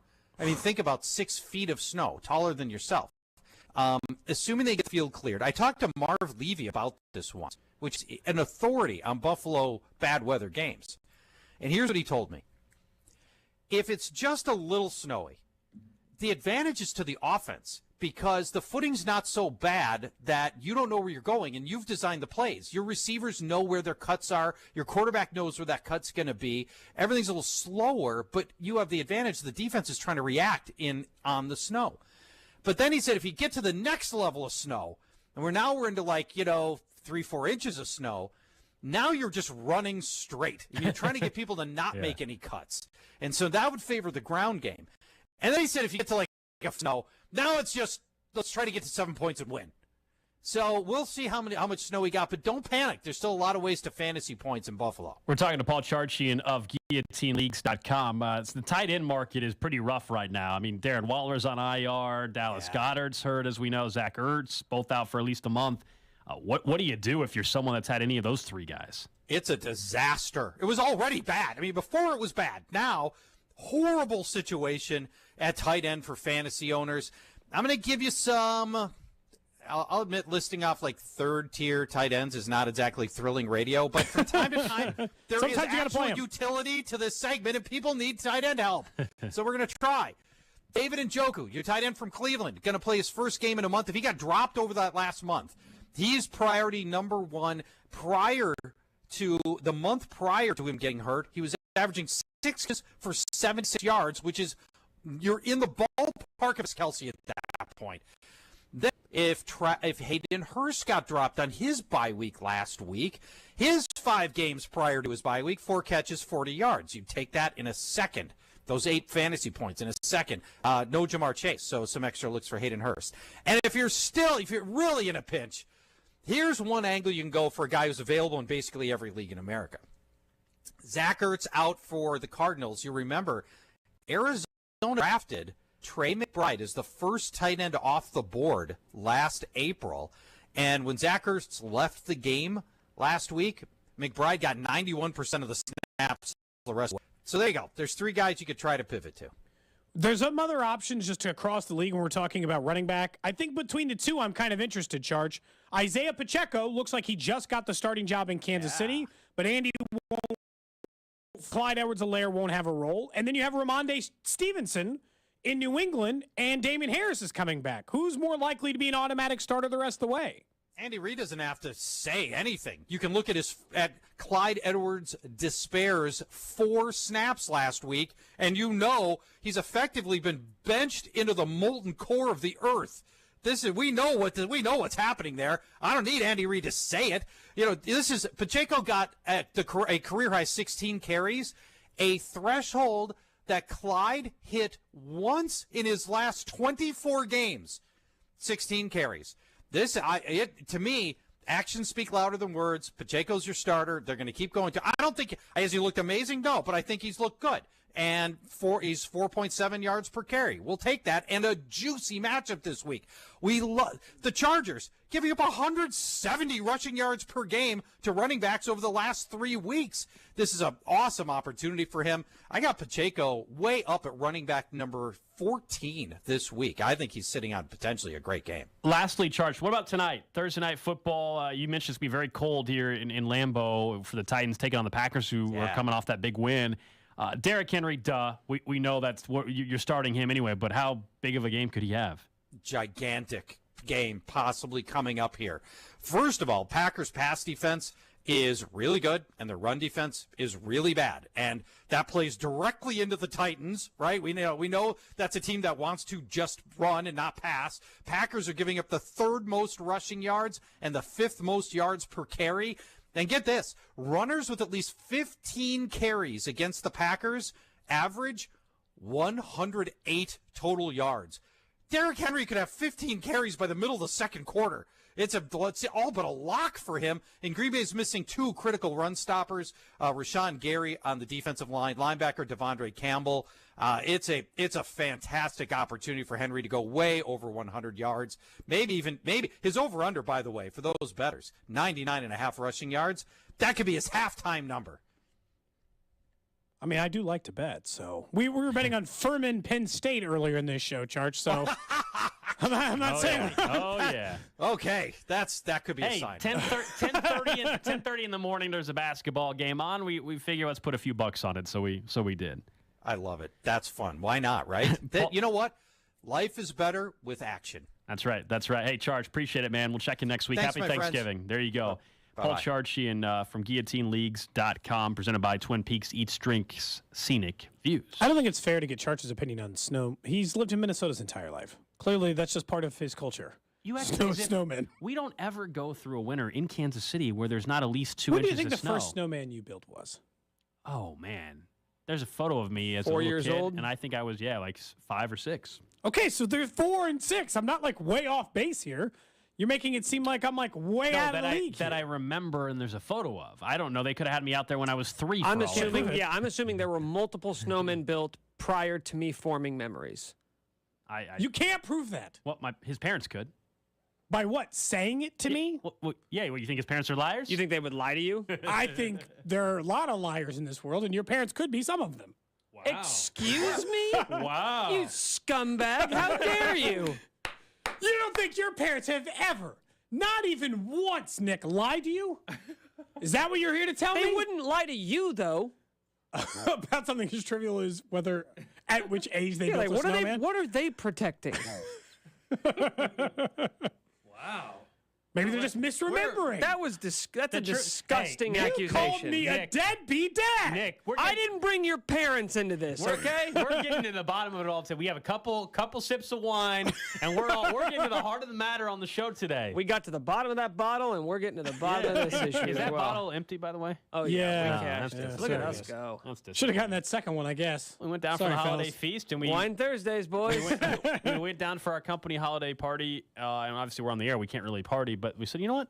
Grab the bottle. Cody grabbed the bottle, and here we are. And nobody gave us clearance to take an entire bottle, by the way. No, we just took it. But if you think about it, it would have been someone else would have drank it, so why not us, you know? Yeah. That's actually a really good way to think Or nobody about would it. have consumed it, and that would have been sad. So, we're helping them out by getting rid of the wine they purchased for the party. If we can't be down there sitting around talking for an hour and a half, we might as well bring it up to our show where we're talking,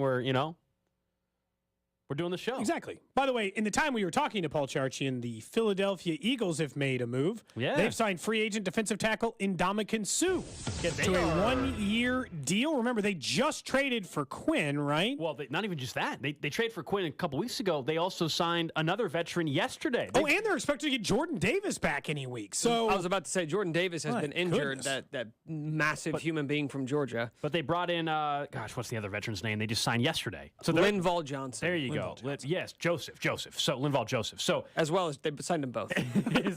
You just didn't realize the Linval Johnson, and don't look it up. So they're ramping up that interior of that defensive line there in Philly. I'll be curious to see what Suh looks like because he's been available for everybody. I know some people in Kansas City. You had said, why take the chance? But I mean, if Philly's willing to take the chance, that's always the opinion of mine. Like, I guess, a team that like, good can take a chance, so can you. Yeah, like nobody else brought him in, and it's November 17th. It's kind of interesting. Sure, but the team with the best record in the NFL did, so that's I mean, it doesn't mean like so. Yeah, I'm not saying that it's a bad addition, but like just because the Eagles brought him doesn't mean the Chiefs made a mistake by not bringing him in. Oh no, I think it's too early for that. But the reason why I would have entertained it, even when you were having the conversation, Gold, of hey, nobody's interested in him. Why? Well, someone is. The team with the number 1 record in the NFL. Yeah, it's definitely weird.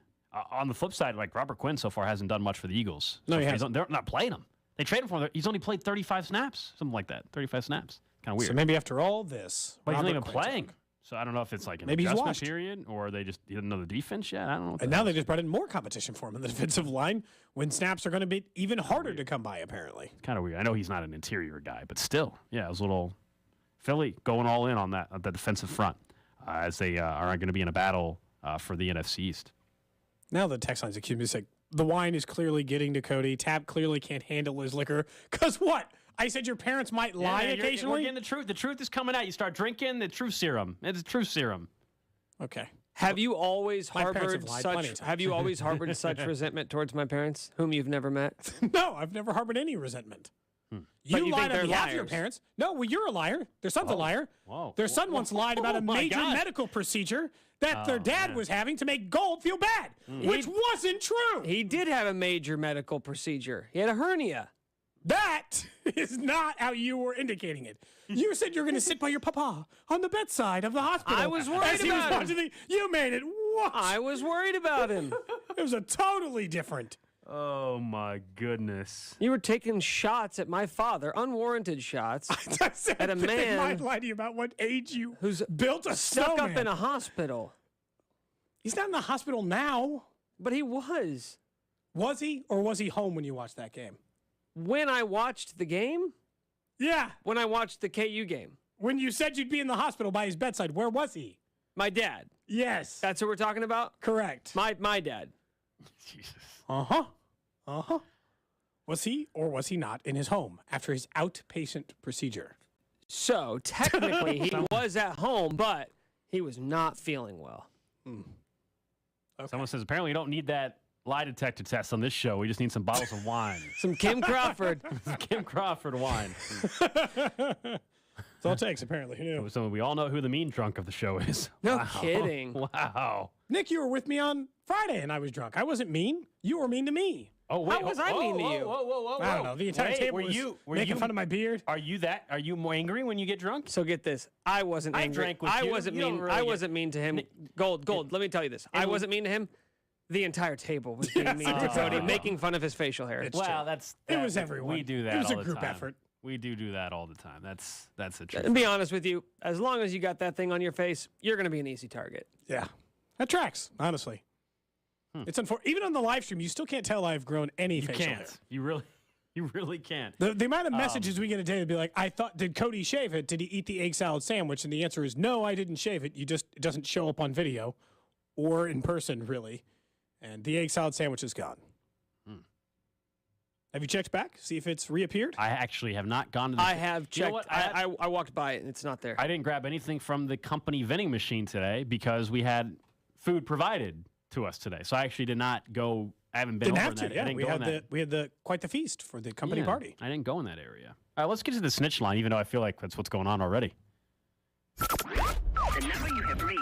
You've called the snitch line. And if I have to tell you again, we're going to take it outside and I'm going to show you what it's like. 913-662-1270. Leave him alone!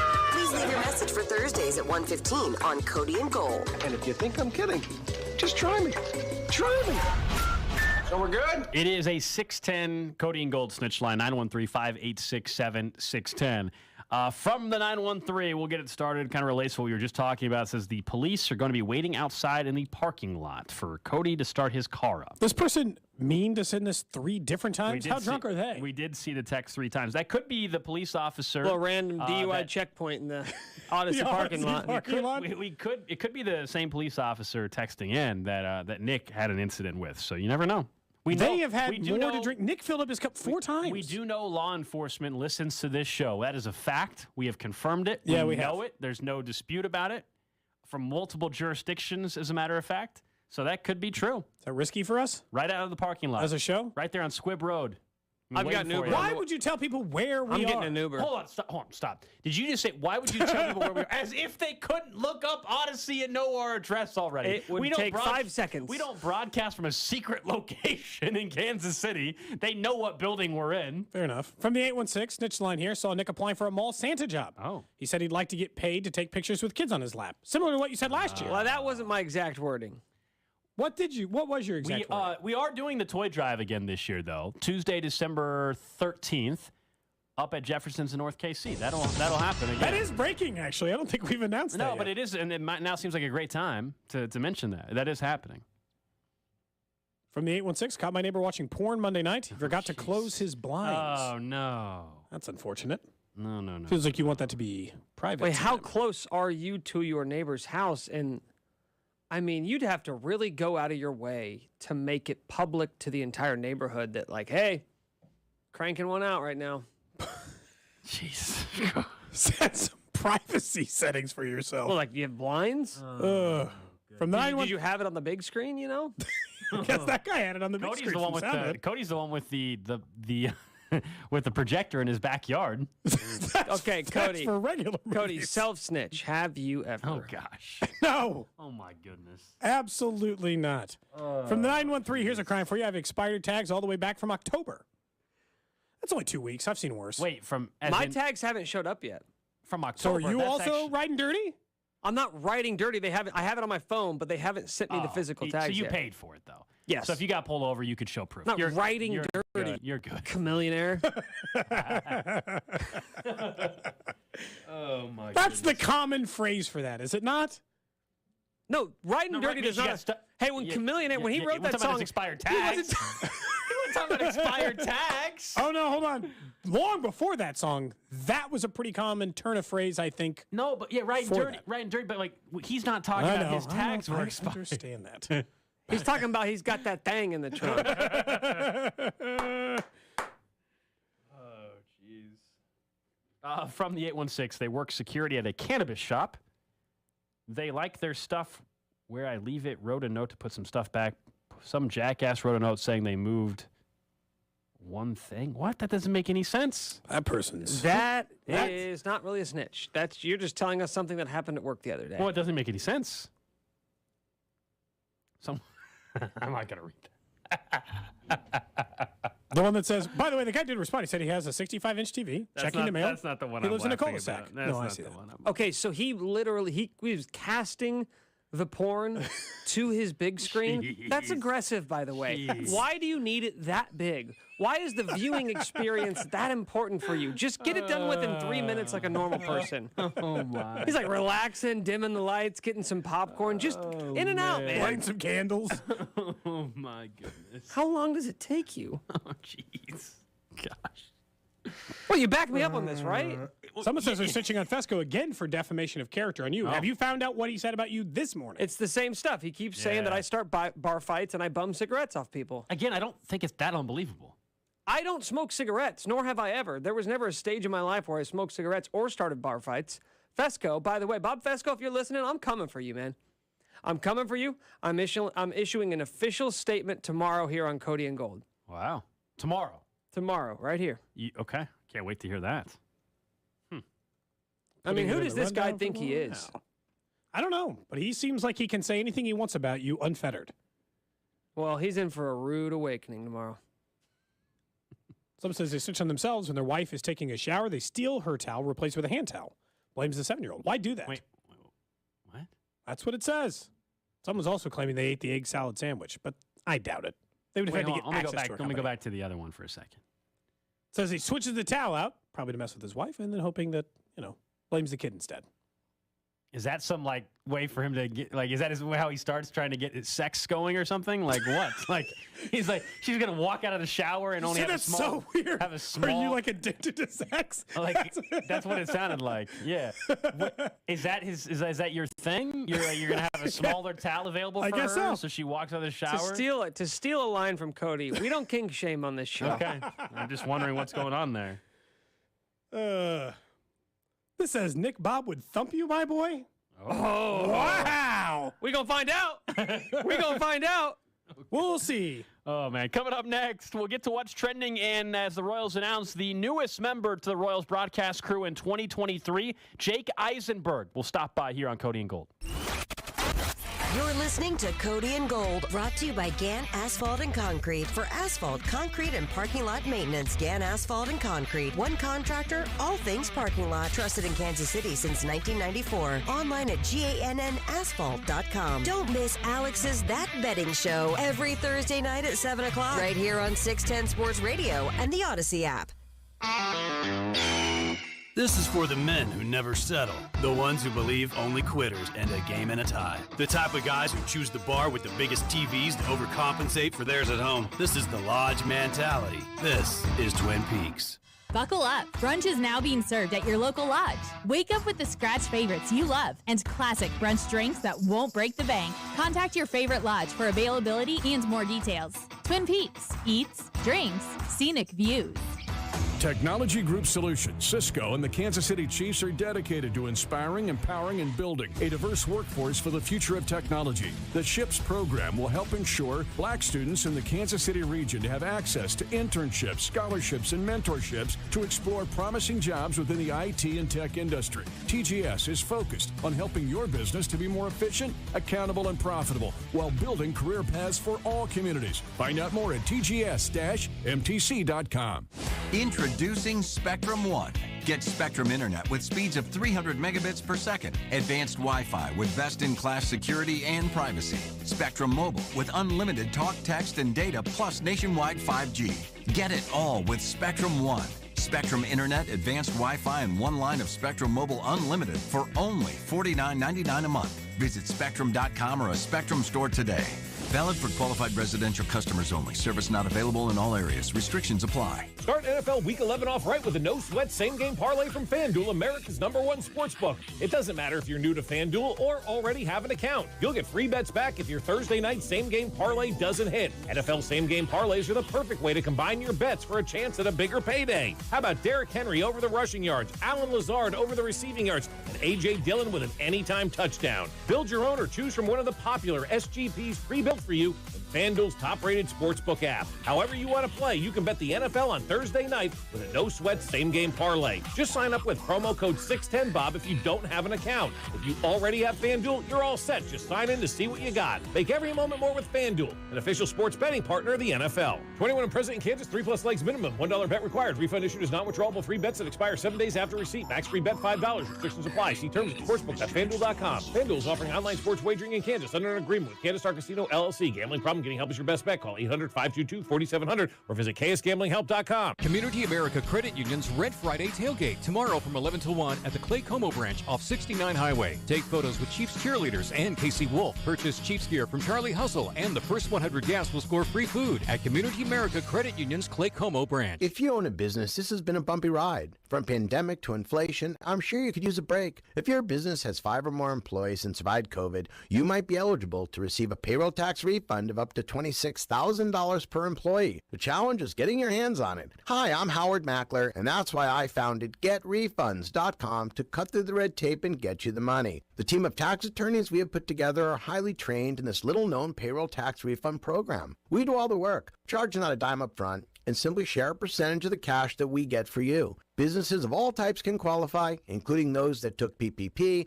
nonprofits, and even those that had increases in sales. We have helped return over $1 billion to businesses, and we can help you too. Just go to getrefunds.com/sports, Click on Qualify Me and answer a few questions. This payroll tax refund is only available for a limited period of time. Don't lose out on up to $26,000 per employee. Go to getrefunds.com/sports. That's getrefunds.com/sports. Here's to Prilosec OTC. Without Prilosec, I wouldn't be able to enjoy all this yummy holiday food.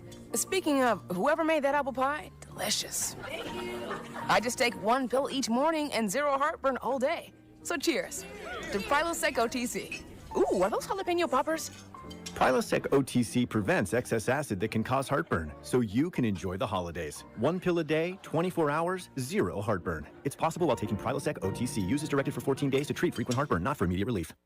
Everyone can boost their digital confidence with NordVPN. All it takes is one simple click. NordVPN will block online trackers, hide your virtual location, and secure your devices from malware-infected files during downloads. It will also detect malicious websites. So catch the Black Friday deal for a 1 or 2 year plan at NordVPN.com and get 3 months for free. NordVPN, cybersecurity built for every day. Kansas City Steak Company, another AmericanEagle.com success story. Started in 1932 as a family-owned butcher shop, today they're a leading distributor of superior all-American steaks delivered right to your door, ready for the grill and your taste buds. When it came to their website, an average site wouldn't do. They chose AmericanEagle.com to take their website to the next level. With a dramatic increase in competition and a softening market demand, they had two challenges: improve their brand presence and message, and produce a positive return. AmericanEagle.com got to work and executed usability studies and detailed audits of site experience, digital assets, and marketing. The result? An integrated digital marketing and customer experience plan, organic traffic increase of 20%, and a long-term roadmap for success. If you love great steaks, go to kansascitysteaks.com for website design, development, and online solutions that bring efficiency and results. Visit AmericanEagle.com. If you need a results-driven website, call the team at AmericanEagle.com at 877-WEBNOW1. That's 877-WEBNOW1. Charging a cell phone can be like getting a booster shot. A booster is given to enhance or restore protection after a primary series vaccination, which wanes over time. Schedule an appointment when you are eligible. Sponsored by Pfizer and BioNTech. Progressive Snapshot can save you money based on how you drive and how much you drive. So the safer you drive, the more money you could save. Now, if you didn't hear that because you were yelling at another car while driving, let me say it again. You need to calm down. Yelling is just making everyone as stressed out as you are and letting them all know that you definitely aren't trying to save with Progressive Snapshot. And if you did hear it the first time because you weren't yelling at another car, nice work. You'd love Snapshot from Progressive because it rewards safe drivers. Progressive Casualty Insurance Company and affiliates. Snapshot not available in California and North Carolina or from all agents. Chiefs coverage is brought to you by KC Customs. We put the custom in KC. KC-Customs.com. Is your ride ready for winter? If not, you better go to KC Customs. Get the tires you need now at KC Customs. All the truck and Jeep accessories you want, plus custom wheels too at KC Customs. You're listening to 610 Sports Radio from the Brown and Crouppen Studios. All right, back here on Cody and Gold. In just a few minutes, we'll be joined by Jake Eisenberg. If you missed the news earlier today, Steve Fizziak announced his retirement from broadcasting after 43 years. Congratulations to him. Of course, had been the Royals broadcaster for the last 8 years, roughly, or so, going back to the Royals World Series years. And he announced his retirement today. And with that, the Royals announced the future of the Royals radio broadcast team, and a new addition, I should say, and that is Jake Eisenberg. So Jake Eisenberg will join us here in just a couple of minutes. New and not new. He actually called some games for the Royals last year and filled in some for the Mets last year. So obviously he's been in or around this team for some time, including what you mentioned was their AAA broadcaster for a number of years. So honestly, this is like the perfect time. He knows all these young players. He does. He got a chance to call pretty much every single member of the big league roster as it currently sits, just based simply on, I don't know, how often it happens. But I mean, it's cool. You know, we see these guys called up from the majors all the time. When it comes to Players Gold, I don't feel like you normally get that same response when it comes to the minors, right? Like to the broadcast end. The guy who called AAA now is going to call. Yeah, it's first of all, we'll have a chance to talk to him in a second. I mean, it's got to be really, really cool that there's probably some comfort there, right? Like I think so. You know, that the connection that you have overall. I was really impressed in the couple of games that he filled in. Brought some nice fresh energy to the broadcast when he filled in this past baseball season on a couple of those. And then, obviously, as you said, you had a chance to broadcast for the New York Mets a little bit. And let's welcome in Jake Eisenberg, who will join the Royals radio broadcast team for the 2023 season. You'll primarily hear him on 610 through the Royals radio network with Denny Matthews, Steve Stewart. He'll also call select play-by-play games on Bally Sports on the television side whenever Ryan Lefevre is on the radio. Jake, thanks for calling in. And first off, congratulations. What's the feeling for you? You've had a chance to call a couple Royals games on a fill-in basis, but now you're joining the Royals broadcast team full time. Well, first off, guys, thank you very much, and thanks for having me. This is going to be a lot of fun, and the chance to call those two Royals games back in May. Who knew? It was really just a taste of what was to come. And I've been telling a couple of people, over the last 20 minutes or so, the thing that made those games special. I mean, yeah, on the face of it was just calling Royals baseball after seeing so many of those players come through Omaha and Warner Park and being familiar with their backgrounds and their stories. And then the moments, with Bobby Witt Jr. hitting his first big league homer and MJ Melendez making his major league debut. But truly the thing about those moments in particular that was extra special was being able to go down to the clubhouse afterwards and congratulate those guys in person, especially, having congratulated them on their AAA debuts less than a year prior. And so it's those relationships, not just with the players, but with the people in the front office, the people in the press box, with people like Mike Sweeney, who I had the chance to call those games with. He was incredible. I'm just really, really excited and very grateful for this chance and for everyone's trust. Feels like you might actually get the exact same thing happen to you, right? You're going to show up in the Royals clubhouse, and then you're going to see Vinny and Michael Massey and a lot of the guys, Bobby Witt Jr., a lot of the guys you called, right? I mean, you would think that you're going to get a very similar treatment. Yeah, it's going to be a lot of familiar faces, and that makes this really, really cool. I mean, it's not. It is a rare thing to make this kind of jump, not necessarily from AAA to a major league boot, but specifically from the AAA affiliate of the parent club, and especially with the Royals being where they are, with so many incredibly talented players that have just made their debuts that came through Omaha the last 2 years. We have a chance to really tell their stories in a unique and special way, and I'm just so excited to see what they accomplish, not just in 2023 but beyond.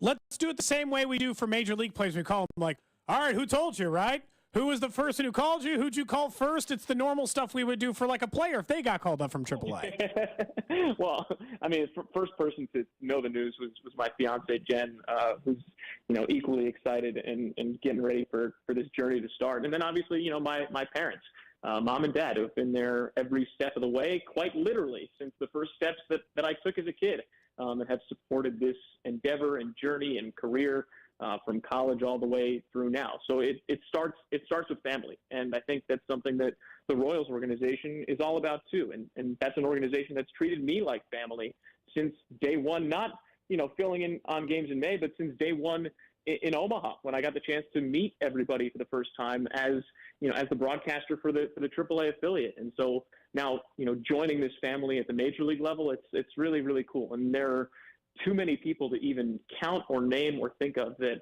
have reached out or I've reached out to, and it's just feeling a lot of love. And it's a special, special thing. We're talking to Jake Eisenberg, the newest member of the Royals radio broadcast team, starting here in the 2023 season. You'll primarily hear him on 610 Sports Radio, along with the Hall of Famer Denny Matthews and Steve Stewart. What's that like, though? You got a chance to not only begin your Major League Baseball broadcasting career on a full-time basis, but to do it alongside a Hall of Famer and Denny Matthews. Oh, man. I don't know that we really appreciate enough how special Denny is as a broadcaster, as a person, as an icon, as an institution. I mean, he's a Hall of Famer for a reason, but I don't think off the top of my head, there is another team that can say that their radio voice, that the voice of their team has been around since the team's inception. That is incredibly unique and rare and special, and the chance to sit next to him and listen to him, the stories that he shares, the calls that he makes, and to soak up all the wisdom that he has, that is such a unique and cool opportunity. And the same goes for Steve Stewart, who's been doing this for a long, long time and in a few different places and has, just as much wisdom and experience to offer. And truth be told, the same goes for Ryan Lefevre, who's been doing this for a long time and has already been incredibly gracious with his time and giving me advice and guidance along the way, listening to tapes and giving me feedback and stuff like that. So the chance to sit with those guys, learn from those guys up close and share, these Royals moments with those guys is going to be really cool. We know Denny is and gone. So for anybody who hasn't heard you call anything, Jake, what's the home run call? Give us an example of, I don't care. You can do Bobby Wood Jr. Ideally, that will be the most home runs you call. I think we're going to have to wait for spring training or maybe opening day for that. There's no specific home run call for me, at least not yet. I like those things to happen organically because I see, each home run is being different its own special way, and I kind of like whatever verbiage or exclamation comes to me. Bobby's home run was special. I think I said it was a swing to remember at Kauffman Stadium, and it was. It's one that I'll never forget, and I don't think he ever will either. And I know that swing is something that a lot of Royals fans will remember too, but I wouldn't say that that's going to be the verbiage for every home run. So we'll have to wait and see, and we'll find out together. If it's not us who asks, someone will, so you can get it out of the way now. Thoughts on downtown baseball? I'm just excited to be a part of this Royals family. I don't really know a ton about that. And I'm just looking forward to being at Kauffman Stadium and wherever the Royals play because it's exciting baseball regardless of the home. Lastly, what should people know about you, man? You're only 27 years old. You're now going to be a full-time broadcaster in the big leagues, a rising star in this business. You've called, 40-plus New York Mets games, I think, something like that, a season ago as well. So what should people just know about you? Oh, man. Well, for starters, I guess, I am 27, so I guess I'm a little bit on the younger side for what you would traditionally see in this role. But I guess what I lack in age, I hope I can make up for in some recent experiences at the minor league level, especially with this group of players specifically, and getting to know them, before they were big league superstars like they are now. But I think the most important thing is that, when we're on the air and we're talking to you through your car radios or whatever you got at home, we're gonna have fun. We're gonna have a good time. We're gonna bring you the game because the game's the most important thing. We're gonna entertain you. We're gonna teach you something along the way. And we're going to laugh together, and we're going to have a blast. And I think that's the most important thing is that, baseball is a game that's meant to be enjoyed, and there are stories within stories within stories of, I don't want to even say players, of these humans that are on the field and their backgrounds. And so we're going to bring that humanity through each broadcast and, again, teach you a little something and have fun while we're doing it. Jake, congratulations. Thanks for calling in, and looking forward to hearing you starting this spring.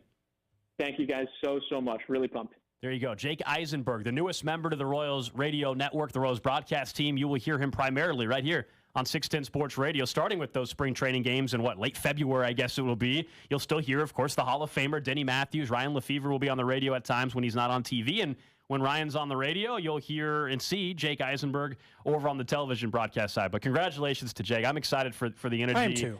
The energy and passion he's gonna bring. I enjoyed the couple games he did fill in on the Royals radio network last year, as he pointed out, with Mike Sweeney, and it just so happened to be the first career home runs for our first career home run for Bobby Witt Jr. That timing is just incredible in its own right. But you could see that other teams were already thinking this guy deserves to be a big league play caller because he was doing it, right? He was doing it for the Mets. He had done a small handful of games for the Royals. I think it was just 2 or 3 for the Royals. So it's exciting. I'm really happy for Fizz. 43 years in broadcasting is incredible in its own right, but having gotten to, meet Jake or interact with Jake, I guess, rather, a couple times over the years, both when I was the Royals insider and he was calling AAA baseball, so we're talking about a lot of minor league players, or just seeing where he's come since then, it's exciting. And it is, like he said, it's kind of weird. It's not crazy that a guy who calls AAA eventually calls big league games, but it's not normally just like you call AAA games for the Royals, and then you end up as the Royals radio broadcaster. Like, that's not always the transition you get. So I'm really excited for Jake. It'll be kind of weird. When's the last time you heard a new voice on the Royals broadcast? Since Hud and Fizz came over. Yeah, so what was that, 2010, 2011? Yeah, it's been more than a decade probably since we even heard a lot of, and some of the voices, Lefevre and Denny Matthews, have been such staples in it. It'll be interesting to hear a new voice with Jake coming up here in a soon. Yeah, really looking forward to that as well. So congrats. Again, the news, Steve Fizziak announcing his retirement after 43 years in the broadcast business, and then Jake Eisenberg, the new man in one of the radio play-by-play roles for the broadcast team. Let's talk a little Chiefs football before we wrap things up, unless you just want to talk about how you're going to talk to the kids at UMKC later this afternoon. Why is that a bad thing? That's a good thing. I got invited. After being buzzed with our Buzzed. Is that how strong we're going to go? I had a third of a bottle of wine at best. I think Nick might have had more like half. You think Nick had more than we did? Yes, I do. I think he filled up. I think there's a bottle of wine still downstairs. He filled up his second cup before I had finished my first one. And I know he filled it up at least 2 more times. I ain't sipping over here, Cody. I TCOB when it comes to Kim. What do you want me to tell the kids? Nick, what do you want me to tell a group of broadcasters? Just quit. Get out now. Steve Kraski's journalism class. Get out now. Just go get a degree in like robotics engineering or something. So Cody's going to talk to the UMKC, one of the journalism classes, I take it, or something like that? Yeah, Steve Kraski's class over there. Okay. What I've been told. And they're going to ask you for advice. And they're going to ask you, how have you been so successful? And they're going to ask you... And I'm going to debate that part, and then we can go to the next stage. and you're going to say, well, my singing has really gotten me to this point. And they're going to say, oh, you sing? You're going to say, yes. And you're going to play them a clip. Yes, and you're going to play them the Vinny Pasquantino. Do an acoustic rendition of the Pasquantino song. I don't know how to play guitar. Let them know that your song became so popular that it got banned in Russia and Belarus. It did. That's a fact. It did. It's so popular. Think about that, Cody. Your song is banned in 2 countries. Mm-hmm. Is that a compliment? Yes, that means you finally made it. That's what they do to other pop culture Think about it. I mean, icons in those countries. It is pretty impressive. Russia's in the middle of a war, and they still have time to ban your song. Think about that. To worry about what I'm sticking up on social media. They've got those old flyers from the Wild Wild West with like a sketch of your face hanging up. $50,000 for the whereabouts of this man. Not even that hard to find the whereabouts of. Gold said you can publicly look up the address at which I currently work. Yeah, but they're halfway across the world, man. A lot of work. That $50,000, including getting visas and stuff, might not be worth it. It's a long drive, you know? Mm-hmm. Yep. Okay. I think it'll go fine. I'm happy to be invited. Which class did you last speak? You said you've spoken to a journalism class? The last one would have been my alma mater high school-wise, Olathe Northwest. This has been a couple years. But, yeah, I spoke to them about very similar things. Obviously, high school. Did you have to kid skip versus work college. to speak to them? No, I did not. I did not. What time do they have you talk? What time does school end? Why does that matter? A lot of questions. It didn't seem like it would make sense. Yeah, it was the day that I was already off. Olathe You're Northwest. asking if he skipped what time, though? What time, Gold? was, Have you ever spoken to a class, Nick? This is probably 3.5, 4 years ago. When I worked in Lawrence, once a year I would go and speak to a journalism class at Baker University in Baldwin, Kansas, which is right down the road from Lawrence. That's actually where Tom Hedrick is the teacher. He's the professor whose class I would teach in. He famously was the broadcast teacher at Kansas for Kevin Harlan and Gary Bender and he was asking Brian you Haney. to teach new kids. Well, I didn't teach them. I came and spoke to Tom the class Hedrick called once. the very first Super Bowl. Called the very first Super Bowl on the radio. Pretty cool. So he asked you to speak. Wow. Multiple times. Well, Steve Kraski's had a pretty successful career here in Kansas City. I don't think we're not comparing the resumes between Tom Hedrick and Steve Kraski, okay? It's not what this conversation's about. And I usually just You brought this up. I made it very casual when I went and talked to them. I'd always try to figure out, okay, how serious are you guys about journalism? And if usually it was like 1 out of 20 people who would raise their hands, so I would just say, okay, we'll keep it light. From the 913, actually from the 816, someone says they're in the broadcasting class that you're about to go speak to. They're not letting you speak to the class without interrupting unless you eat the egg salad sandwich. It's not Love that. in the vending machine.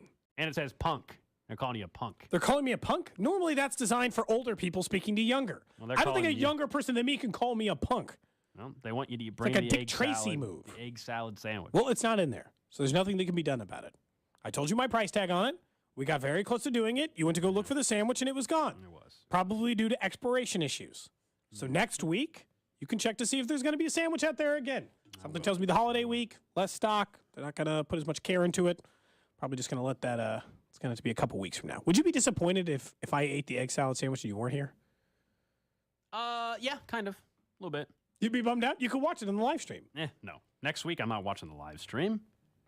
Why would Not I? even to watch, just one part, just to watch me eat an next egg week salad sandwich. I am on vacation. You aren't going to miss us? I will miss you guys, but I'm on vacation all Well, next you can week. just I will not be tune in for a segment.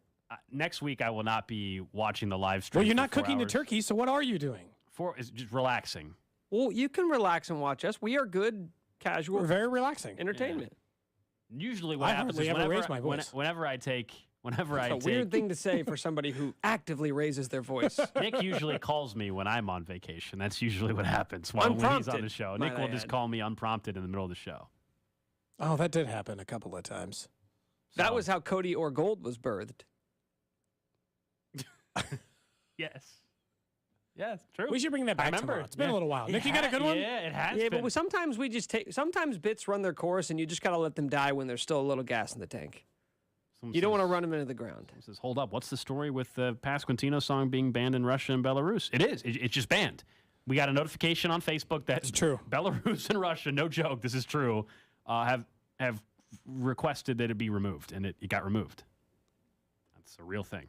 But in the other however many countries there are in the world, you can still safely enjoy the musical stylings of Cody Tapp on Pasquantino. I'm just stunned it's only 2 countries. I'm just stunned that we haven't seen a follow-up to that song. Cody has. It's been really relaxed. 6 months? Been like almost. It's 5 months. I don't think. 5 months or so since you've come. I mean, are you just one of these? What am I, just your cymbal monkey supposed to clap for your entertainment? Are you one of these artists where it's like you came out with a hit and you disappear forever, or you came out with a hit? Rihanna's taken 5 years to release new music. I can't take 5 months. I'm just wondering, like, are you planning a tour pretty soon? Is that what's going on? What's the holdup? Not currently. I'm working on some stuff. The final word. You guys had specifically asked, Nick I believe, for a Cody and Gold Christmas song. We don't have time to get into this, but Nick and I actually we caught you. We'll talk about this tomorrow. We found that there was. Oh, I was working on a song, but it didn't happen. There was some didn't come work, together. There was some work that we know you. It didn't come together. We know you almost released something. I didn't almost release anything. And you pulled it back, and we caught you. We did. Such a threat. We tried to uncover the data, and we know that you scrubbed it from the computer. We'll talk about this tomorrow. Tomorrow's a Friday edition of Cody and Gold. Who knows what the hell's going to happen during that 4-hour show. Up next, though, it's The Drive with C-Dot and Rob here on 610 Sports Radio.